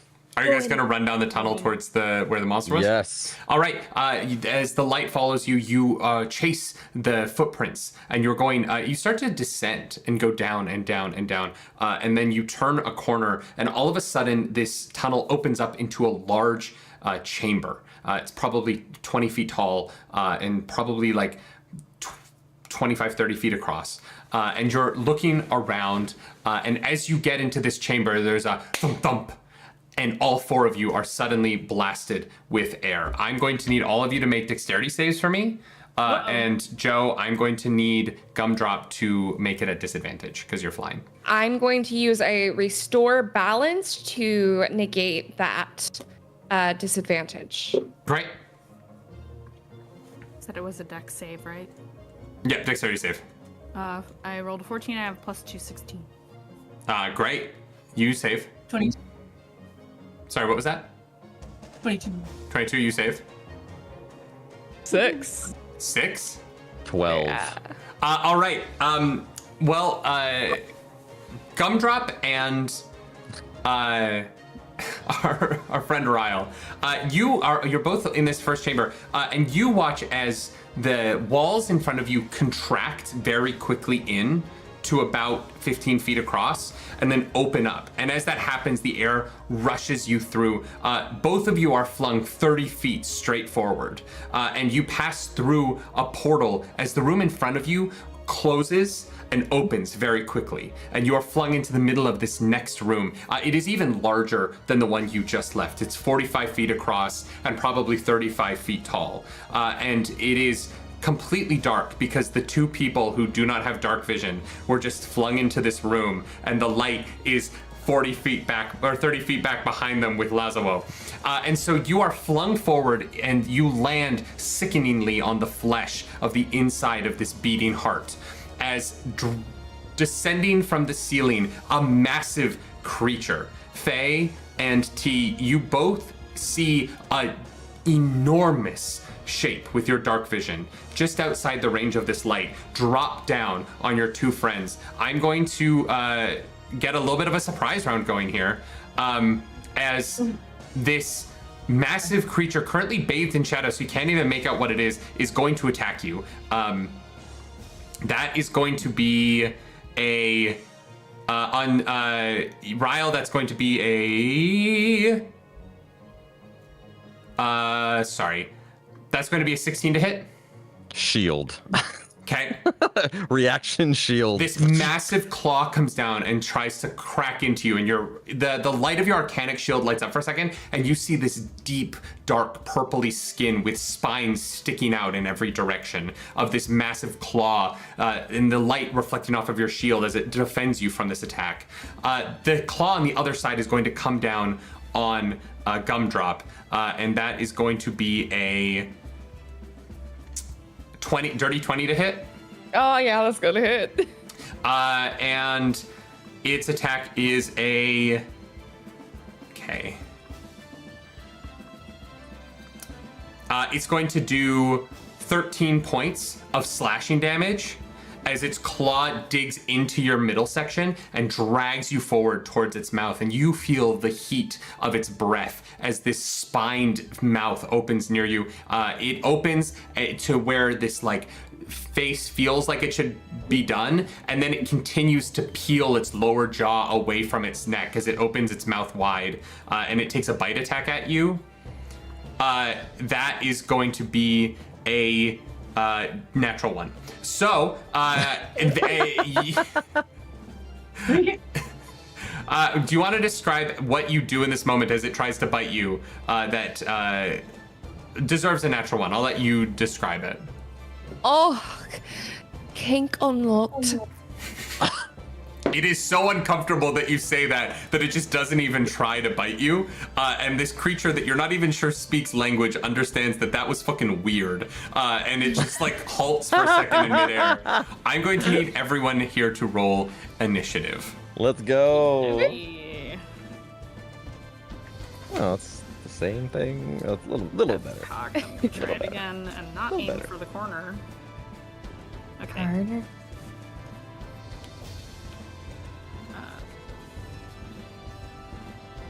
Down roll over 20. What'd you get, T? 27. Jesus Christ. Okay. Anyone else over 20? Then Wow. 15 to 20. Mm-mm. No one? Okay. Nope. Nope. 10 to 15. 10? All of you. Oh my god, I thought all of you rolled 10. Okay. So that's going to be Mandy, and then will you guys roll off for me and tell me who wins? Yeah. Yeah. Little rollies action. I got a 9. 10, 10, 4. 13, and Oh my last God. one. I'll go first. Okay, so that's gonna be Ryle, 20. and then that is going to be Gumdrop. All right, Lazo, it is your turn. In the next room in front of you, about 30 feet ahead of you, you see this dark giant creature currently pounced on top of your friends. What are you gonna do? I'm gonna run forward. Great. And As you do attack. that, you run forward and the light comes with you because it's your light. And you see this monstrous purple thing that is almost like a dragon, but has no wings. It's more of a like brontosaurus kind of creature with 4 legs, but its like long, thick belly slides along the ground as it moves. It has this long spined tail and this long neck up to this disgusting head with like weirdly placed spines just sticking out of everything in these large beady red eyes and 2 rows of sharp, thick teeth. Okay. I'm just gonna go forward and attack. Great, go for it. It feels like there's no other option. And did you know if you read your character sheet, you learn things? I actually have 3 attacks, so I'm gonna take all 3 attacks. I mean, yeah, you can absolutely take all 3 attacks. You aren't hasted anymore. That ended a long time ago. Oh, yeah. You were tired for Okay. 6 seconds during a conversation earlier. We didn't roleplay it. Don't worry about it. I figured when it was 1 minute, the next thing was done. Okay, so the Yeah. first one is dirty 20 to hit, That absolutely hits. and then 14. That hits. That just hits. Okay, and then 15. That also hits. Excellent. Yeah, you come up on this thing's tail, and you can just see your friends on the ground on either side prone, where it pounced down on them, and you come up behind it, and you are now able to attack it. 27 points of damage. Total? Total. Sick. Great start. As you come And then I up, wanna you use just my move. hack and slash at the back side of this. While that happens, I'm going to need you to make a D100 roll for me. That's not ominous at all. No, it's really Happy. not. 80 flat. 80 flat. All right, who is this thanks to? Code 76 has redeemed Wild Magic Surge. Let's go. And 80, illusory butterflies and flower petals flutter in the air within 10 feet of you for the next minute. So while you are fighting in the heart of this dead god, there is a gorgeous scene of illusory cuteness playing out. Thank you so much. I'm living my tuxedo mask fantasy. When we do the animated version of this, Lajuo comes in super anime girl style and just... Backflips and everything. Yeah. That's such a weird... I want to know who came up with the, like, wild magic list and how high they were. All right. I was afraid that you were going to say I turned into petals, and I was going to be so upset. Oh my god, it would be so... If one of you was a sheep right now, Code 76, thank you so much for that donation. All right, that is going to then be the Hertaloid's turn. It is... it rolled pretty well. It is going to... If you have Hertaloids, contact your doctor. Side effects may include. It is actually like really uncomfortable with the vibes coming off of the Kenku, and so it is. You mean the Kinku? The Kenku. It is going to spin around, and it is going to take its 3 attacks against the person that just attacked it, and so those rolls are going to be. First claw is going to be a 17 to hit. Just misses. Second attack is going to be a 21 to hit. Hits. And the third attack, the bite attack, is going to be a 30 to hit. Yeah, that hits. All right. So the first claw is going to do... Let me check to make sure its damage is right. All right. The first claw is going to do 14 points of slashing damage. As this... One thing you notice about these claws as it rakes across your face is the paws on this creature don't point forward on its body, they point to the side. And so you notice that as it stands, all of its claws, almost like it would like hug the thing in front of it, they sit splayed outwards instead of forwards. And so this claw comes and rakes across your face for 14 points of, did I say 14? Yep. Already did the math. That's wrong. No, that's right. 14 points of damage. I can do math. And then the bite attack is going to hit you for God, I can't do math either. That is going to be 12 points of piercing damage plus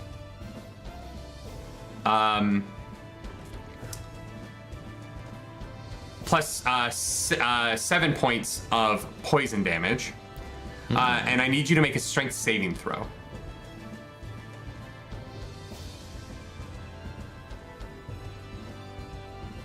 21. You succeed. And as this thing tries to engulf you in its large mouth that's been extended and stretched around you, you're able to just push its mandibles back and shove you, or its the sides of its mouth away, and it just manages to not swallow you whole. And that's going to be its turn. Who's next? That would be Mandy. What is Faye doing? Question Yes. about this creature in this space. Would you say it's huge? I would say it is a huge monstrosity, yeah. Okay, cool. Who wants to see a kaiju battle? Hey, let's go. Yes. I'm gonna cast Polymorph on myself and turn Great. into a Tyrannosaurus Rex. Amazing. Yes. Yeah. Yes. Because I believe, I haven't done this in a really long time, please correct me if I'm wrong. I believe when I make concentration checks, if I get hit, I do it with the constitution of the T-Rex. My own. Concentration checks? I Yeah, believe like- that's true, yeah. Yeah, okay, cool. So yeah, definitely want to do that. So I'd like to be a T-Rex now. So I explode in a puff of like green absolutely. and vaguely stonerific sparkly smoke. And out comes this big green T-Rex with like slathering jaws and big teeth and all this stuff. And I'm ready to have my kaiju battle. Amazing. Okay. And then your bonus action and your movement. Is there anything else you want to do? Well, for movement, I'm right next to this thing, right? I don't have to move anywhere. No, you're Like- you're like in the entrance to the first room because you weren't blown in. Oh, I so thought you're I like jumped 30 it. feet away.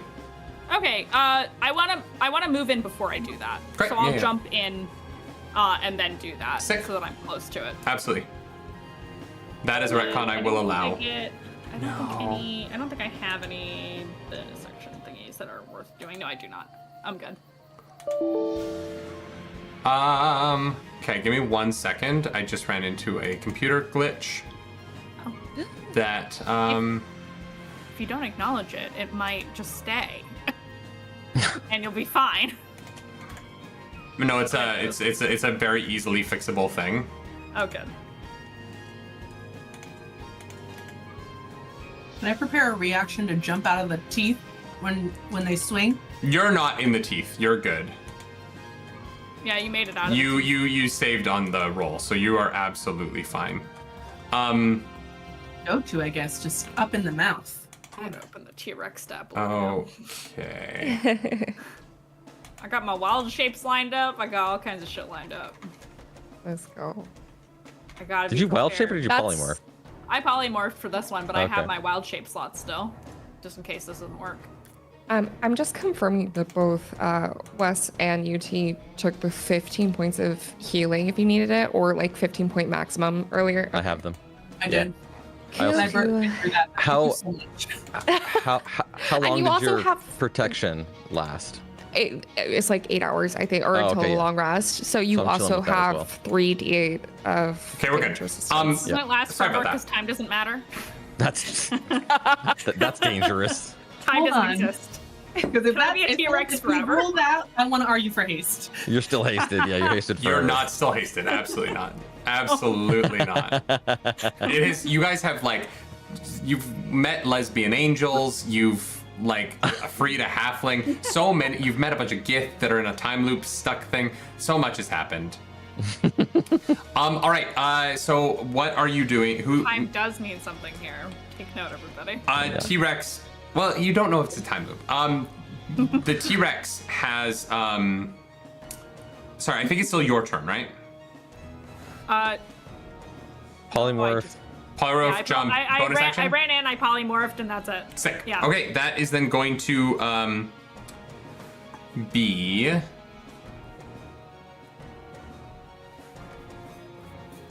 That is going to be Ryle's turn. All right. Ryle is on the ground. The shield dissipates finally, and Ryle's gonna get up. See a Tyrannosaurus Rex run into the room. Great. Yeah. Okay. This is what we're doing. And Ryle runs over and slaps the T-Rex, or no, jumps up and goes in for a high five with the T-Rex Yeah. and casts haste on the T-Rex. Oh, sick. Let's go. Fucking amazing. And that is all that Ryle will do on his turn. He's going to jump down and then try and not get smashed by this creature. Gonna let the kaiju battle begin. Absolutely. When we do the high five, can it be canonical that like just metal music starts playing? You don't know from where.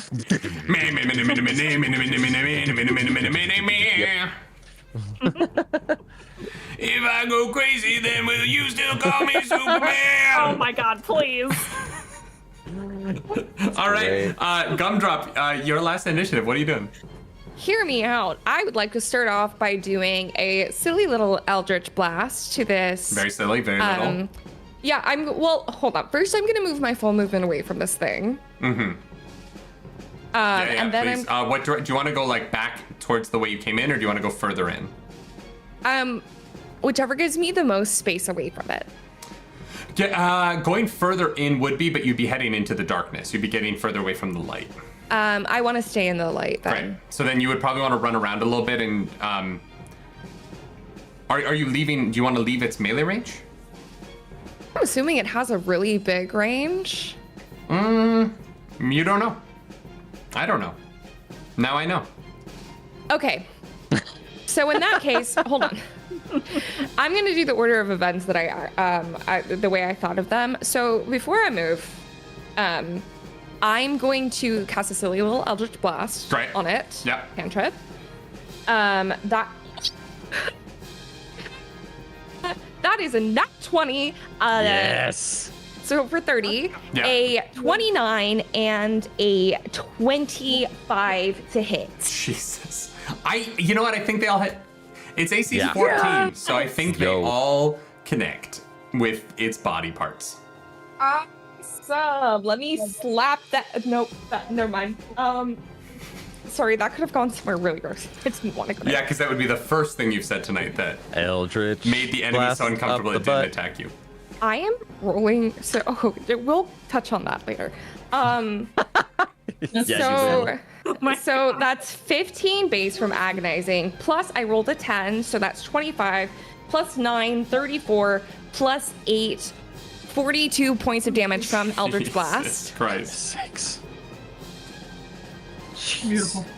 Now, after that, I would like to spend 2 sorcery points, bringing me down to 8 of 13, to cast Mental Prison. Great. For Mental Prison, this thingy is going to need to make a saving throw. Let me find the spell.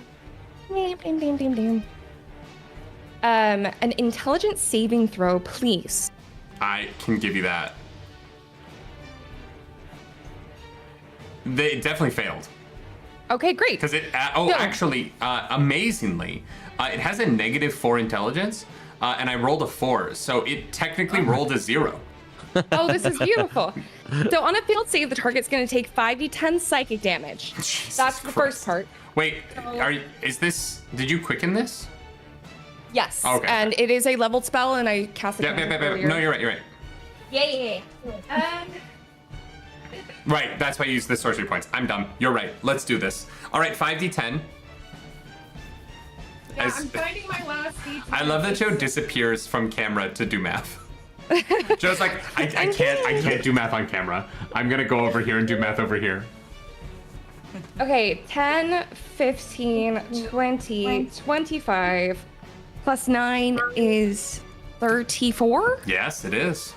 So that's the first part of the spell. It takes 34 points of psychic damage. Now, Jesus on Christ, top of okay. that, the area immediately surrounding the target's space appears to be dangerous to it in some way.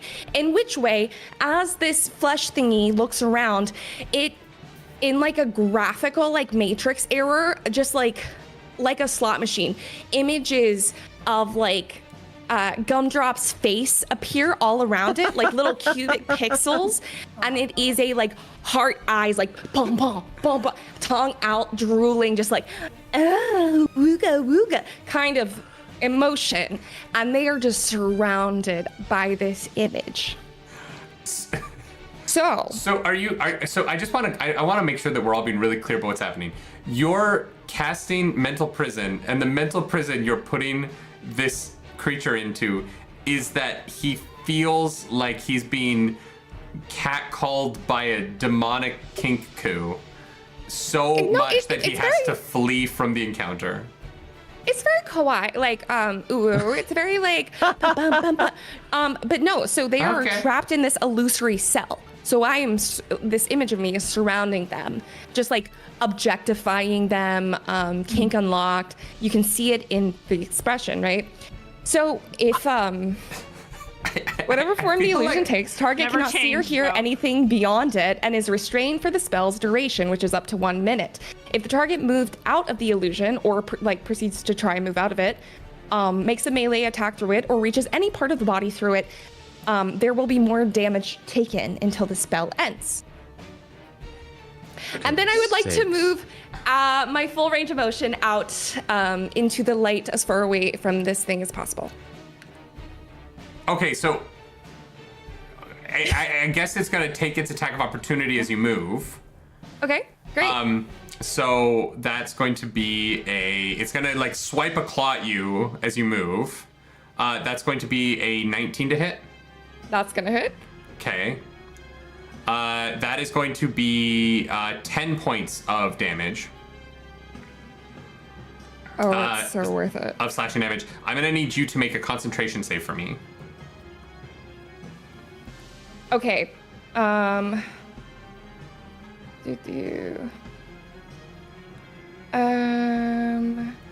What is that? Constitution?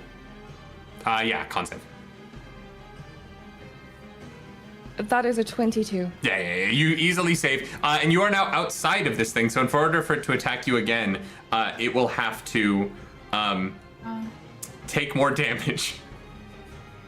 Question. Yes. When you made the opportunity attack, did you roll it at disadvantage because you'd be restrained by the spell? Oh, am I restrained?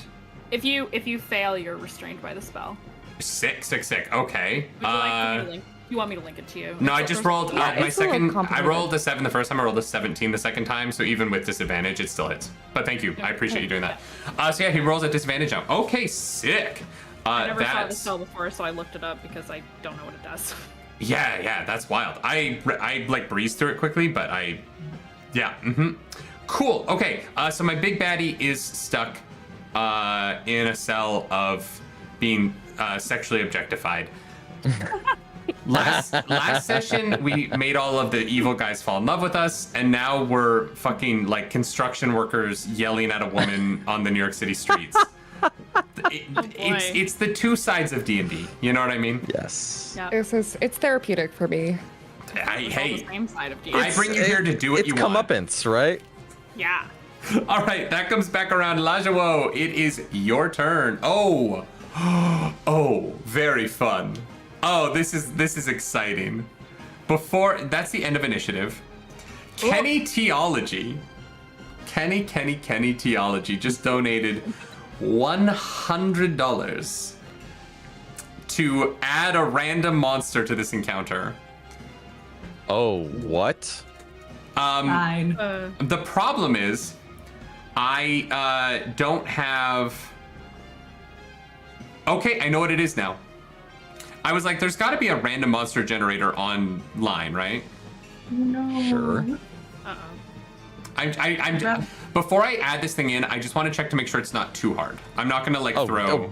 Bring it on, honestly. Like, don't even Wait, worry but if it's about like it. if it's like a CR 26 dragon, I'm not gonna like. We are level 16. I think we'll be okay.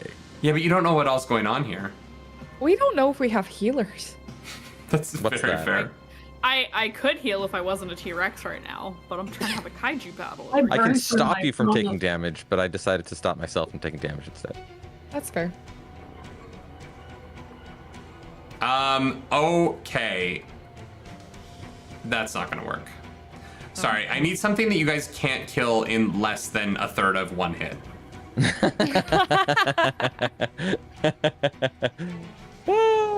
So All true. right. What is added? Four in? attacks. We have a hasted T-Rex. Yeah, exactly. I think we'll be all right. You do have a hasted T-Rex. T-Rex. I get 4 attacks. And now they're giving me a second target, which is fucking awesome. All right, this will So I work. can actually use those attacks. You feel something move in the space farther along this hallway, but you don't immediately know what it is. As you turn, and you can like hear breathing, but you don't see anything there. I should roll initiative for it. Or not. You could just let it sit over there. That's fine too. I'm just kidding. Bring it in. Bring it on. Displacer dragon. Oh my god. Yeah. No. Yeah. Give me the displacer dragon. I want that nerdy. All right, what's the Hydra that replaces your friends? The False Hydra. The false Hydra? the Yeah, false false Hydra. Hydra. All right, That is would gonna make this- Lajo, it is your turn. Okay. I guess I don't get any sense of what's down there. No, because it can be invisible, so it's going to be invisible. Oh, all right. And if I guess if then the only thing I really see is the beast in the cage. Mm-hmm. I guess. If I attack the beast in the mental cage, is he released from the mental cage? No. So it's a mental cage. Interesting. I guess. Don't. Well, no, but no. But you guys have partied long enough together. You've probably seen this spellcast before. You know if it attacks out of the mental cage, that will break the spell. But it will take a significant amount of damage when it does so. Got it. So if you were to entice it to do that, then there's a chance that, you know, Joe rolls really low and you don't get the effect that you want, but it's up to you guys. And then, so the thing down in the hallway, we said is invisible. It's in the room with you. It's just this room. This is the larger chamber of this heart. And so it's somewhere, you hear breathing down there, but you're not 100% sure where it is. Could I move the light in the direction of the sound? Yeah, absolutely. Yeah, that would be like a bonus action to do that. Sure. As that's happening, Wes, you haven't done this yet. Roll a D100 for me. All right. Yeah. You don't see anything as you pass the light down there. You do see, though, as you move the light down, you see that there is actually another door. There is another portal at the end of this chamber. 94. A 94. All right. This one is thanks to Code 76, dropping a wild magic surge on us mid-fight. You said 94? 94. Your size increases by 1 category for the next minute. So you're already large, aren't you? Yes. So you are now... I'm still medium. But you are now a large creature. You are now a 25-foot tall minotaur standing next to a T-Rex fighting a dragon thing, a herdeloid. Wow. Yes. So metal. As the light passes over Ryle's head, you just see they like grow up into it. As this weird magical energy surges around them, and they are now just larger. Big, large minotaur. In a labyrinth inside of a dead god. What could be more Grecian? T, what are you doing with your turn? I guess. I mean, if alert won't help me in this situation, I'll hold my action until whatever else is there reveals itself. Ooh, okay, yeah. What action are you holding? I'm gonna hold an attack. Great. A series of attacks. Yeah. You're like, there's a dragon between you and where this thing would be, so you wouldn't be able to make a melee attack on it from where you're at. But if you have a ranged attack, you could ready a ranged attack. Because you never, like, so just so that everyone understands the geography right now, the dragon is right near the door that you got, so it's past. I thought it was like a behind us situation. Okay, then I'm gonna use my movement to go to the other side of the dragon. Okay, yeah. So you're on the other side of the dragon. The dragon is right near the door that you guys were blown in through, or that you came through. There's the 30-foot-ish chamber behind you that was like the first ventricle of the heart. You're now in the second ventricle, and coming from the wraparound to the third ventricle is where this breathing has come in from. Got it. I'm Great. that way. Then is that gonna be your turn? Do you have any bonus actions you want to do? Or no, you moved the light. All right, that is then going to be the herdeloid's turn. You said the T-Rex was in melee range of it, right?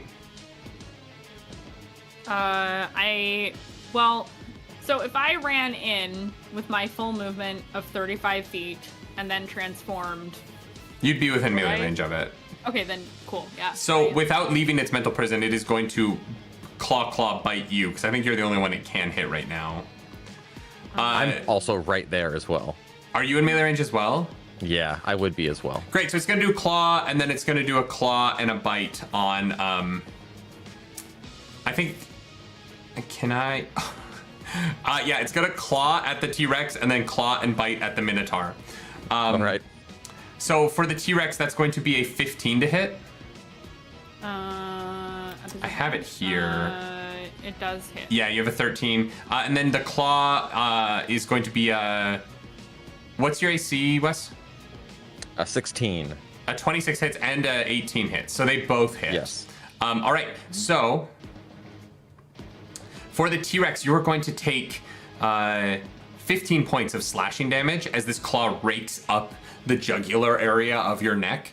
And then as it turns and takes its second claw at you, Wes, that is going to be... Oh, fuck, I rolled really well.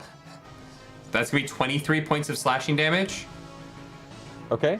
And then for the bite, that is going to be...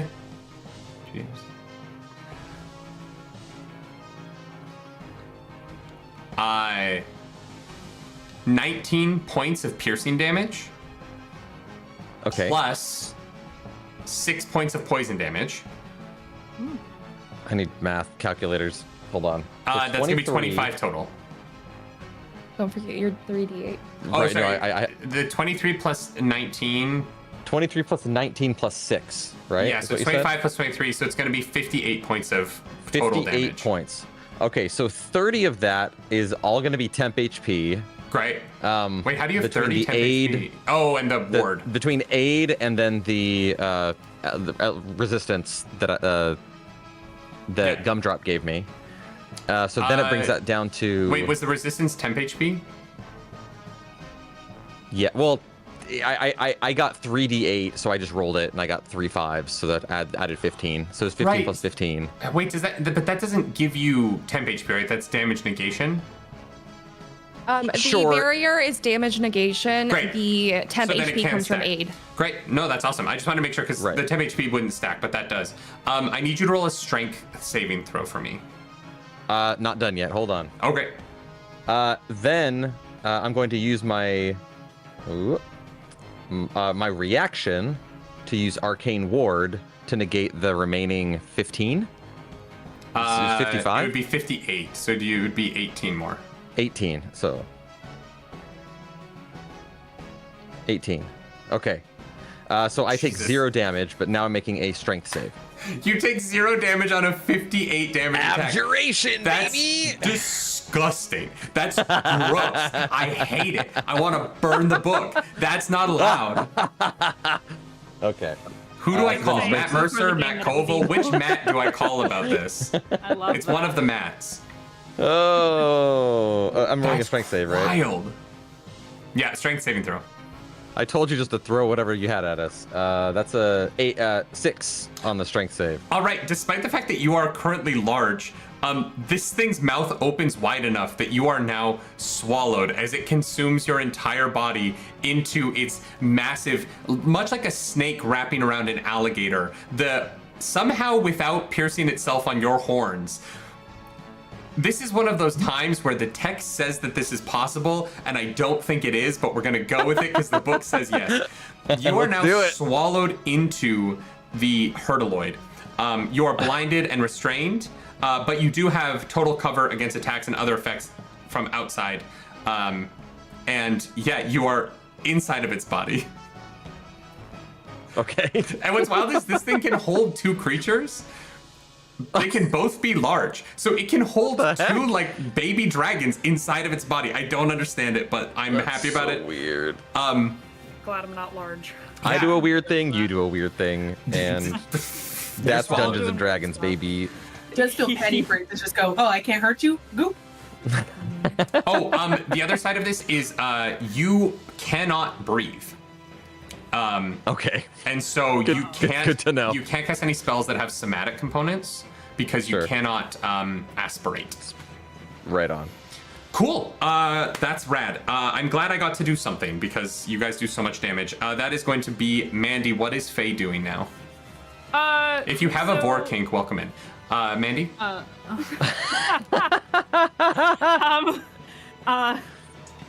Not Okay, wrong. so I have a question. I have an answer. Is the other monster visible yet? No. Shit. Okay. You could try Well- and like go and attack it with disadvantage or something, but So here's the problem with a T-Rex. I can't make both of my multi-attacks against the same target. So I'm just gonna settle for a bite. Right. And just like drop the grappling part because it's too large for that. It has to be medium or smaller. yeah. So I'm gonna do a bite because that does more damage. Sick. You have a plus That 10. That's is- crazy. It is a plus 10. 6 plus 10, 16. That hits. Now, do you want me to use the base damage for the sake of ease, or do you want me to roll it? No, you can roll it if you want. It's up to you. If you want to use base, that's fine too. 33 points of piercing damage. Goodness sakes. And that's only one bite. That's yeah. So, since I can't grapple it, are you willing to let me do the tail attack as well, or are you willing to loosey-goosey it? Or You're already hasted, so you already get to attack again. So no, if you can't make both attacks against the same target. Okay. But you can't, but because you're hasted, so you do get another attack this turn. So your hasted action can be a tail attack if you want, but you don't get the Or multi another attack. bite, right? Yeah. Okay, that's fine. Yeah. Yeah. I wasn't trying for the multi attack. I just want to be able to keep attacking this thing because I can't see the other enemy. You can so. keep attacking, but you don't get the multi attack action. That's fair. Yeah. It's cool. That Just it because the cancels wording out specifically the says in this same case it wouldn't specific- work. Yeah. Okay. I'll do the so I have to do bite on one, tail on the other one. No, you can do bite and bite. You're hasted, so you can okay. do 2 bites if you want. Okay. For those of you at home, what's happening is a giant T-Rex is inside the heart of a dead god, and it is snapping its jaws down on the neck, desperately trying not to also pierce the enhanced size minotaur that is inside of the body of this dragon creature, because that giant minotaur is this T-Rex's friend. I fucking love D&D. It's so good. I rolled another 6 plus 10, 16. That for the hits, tail, yeah. It's 20 points of bludgeoning damage this time. Amazing. So because you did I roar. enough damage in shakes one the ground. turn, as this tail whips around and smacks the herdloid in the face, I have to roll a Constitution save to see if he stays in its body. If I come flying out of this. I'm performing the Heimlich maneuver. Yeah, but really kaiju going behind it. style. You're gonna I'm- shoot out like one of with your those tiny arm, daredevils just, from your Spit cannons. it out. It was requested that we make no gagging noises, so there is no audible noise as this creature tries desperately to keep the Minotaur down and succeeds, unfortunately, on its man. roll this time. So, next time. that is going to be that turn. Are you doing any bonus action or any movement? Nope. I'm gonna stay right where I am. Great, just blocking the doorway, not letting anything out. That is then going to be...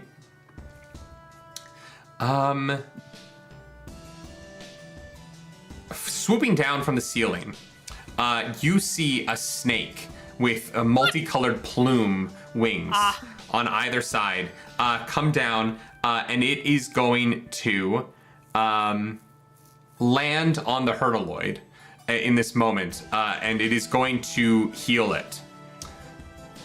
And so you're going to see some healing magic at the edges of its claws. And it is going to give some health back to that thing, because I want this to last at least a little bit longer. And then it's going to snap its eyes around the room, and it's going to lock eyes with Gumdrop and be like, "So you're the one holding it in place." And it's going to fly down and it's not going to attack you, but it's going to just beating its wings in your face, trying to like fucking distract you from your spell. And that's going to be its turn. Is it close? Is that the same thing that I readied an action for it to reveal itself? No, it's not. Oh. This thing was clinging up in the ceiling. This is what I mean by you guys don't know what's going on in here. This is very clearly a quaddle. So this thing has entered the fray. It is now Ryle's turn. You know, I'm pretty cozy. I'm kind of chilling, actually. Yeah, I think I just hang out in here. I got a Constitution of 3, so I could be like this for the next like next 30 rounds or 20 rounds, and not even pass out. So, yeah, Ryle's good. Ryle's fine. Great. Okay. That's gonna be your turn. Now, with in this moment, there you see some fidgeting in the gullet of this creature, and then it's going to be a new monster's turn that was brought into the fray by Kenny Theology, as suddenly behind Gumdrop, spell of invisibility drops. as a giant red-furred ape with blue skin and banded manacles around its wrists appears suddenly behind her, and using the flanking of the Quaddle on the other side is going to take some attacks at this thing with advantage. At normal, restore balance as a reaction. How many of those do you have? 5, I have used 1, and You now have 2. 5? God, level 16's crazy. Y'all are so Playing a powerful. spellcaster at this level is absolutely incredible. Bonkers. When you're with people who know how to actually do it, it's really nice. When people aren't reading every single spell. Some of you. No, I'm kidding. I'm kidding. Play whatever you want. Just read your character sheets before you play. It's going to make 3 attacks at you, 1 bite and 2 fist attacks. The first 2 fist attacks as it tries to thump you in the back of the head. The first one is going to be a 14. Does not hit. And the second one is going to be a dirty 20. I do think the rest of yours is like also, I think it only negates 1 of the attacks for advantage or whatever. Okay, so the first one misses. The second one is actually going to be a 23 to hit. Yeah. So that second fist connects with the side of your head as it tries to pound you out from behind. That's not how I meant to say that. I deeply apologize. The dice gods are punishing me for saying that because I rolled a 2 on the damage. So you're only going to take 6 points of damage, and you're going to need to make a concentration check of 10 from the fist that connects with the side of your head out of surprise from behind. And then on its bite attack... 22. That easily saves. Its bite attack is going to be a 22 to hit. Yes, that hits. Yeah, I thought, you know what? There was a part of me that was like, I think this is gonna be okay. And that is going to do 11 points of damage as it's going to clomp its jaws down on the neck. It like punched you in the back of the head and your head went to the side, open it up, and it's just going to take a bite down with its big ape mouth on the side of your body there. And so I'm gonna need you to make another con save for me. That's another 22. Jesus, what is your plus to con? Plus 8. Gracious. Jesus, you have a Saving plus throw. 8? Oh, damn. Okay, yeah, you're gonna be just fine. I think that I'm trapped forever, which is what it feels like playing D&D on YouTube. Well, you could just take the damage. You just be brave. It's more that like he's got a T-Rex in front of his face. Like there's not a reason for him to move out. You know what I mean? He doesn't know where you went because if he looks over to where you are, he sees this like Kenku making fucking kinky wink face at him, and he's like, "No, I don't want to deal with that." He's got a -4 intelligence. He doesn't know where in the room you are. And that's gonna be the Barl Gura's turn. Over. Gumdrop, what are you doing? Is there a way I could like sides?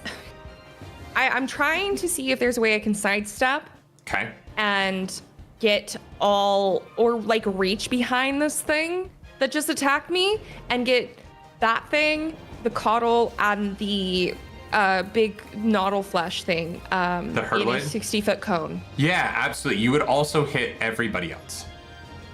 There's not a way to angle it. You're in a 60-foot cone in the size of room that you're in would basically be everything in front of you. Like there's not... Yeah, a 60-foot cone is a full circle, and so because of like the T-Rex is right in front of the Herloid, and the Minotaur's in the Herloid, and Laz is directly... Oh, wait, actually, Laz, you get an attack.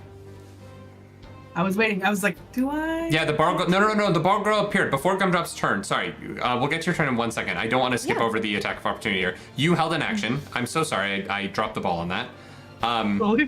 Absolutely do it. If I'm fucking up, jump in on me. So the first one is dirty 20 to hit. Yeah, that hits. And then I can do my full turn, right? So all 3 attacks? Oh, on a held action, I guess your attack action is 3 attacks. So yeah. Nat 20. Yeah. Okay. Dirty 20, nat 20. What's the third attack? 26. Amazing. Yeah, you hit this Marl girl 4 times basically. So roll your damage 4 times, but only add your modifier 3 times.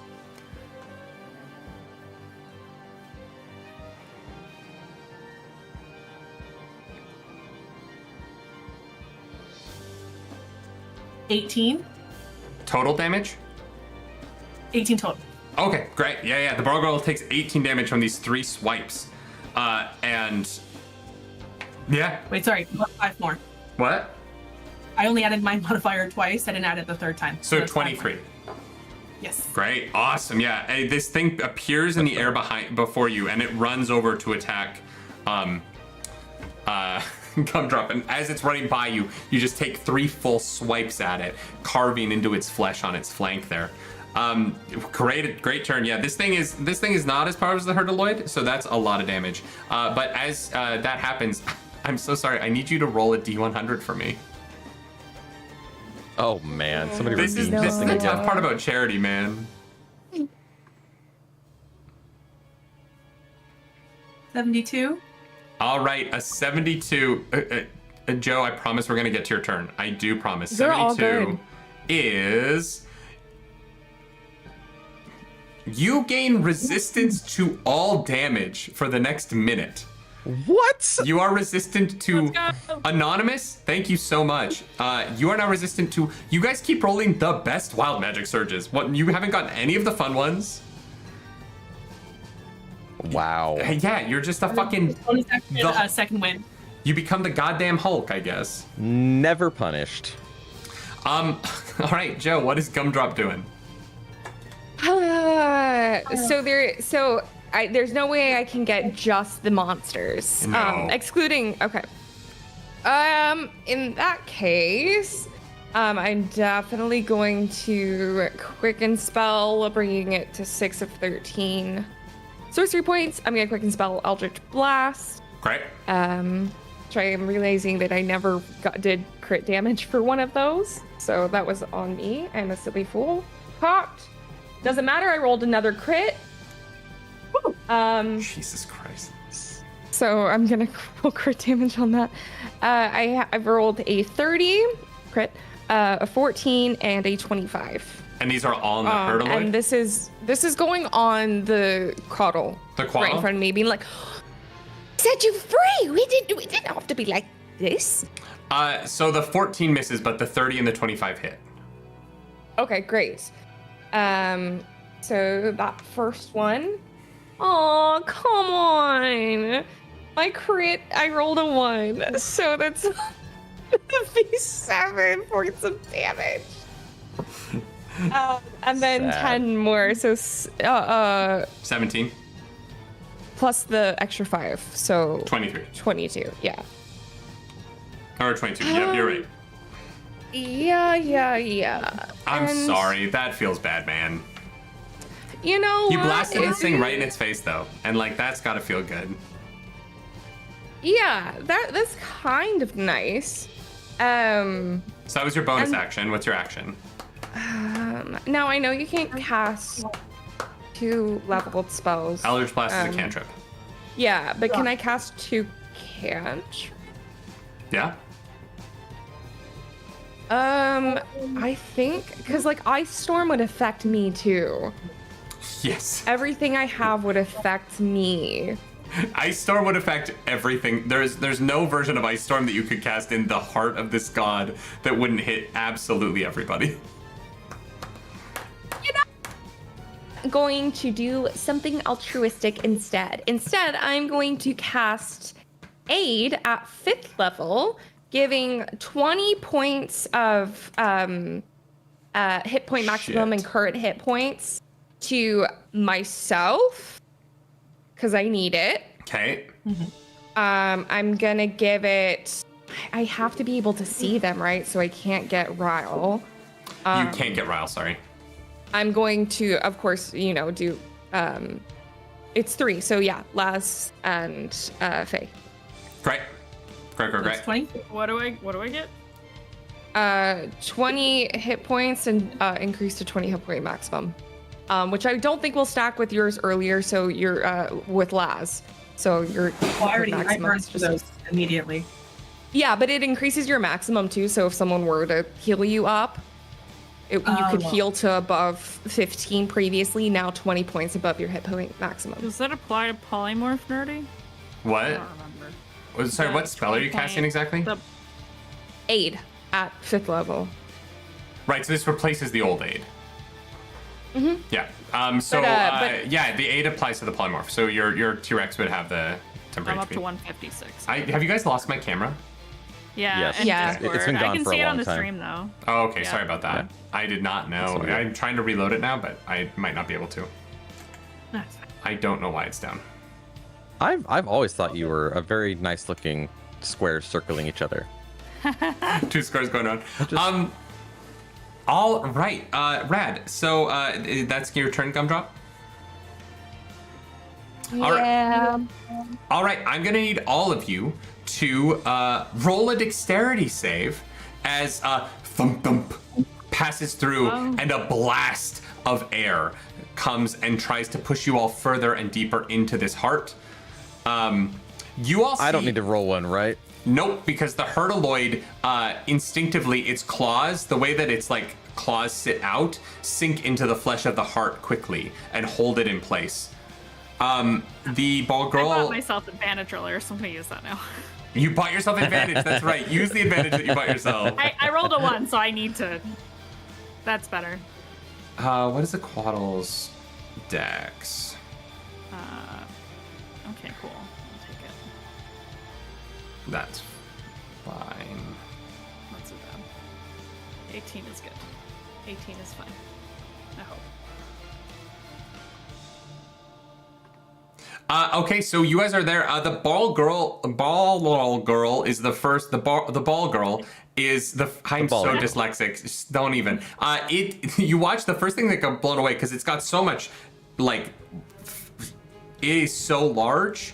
The wind resistance of it is crazy, and so as this air passes through, the first thing blown away is this ball girl that like gets flung down the path and ends up clinging to the side of the portal to the next room with its hands, and it slumps down on the ground, and it just is like dazed as it is knocked prone down at the back of the room. Because of its size, it is pushed less far than the 30 feet that you guys were pushed earlier. It's pushed halfway, but so it gets to the doorway.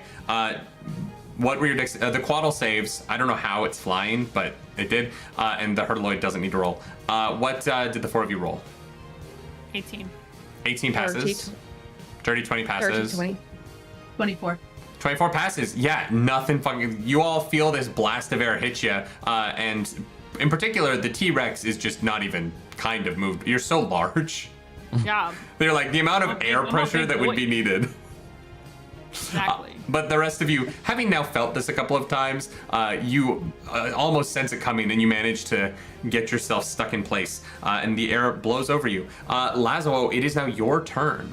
Top of initiative. All right.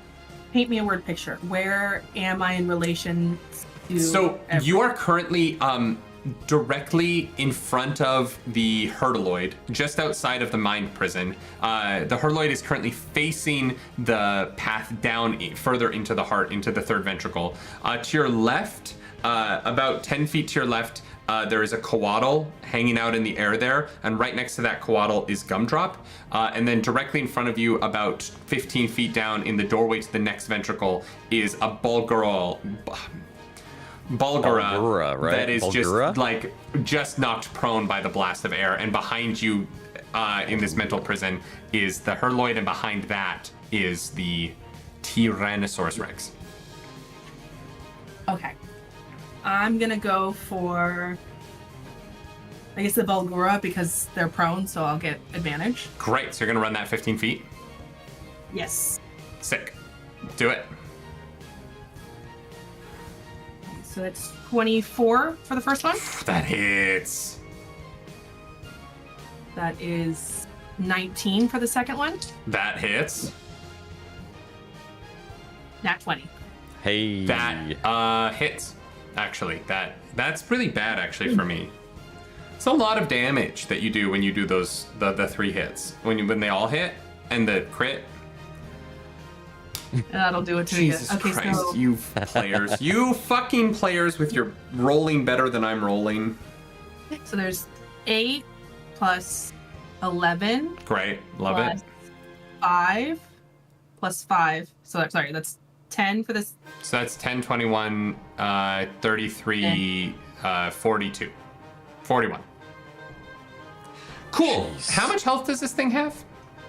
That's a great question. So it's 41 damage. This thing is just lying on the ground. Looking absolutely fucked to shit. It is barely breathing. The rasp of its lungs from where you've stabbed in and collapsed one of them is a sickening sound. It's truly like the last vestiges of this large fiend's life are held on the tip of your sword in this moment as it barely survives this onslaught that you thrust upon it. So that's fun. Are you gonna do anything else with your turn? I guess I'll use my movement to move closer to Gumdrop in case they need backup. Great, sick. Great. That is then going to be the Herdaloid's turn. It is going to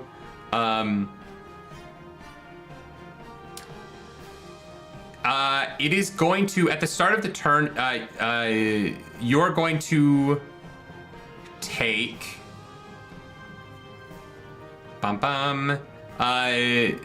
Ryle, you're going to take 12 points of poison damage at the start of the turn.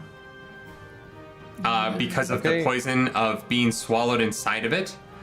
I am reaction arcane ward. How much more arcane ward do you have? So one of the tricks to this build is that, it wasn't said, but it was something that I can just do, is I can basically infinitely cast, not infinitely, but I can cast mage armor on myself at will because I have Cloak of Shadows. Okay. So it does not take a spell slot. Every time I cast an abjuration spell, double whatever level that spell is, I get back on my arcane ward. So it basically reset between the last fight and this fight. So I'm taking, I'm down to 19, so I have 7 left. But you can't cast mage armor on yourself when you already have it on you. Yes, you can. Because then it just extends it out. Does it? Because like it lasts for 8 hours, right, normally? Right. So you cast it on yourself again, and then it will just extend it out 8 more hours, 8 more hours, 8 more hours. Oh, so you just perpetually have it on you forever? Basically. It feels like that's broken in a way that doesn't quite make sense to me, but whatever, we'll go with it. Okay. No, I'm not saying no to it. I'm just saying like there's got to be some limit on like spells that you get for free. Like it's just because there's no cost. It's health for no cost is a weird thing that I don't like in games. You know what I mean? Oh, sure. When there's no trade-off. I can call it there if you'd like. No. We've already established it. Like I'm not gonna change it in the final moments of the game. As an abjuration wizard, that's just something that like is very well known in the game. For sure. Yeah. No. I've never played with one, so that's a first for me. Gotcha. But it's going to use 2 of its actions to do what it calls feeding. And you're going to feel necrotic damage take hold within you as the Herdaloid is going to consume your life essence to heal itself.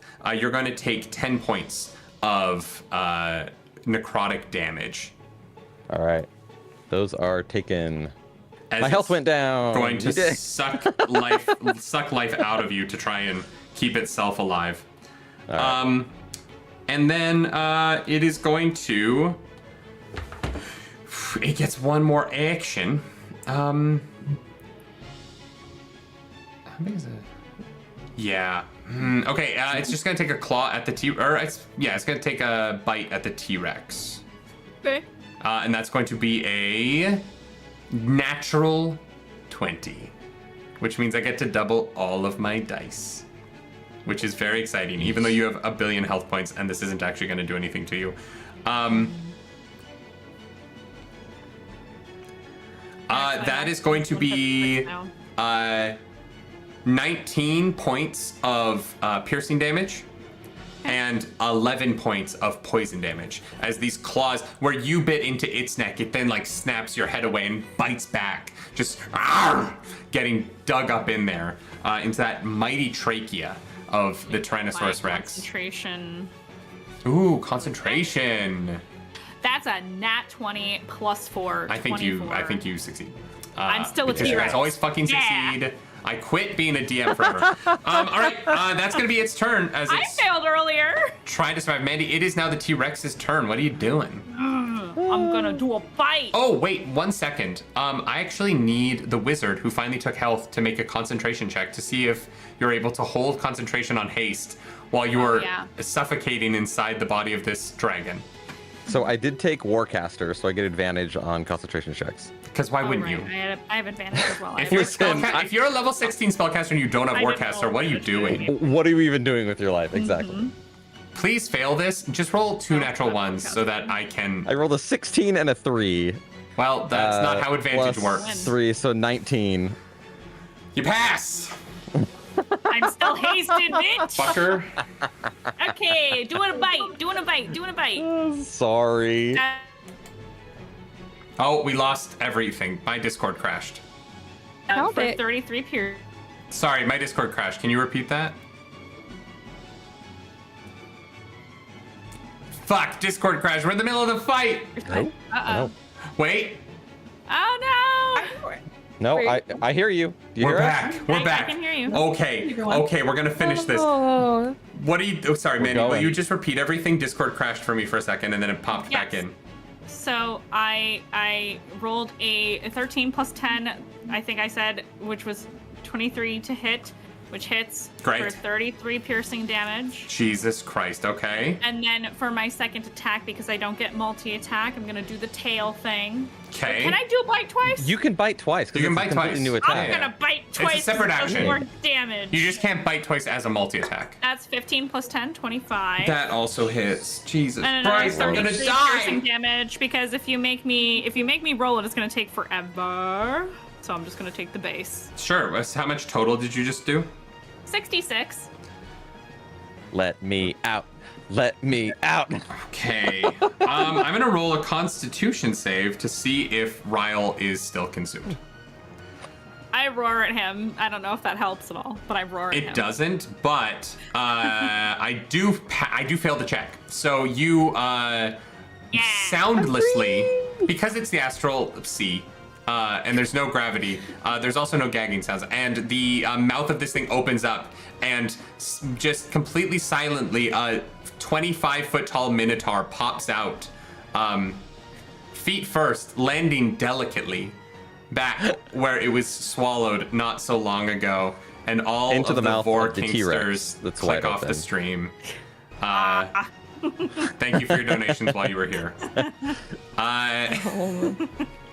Yeah, Ryle, you're out for the first time, which is very exciting because your turn is soon. I wave at you with my little T-Rex arm. I have a Christmas sweater that's it says T-Rex wearing a Christmas sweater on the Christmas sweater, and the sleeves hang off of his arms. It's my favorite thing. I love it. So good. And so yeah, that's gonna be the Coatl's turn. The Coatl is gonna go after he's gonna go after Gumdrop. He's still trying to release this Hurloid so that he can have an ally in this fight. So that is going to be a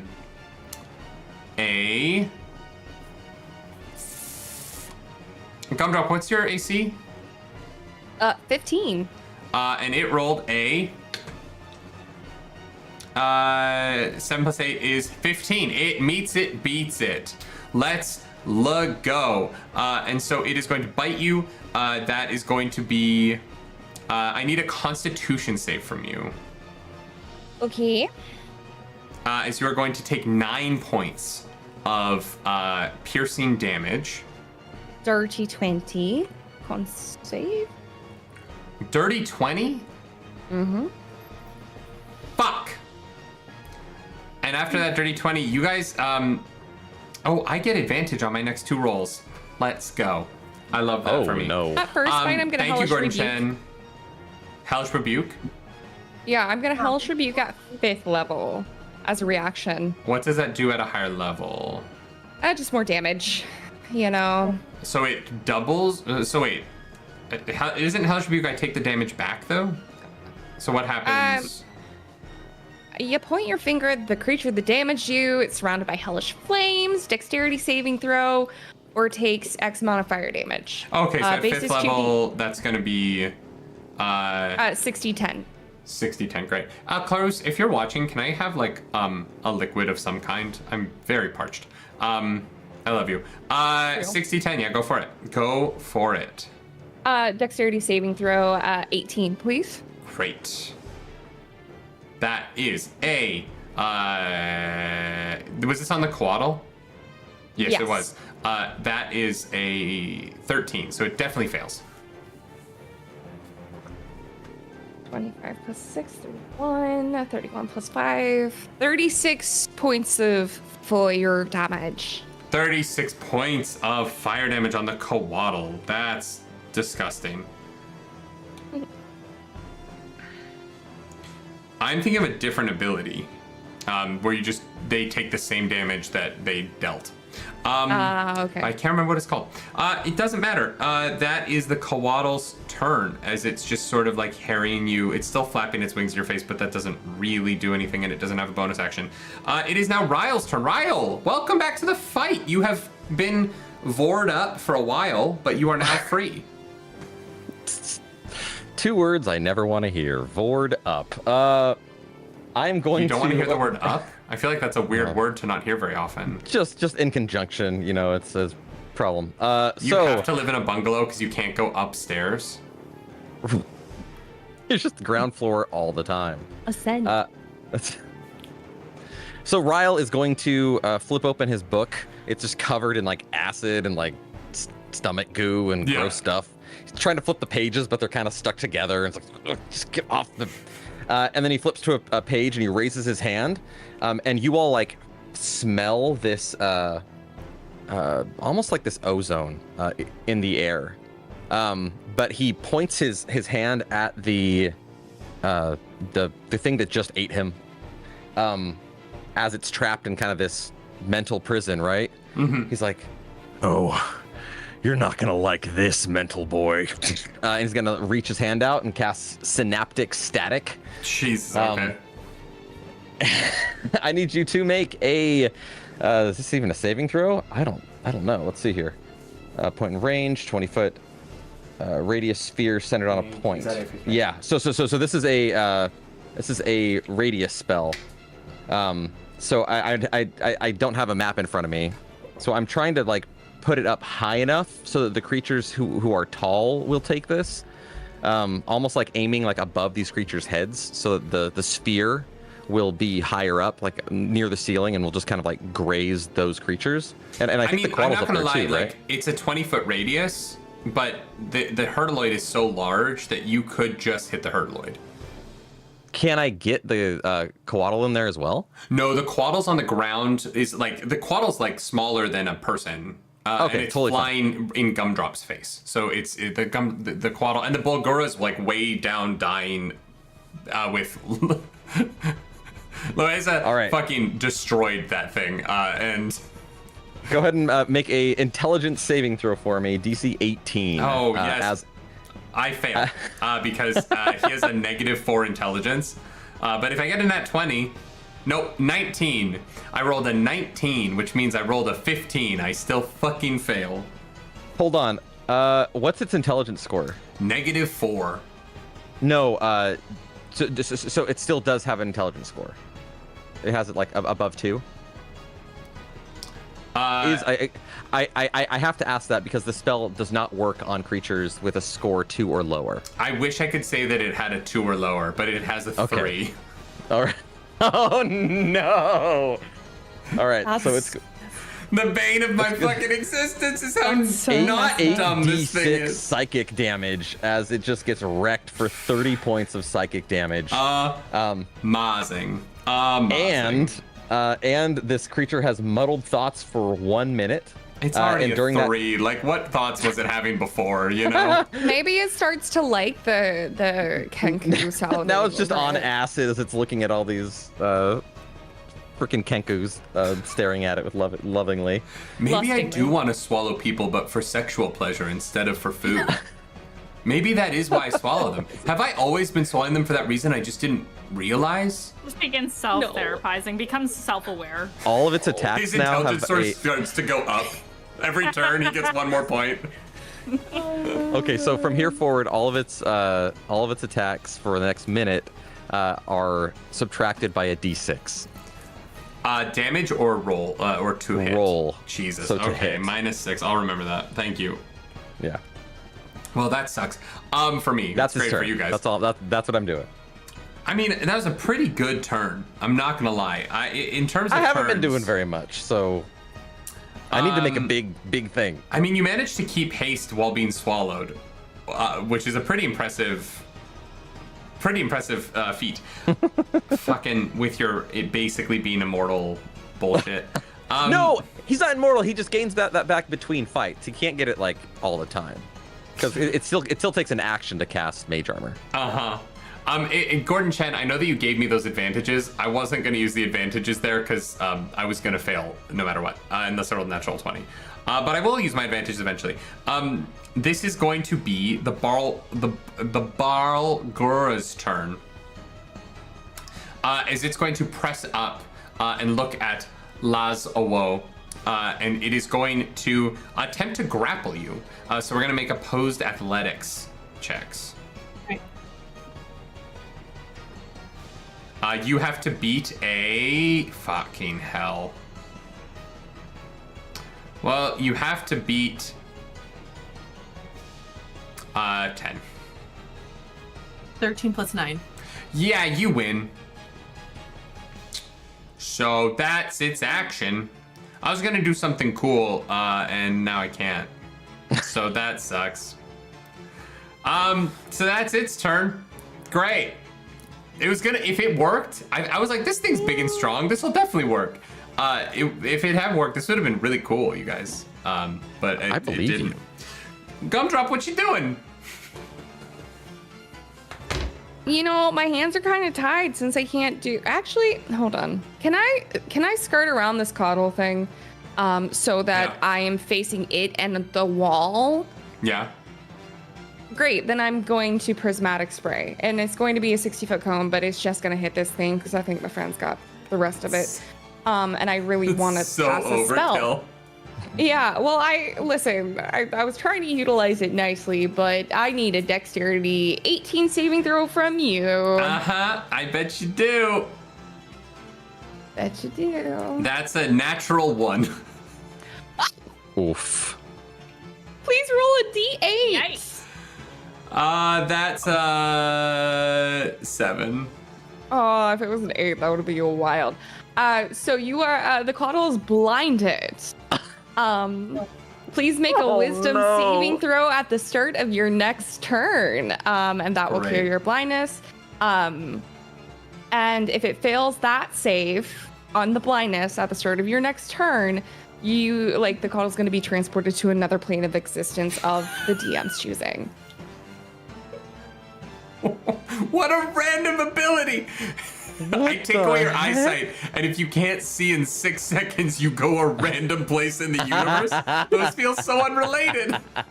And I'm also gonna quicken spell Eldritch Blast hit it. Go for it. That's such a weird combination of things to do to something. I'm gonna take away your ability to see and then send you somewhere random, but you can't see anything, so you don't know that you're somewhere else. Oh, they will. The blindness ends when they are transported to other set plate. Okay, that's funny. That's less funny. I think it's way funnier to blind someone and then just send them to hell and then be like, wait, where am I? I'm shooting the Eldritch Blast for the eyes. Does anyone know where I am? Yeah, go for it. Go for it. There's going to be a 29 to hit, 27 to hit, and a 13 to hit. So that 2 misses. out of 3. Hey, Joe. Ain't bad. Yes. The third one fucking misses, okay? So get fucked. Oh, and so mad. Yeah, you better be. This thing's coming for you next turn when it's teleported to fucking Oworth or some shit. I bet it is. Oh. That's If it going fails to that be... check, it is showing up in a future episode of this in another dimension. It is Just blind. The koala that keeps showing up in each episode because it can't see, but it's just always there. Like, hey guys, where am I? And then it boops out again. 18 points of Eldritch Blast. 18. Force damage. Shit, this is the circus song. No, we're not listening to the circus song. No, don't listen to the circus song. I hated writing that song. It's in my combat playlist, and every time it comes up, it's like a gag in our actual play. The circus is in town. All right, 18 points. Fucking 19. hell. 19 points, of course. Why not more? Why not more? 19. And that's it for my turn. Oh my god, he's also so fucked. Like, he's so deeply hurt that if he teleports to another dimension blind right now, he's also just bleeding everywhere. He's gonna be found by some, like, cute, like, 20-year-old Twinkie gay who loves the rainbow and is like, oh no, a hurt little snake bird thing. I'm gonna heal this thing, not knowing that they've found a celestial demon. Is that your turn? Yeah, there's a guy on TikTok who does that. He's like, it's so fucking funny. Is he the guy with the squirrels? That he, like, rehabs squirrels? No, it's just this dude dragging white women, and I'm like, oh, this is beautiful.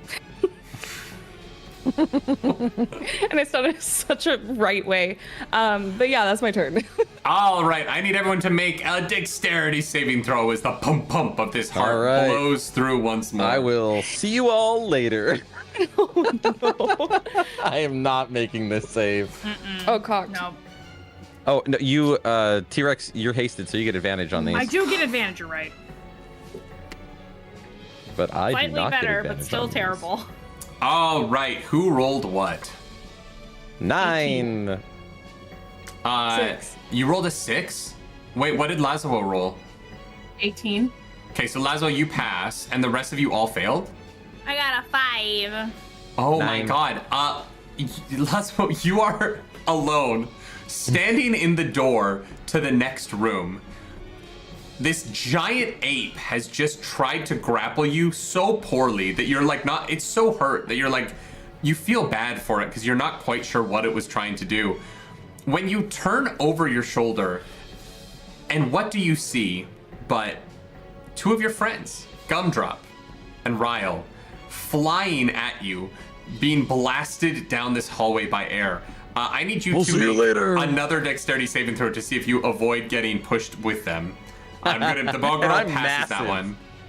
I'm huge. There's a 25-foot minotaur flying at your face right now. And a Tyrannosaurus Rex. Oh no, we'll get to the Tyrannosaurus Rex because Goblin's gonna be really happy. Wait. Sorry, I can't do math. So what's 12 plus... So that's 18 again? 18, yeah, so you say, so you duck under as you watch this minotaur and this fucking Gumdrop fly over your face. The 2 of you are going to land in a disgusting dark blood that is pooling in this 3rd ventricle. You are going to immediately take 11 points of force damage. Ouch. From coming into contact with this god's blood. Ooh. Ugh. Hate that.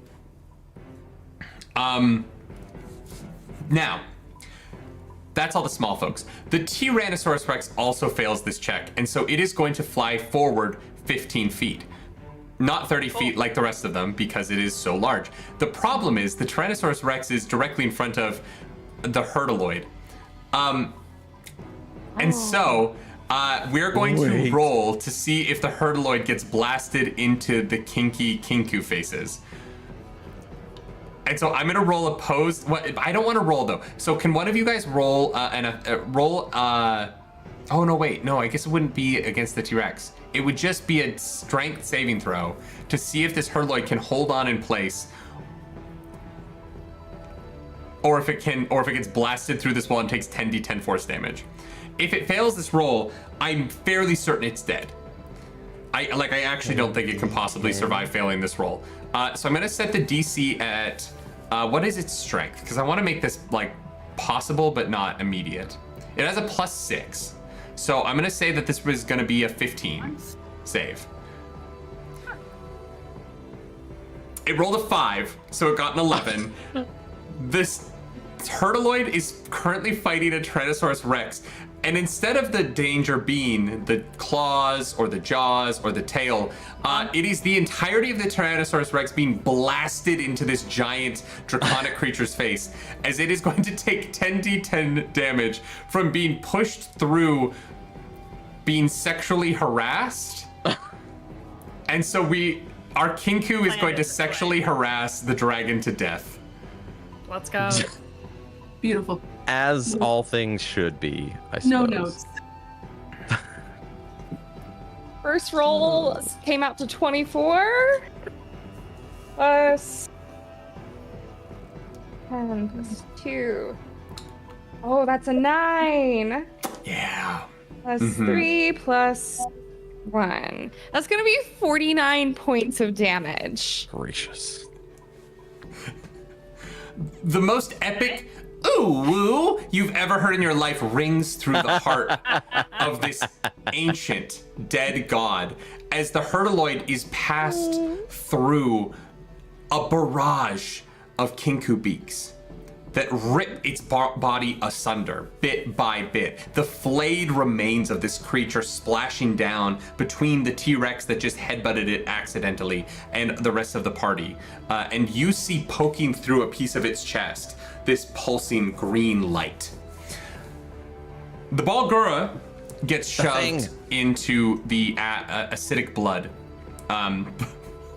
by the people flying overhead. The Balgura actually dies from coming to contact with the blood from the force damage. And the Coatl also failed to save, so it gets shoved into the blood as well. I said it was 11 points of damage. So the Coatl has very, very few hit points. But it is now Laszlo's turn. There is a dying Coatl mere inches from your feet. And the green glow of the piece of the Rod of Seven Parts is sticking out of this giant Turtleoid's chest. What are you guys doing? I'm basically passing this over to you. It's your turn. There's nothing else that I can do at this point. Do you show mercy? Do you kill this thing? What do you do? No mercy. Company punishment. Hold on. Oh, I mean, you're a T-Rex. So I am not stopping a Tyrannosaurus. No, let's get T go first, because it is technically T's turn in initiative, and then we can go from there. Okay, yeah. Let's see. So I'm obviously closer to the Coatl, but the rod is out of the Turtleoid? Yeah, it's very dead. The Turtleoid is extremely dead.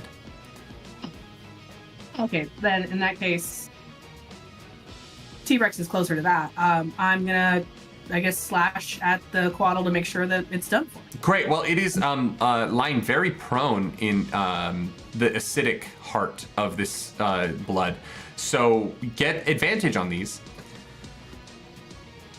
Right. 21 to hit. Oh, yeah, that hits. 28 to hit. That also hits. 24 to hit. Good. So if you could roll under a 20, that would be great, but that also hits. Excellent. All right, so that's 11 plus 10 plus 7. Amazing. Gordon Chen, you gave me advantages and I didn't get to use them. I'm going to save them for next Wednesday. So tune in for next Wednesday when we are in a different dimension with different players. But for now, the combat tonight is over as Laszlo, you get the final kill. Make it canon. Tell us how it goes down. So it's at my feet, and I think I put one foot on its head, and I raise my scimitar, and I just echo the ooh woo that happened, and just like hack its head off and kick it away. Absolutely.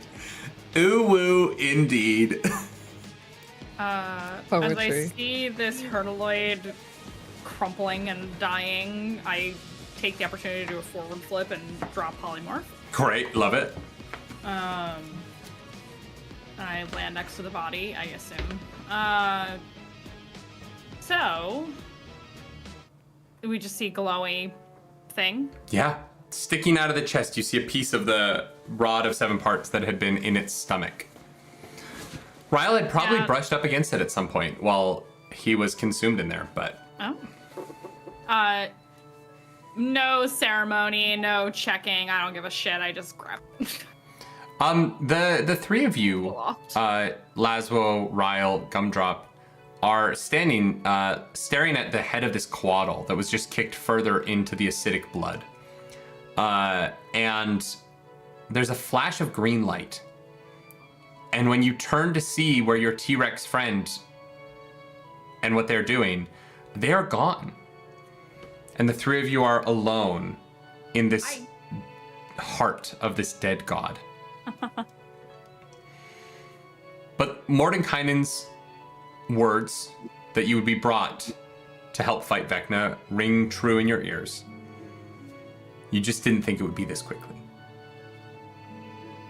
As our friend Mandy, as Faye, will return. The black screen at the end of the Avengers movie plays, and the white text plays across it on December 13th at 6 p.m. Eastern on the Roleplay Relay.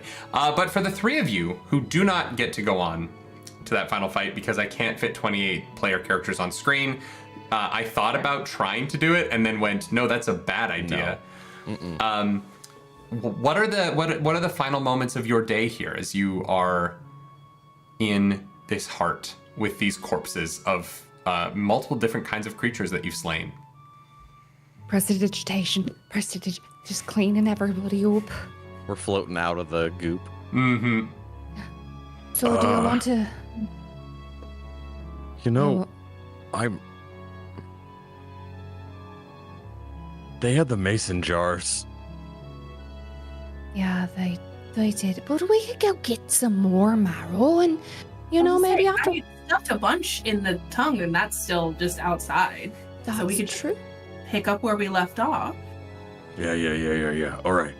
You know, we could maybe get some goat's blood too. Maybe as a little bonus. Maybe they'll give us a bit more. That's fair. Perhaps. I assume that would be worth something. And then maybe we could go outside and we could wake it up. The god? Yeah, think- no, it's petrified. I can fix that.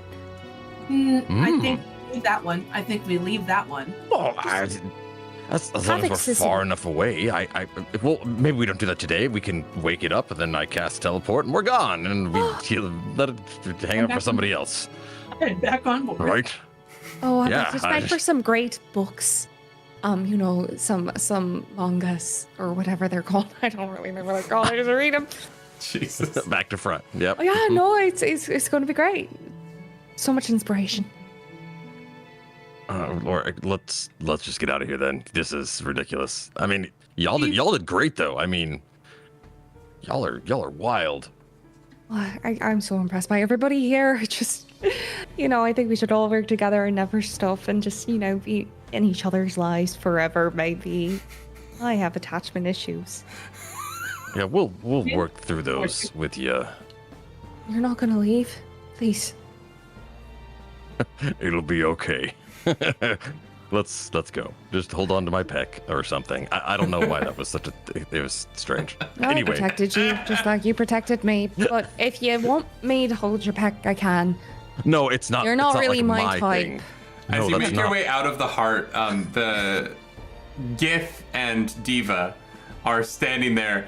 And at first they're surprised to see you all alive, given the sounds that they've been hearing from this hallway in their broken ship.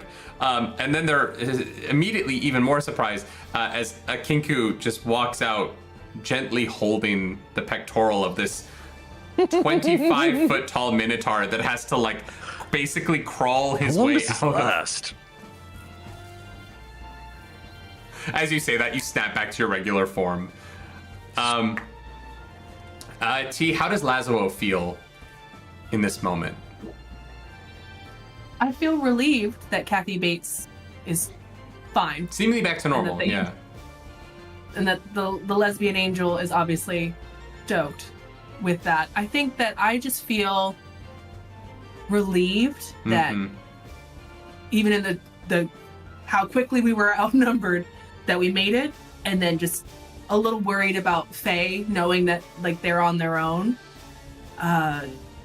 But just feeling like, I mean, we can figure our own way, because he had mentioned where he was. Maybe we head in that direction after we cash out this job, or maybe we pick up another job and Faye finds us down the way.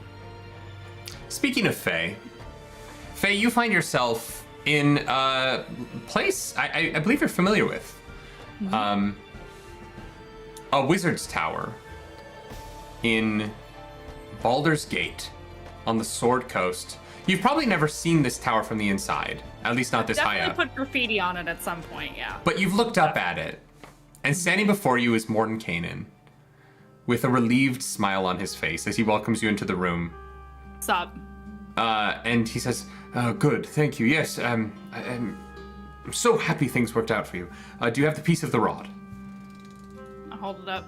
Wonderful, and he holds up a first piece of the rod, and the two almost magnetically clang together in his hand. And he points over and he says, this is Gemini, and these are some of the other wizards who are helping me. And you look over and you see 5 wizards standing in a pentagram around a portal. And these are all people of legend within your life. Tasha is standing over a cauldron. Elminster is there. Gale of Waterdeep, with his silver form bestowed upon him by Mistra. And they are holding open this portal. All of them straining against the purple magic of Vecna. And he's saying, once you're all here, you will have to go through and fight him. But I know that you can do it. I know together we will win. We will take down Vecna, and we'll raise a shit ton of money for Doctors Without Borders. And that's where we're going to end today. That's Yay!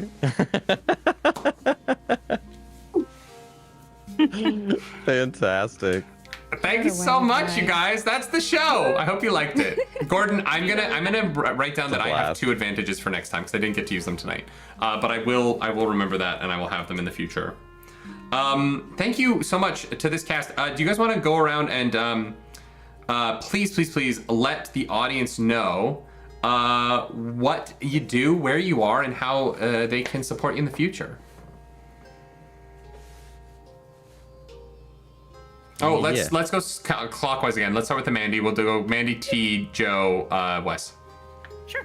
Hi everybody, I'm Mandy. I have been Faye Nefirnike here, aka Faye. You can find me all over the internet at the Mandy. That's Mandy with 2 eyes. I am primarily here on Twitch, and I also work with Magic RPG. Thanks for having me. Rad. I'm T. Again, resident bestie, community manager for Find Familiar Spirits, Quest and Whiskey. I'm on Instagram at hi_I'm_T's_nuts. Hi everybody, I am Weston. Online I go by Arcane Anthems. I write TTRPG music for the entire community to use and whatever the heck you want. You can catch my music and my videos on all of my socials, just Arcane Anthems everywhere. And if you like my music and you want to help me make more of it, you can go to my Patreon, patreon.com/Arcane Anthems, and get all the music first. I'm a patron. Thank you, I appreciate that. Music is so good. Go watch the Bleed video. It's so spicy. And hi, everybody. I'm Chaotic Neutral Joe. You can just call me Joe, and you can find me everywhere there, or Chaotic Neutral J. I do a lot of different content, video games, live streaming, chatting, cosplay, but you can mainly find me here on Twitch, Instagram, Blue Sky, all of those places. And yeah, I'm a future Canadian and certified sloot for D&D. Thank you so much, everyone. I have some good news before we get out of here. In what is unprecedented. The random name generator for our Dispel dice giveaway is giving dice today to the Mandy. You won. Hey, yeah. So not And only that's why did you you give buy yourself yourself advantage. advantage, but you won dice. And I never said that the people who are playing in this can't win, and so I'm not going to take it away from you. Congratulations. There's going to be 4 more dice giveaways next stream. So if you've already donated, or if you're planning to donate in the future, we've given away 8 sets. There is currently 24 more sets of dice that we're going to be giving away throughout the next few weeks. And at the end of session 4 and the end of the finale, we're going to be giving away those Elderwood Academy journals. Also, Monday for book club, we are going to be doing a little bit of extra charity stuff for this. During book club, Claris has knitted a scarf. And if you donate to Doctors Without Borders during book club, you will get a Claris Polaris original scarf mailed to your house from us here at the Nerdy Nightly. So lots of ways for you to help Doctors Without Borders, Médecins Sans Frontières. I want to say a huge thank you to our sponsors for this event. Dispel Dice, obviously we talk about them a lot because we give away so many dice. Their generosity has been truly unlike anything else. Many Worlds Tavern, our matching donation with them is only done because the community was so generous and matched it so quickly. But that donation was absolutely the most incredible way to start this stream. And the coffee and tea over at Many Worlds, I have it right here. This is what I'm going to be drinking tomorrow for coffee. It's so good. And they're an incredible company that not only makes things that you can put in your body, but also that you can put in your game. Get supplements for your D&D sessions through them, and all the good stuff. And finally, Elderwood Academy. Get your customizable Elderwood Academy journal for your character, spell trackers, hit point trackers, all the kinds of things that you might want in that book. They have a version of it that fits perfectly into their system, and the spine can come off and you can fit your dice in the spine of your book. You basically just have this one-stop shop for everything you need to show up to your D&D game. And they're going to be giving away 2 journals here. They're so wonderful. We met them at Gen Con, an incredible company of hardworking independent artists. And we're just absolutely thrilled to have all 3 of those companies on board, and so grateful for their generosity this holiday season. As I said at the end of the first one, this is a time of joy, of celebration, of family, of gift giving and prosperity. It's also, in some ways, a very consumerist time. You know, next Friday's Black Friday. It's a time when we spend a lot of money on ourselves and on the people we love. And I love that. I think that that's a beautiful thing, but I also think that in these times of plenty, for those of us who are privileged enough to be in these parts of the world, it's also a good time for us to reflect on the people around the world who are not in as good a position. And I think that if you can, this holiday season, if it's not here, if it's somewhere, give time, give thanks, give donations if you can, to help those around the world who are maybe not in as good a position as us, and can't spend 5 hours on a Friday night watching or playing D&D. Be kind, be generous, and go out into the world and make it a better place than it was when you showed up. It's the only thing that we can do, and I think that it's important, especially at the end of the year, as we head into resolutions, to remind ourselves of that, and make 2025 brighter and more filled with love than 2024. Yeah, thank you so much for watching. Thank you so much for being here. To all my players, thank you from the bottom of my heart for giving your time to this. I know you're all busy, and I know you all do incredible things, and so for you to show up here and be a part of this, it means the absolute world to me. This was such a blast, and I loved all of your characters and what you brought to the game. I'm grateful for your creativity and for all of the artistry that you brought to tonight. And to everyone who has made the company what it is so that we can do things like this, thank you. Our patrons, our members, all of that. You really have allowed us to make something so special. And we will be back on Wednesday. Wednesday's going to be different. It's going to be the only one of these streams that is in-person D&D. And so we are going to be going to Underdark was the last one. We're going to Eberron. We're going to Eberron with Chris Tung, the DM of Blink City Blues, Nate K. Weir, who is the hottest man on the internet and was the reason we made so much money in our charity stream last year. My daughter is going to be here. Fanta is going to be in the house, and Noir Enigma. Wait, Noir's not in that week. Why is he in that Discord room? I was like, that's awesome if you got Noir. Noir is in the show, but he's not next week. I don't know Oh, who the okay. player. Who's the fourth player that week? Wait, Noir's just in all the rooms being a frickin' troll. I don't. There's one more Captain person. Krail? And Robin, Captain Krail from Astral Dusk, and all of they're in fucking everything. They're the best. And so yeah, those 4 players. It's going to be an incredible time. I cannot wait. Thank you all so much, and to my players again. One last thank you. I appreciate you. Thank you for being open and having fun with me tonight in the Astral Sea, a place I've never played. So that was wild. It's so cool. I can't wait to do it again. We'll see you all next time, and as always, do something nerdy tonight. Oh, final thing before we go. Thank you, Clarus, my wife, who produces and does all the behind. There's so much that happens here because of her that you don't see, and you will see her on this later on. She's in one of the sessions, but Clarus Polaris, man, what would my life be without her? Literally, probably nothing. I would be waitering and miserable. So everyone, go tell her she rocks.